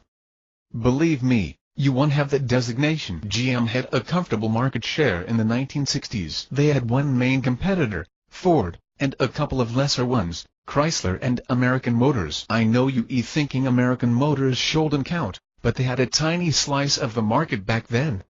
All American car companies competed on luxury, horsepower and style. 12 miles per gallon was an issue when gas was cheap. GM sneered at Toyota and the other imports when they gained a small footing in the 1970s. Even the spike in gas prices didn't change GM attitude. They coasted along, relying on their reputation and brand recognition. They didn't really innovate, but they did try to cut their production costs, because the imports were cheaper. What happened? GM quality dropped and Toyota gained reputation for quality and value. So, by the turn of the century, Toyota was seen as a good value and GM was just another American car with poor gas mileage and less reliable than the imports. So believe me, you can settle and you can coast once you get your business going. You got to keep pushing, growing and learning. The marketplace is competitive. You got to adapt and adjust to what your customers want, because your customers are fickle. The hot item you selling them this year may be past the next. Ask powerful questions. So how do you keep growing? How do you keep your competitive edge as an entrepreneur? You learn how to ask powerful questions. You see, the rules of engagement you operate and think in are set by the questions you ask. Your questions create mental boundaries you won't easily cross. Think about it this way. Present someone with two choices, A or B, and he or she will choose one of them. And most people will still choose only A or B even if both are bad. Imagine standing at the fast food counter. You asked, "Oh, you want regular fries or curly fries?" You likely to choose one of those options. They may have a salad on the menu too, but because the order taker asked you an or B question, you have to concentrate to break free and say a lad. Now you may be a health nut and WOULD and even set foot in a hamburger joint, but you get bamboozled like this all the time. Given the choice, your brain will take the easy road every time. You accept the rules of engagement and the playing field other people lay out for you. You don't even notice. Sure, you can break this habit of thinking along the easy road, but it takes work. Give me the first right answer. You see, your education trained you to be lazy. You learned to find the first right answer. Your teachers drew the boundaries of the arena and the rules of engagement. You learned and memorized the right answer. A few days later you had to find it again, hidden in the answers of their test. Is the right answer A, B, C, or D? Once you find the right answer, you go to the next question and repeat the process. You had a time limit, so you had to find the right answers as fast as possible. And you got a prize, a grade, and were ranked based on how many right answers you found. You learned to think inside the lines and only look for the first right answer. You stopped thinking once you found the first right answer. You repeated this process, year by year, until you were fully conditioned to find the first right answer and stop there. So now you hardly ever even consider whether the first right answer is the best answer. Perhaps there's another option that makes the first right answer irrelevant, and you never question the validity of the question. You buy into the premise and go off to find the answer. The rest of the alphabet. If you had the makings of an entrepreneur, you probably looked at the answers A, B, C and D, and thought, had about F through H? You skipped E because it was irrelevant. Did you ever ask your teachers how their lessons applied to real life? Such questions brand you as a troublemaker in school. Entrepreneurs are troublemakers. Employers don't want troublemakers. They want employees who give them answers to the questions they ask and stop right there. The owners and management ask the questions, and the questions define the limits of acceptable answers. They want an answer, A, B, C or D. Sometimes they want only A or B. They may tell you to think outside the box, but they don't really mean it. You know you better toe the line, but not cross it. You better give them AF answers. Don't be creative. Employers rarely want you to be creative. Creativity is unpredictable and messy. You better stick to proven strategies as an employee. Give the wrong answers or rate of answers and you risk losing your job. So you learn not to ask too many questions. More specifically, you learn not to ask the wrong questions. Just asking too many questions in general gets you labeled odd team player. You have to learn to play the game as an employee. Yes, your employer will ask you to think outside the box. You know by now not to fall for it. You learn to stay in the safe boundaries of proved out-of-the-box answers. You excel when you give acceptable answers. With practice, you learn to find the first right answers to more complex questions. Such is the path to good performance reviews and promotion in the company. Rebel with the cause. You got to chuck all this out the window as an entrepreneur. You the employer and the employee, the asker and the answerer. You can be only looking for the first right answer. You got to go looking for the most powerful question you can ask. Oh, yes, the real power is in asking questions, not in finding answers. If you ever doubt the power of questions, just consult the parent of a toddler. The simple question, "Hi?" repeated by a 2-year-old, can reduce the most intelligent adult to a blob of quivering jello. At some point the parent surrenders and says the word she vowed never to say, echoes "I said so." Powerful questions. The power to succeed resides in the questions you ask. You see, your brain is wired to find answers. Imagine I sitting next to you and turn to you and ask, "Ave, you heard what the weather is supposed to be today?" You may be deep in thought, but you'll stop and answer my question. Even if you in a pissed off mood and tell me, "Us off," or something worse, my question makes you stop and think about today's weather. In fact, I bet you thought about the weather just reading this paragraph. So, as an entrepreneur, you have to learn how to ask yourself powerful questions, because the way you ask your questions will determine the quality of the answers you get. Remember, the person asking the question sets the boundaries and the rules of engagement. If you ask too small a question, you automatically disqualify some of your best answers. You fail because you drew narrow boundaries. Your rules of engagement caged you in. Limiting versus powerful questions. In general, questions starting with "Hi" usually give you bad results. Just think about the "Hi" questions you hear. "Hi, did this tragedy happen? Why did that child get sick and die? Why is life so unfair? Why can I get ahead?"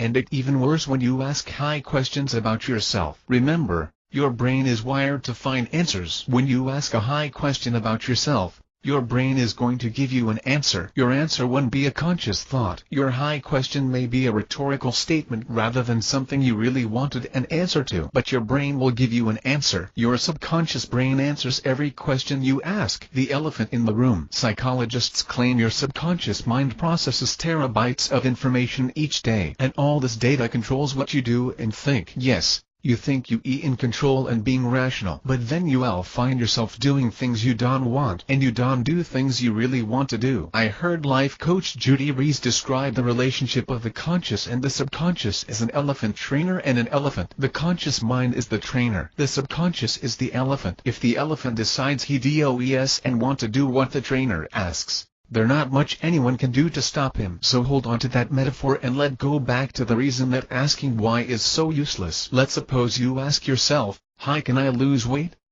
Your subconscious brain will answer, equals you a slob who eats too much and does and exercise. Remember, your conscious brain does and really hear this answer, but you experience the emotions of defeat and humiliation as if your subconscious brain says this out loud. Your conscious brain says, should lose weight. But the elephant just ignores you. Your conscious brain loses that argument every time. You can ask a better question, oh, can I lose weight? Your brain will give you a better answer. Put down the ho-ho. Get off the couch and exercise. You don't have the same emotion of humiliation and failure with this answer. However, your subconscious still kicks in and says, how do you mean? I love ho-hos and I don't want to exercise. Again you say, should lose weight. But the elephant still ignores you. On the other hand, you can ask a powerful question, how can I do right now to start losing weight and enjoy the process? A question like this will set your brain, both conscious and subconscious, on a creative quest to find an answer. Asking powerful questions engages your whole brain. The elephant becomes your ally and you got real power on your side. When you ask a powerful question, it makes your brain skip your default response and your library of bad answers. Ask a powerful question and you get an answer that gives you a good shot at losing weight. Your best asset. You might be wondering, what does this talk about your brain have to do with being self-employed? It matters a lot. Your brain is your primary asset as an entrepreneur. At the start I talked about why you need to think differently as an entrepreneur. Your lizard brain and your employee brain are the two biggest obstacles to overcome when you start your business. But don't think for a minute you home free. Taming your fear is only the start. You have to keep learning if you going to succeed as an entrepreneur. You need to keep growing. Mush forms in your brain once you settle in and slack off. This is your brain on mush. You might be able to get by with a little mush in your brain as an employee. Mushed brains are lethal when you self-employed. Believe me, your competitors lurk like wolves, waiting to snatch your customers. Your true competitors won't rest on their butts. They are out there right now, bringing their A game. They are striving to get as much of the market share as they can. You have no boss or a professional association pushing you to learn or take continuing education classes. You must motivate yourself. Dig deep and push to learn how to make your A game better. Powerful questions aren't for wimps. I'm going on about this topic because I want you to see that powerful questions will make you grow. Don't just speed read through this and make a mental check mark. I'll put my hands on your shoulders and look you straight in the eye. Now that I got your attention, you got to learn how to ask powerful questions and keep learning how to ask better and better questions. Start with the right words. Remember to ask the questions who, what, when and how first. If you ever ask a high question, follow it up with who, what, when and how questions. Here are some examples. Who do I know to give me good advice to start my business? What resources do I need before I start? When is the best time for me to start? How can I organize this new information to make a good decision? Why did that idea fail? What can I learn from the failure? How can I make a better decision next time? I know you feel like you standing under an information waterfall right now. Ideas are swirling and you trying to take it all in. You asking, oh, can I remember all this stuff? Don't worry when you feel overwhelmed. Remember the saying, every journey begins with a single step. The road to being an entrepreneur may seem impossibly long right now, but as comedian Stephen Wright says, everywhere is walking distance if you got enough time. And you may feel as if I'm telling you to walk all the way to Cincinnati. If you already live there, just work with me and imagine some other destination. No. You won't walk all the way, but you do have to take a first step. Once you get going, You'll discover resources along the way that will get you there quicker. Just take the first step and keep going. Why not? Do or do not. There is no try. Yoda, you good at making lame excuses. Oh, don't get offended. It's true. I know you make lame excuses because I make lame excuses all the time. Everyone I know makes lame excuses. Woulda, coulda, shoulda done this or that. But it's your big butt that keeps you stuck. If you remember the scene in Star Wars where Yoda levitates Luke's spaceship out of the muck, Luke says, "Don't believe it." Yoda says, "That is your problem." The way you think will determine your success or failure as an entrepreneur. The questions you ask and the mindset you develop are important because they are a good chance you going to read this book, and probably several others, but do absolutely nothing. The reason I know this is because I done the same thing. I done it lots of times. You have a dream. You want something different. You tired of your paycheck addiction and love the idea of being an entrepreneur. And you buy books and maybe even a video course or podcasts. You looking for the AC button.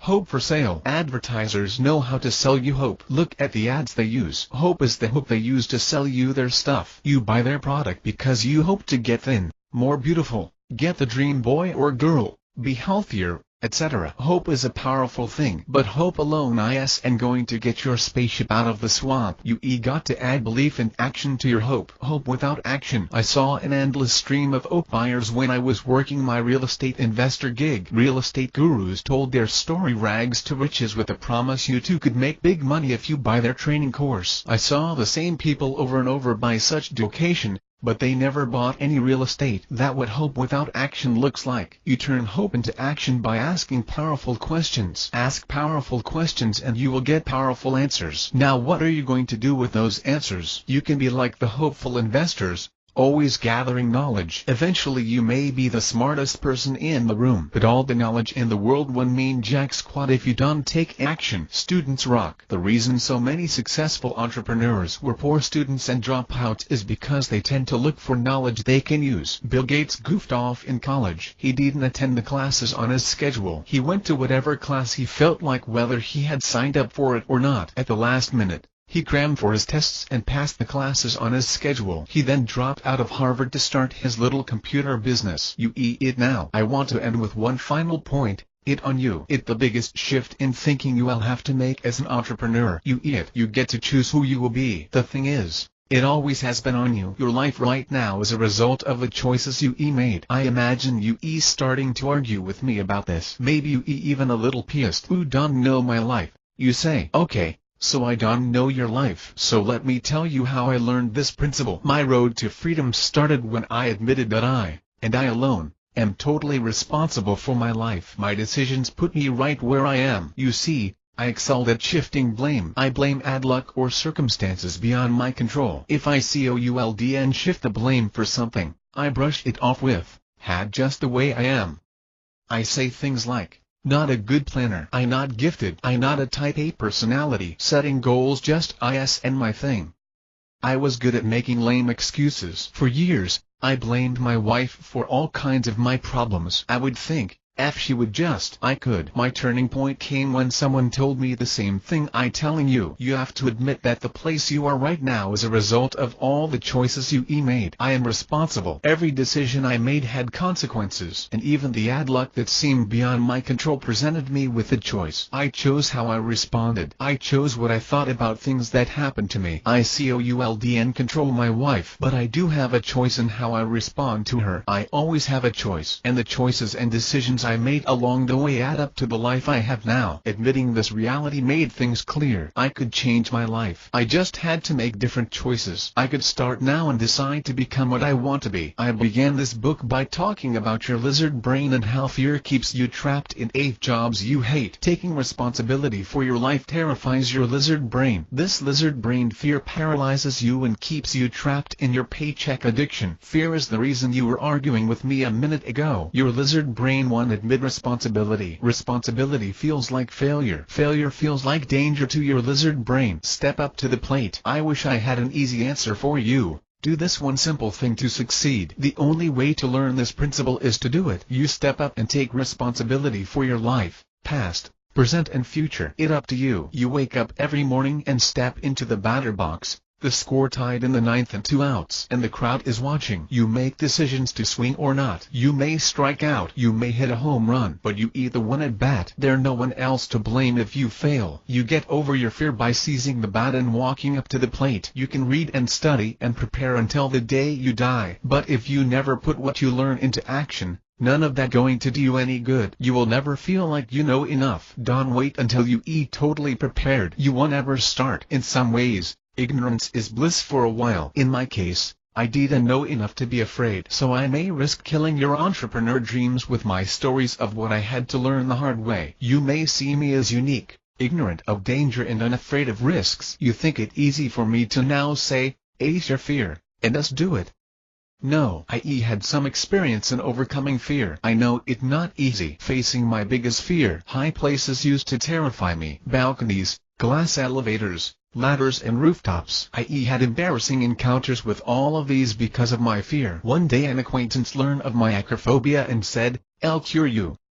I was motivated. It's hard to be successful at do-it-yourself home improvements when you can get halfway up a ladder. My new friend took me to the top of a cliff, tied a couple of ropes around a tree, fitted us both with harnesses and after a few minutes of instruction said, "Follow me," and backed over the edge. My death grip on the rope didn't comfort me as I stood with 50 feet of air under my heels and my toes trying to root themselves to the rock ledge in front of me. I forced myself to lean back. My heart hammered as I tipped past the point of no return. The stretch of the rope felt like a rubber band as the slack went out. I inched backwards down the face of that cliff, my mind racing to remember how to control my descent. Since I'm sitting here telling you about all this, I suppose it's no surprise that I made it alive and whole to the bottom. But I knew one and done was and going to cut it if I really wanted to get over my fear. So I climbed the trail to the top and did it again. Then I did it again and again and again. By the time we left, I was descending the 50 feet in under 2 seconds.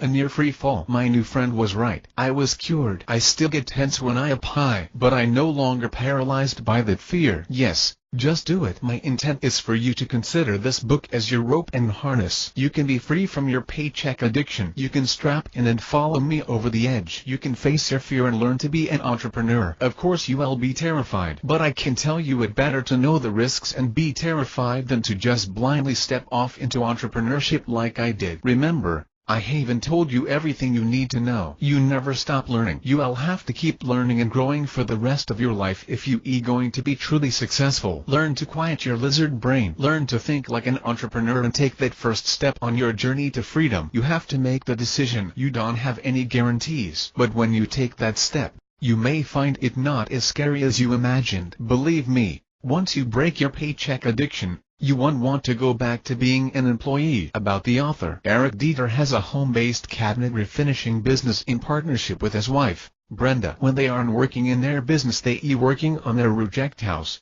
the third one they lived in during an extensive rehab. Brenda says their next rehab house will be finished before they move in. Eric also writes a blog entitled The Accidental Entrepreneur. He writes on topics relevant to entrepreneurs running small businesses. His focus is toward the challenges faced by entrepreneurs in home-based businesses. You can find his blog at http://ericdeter.com.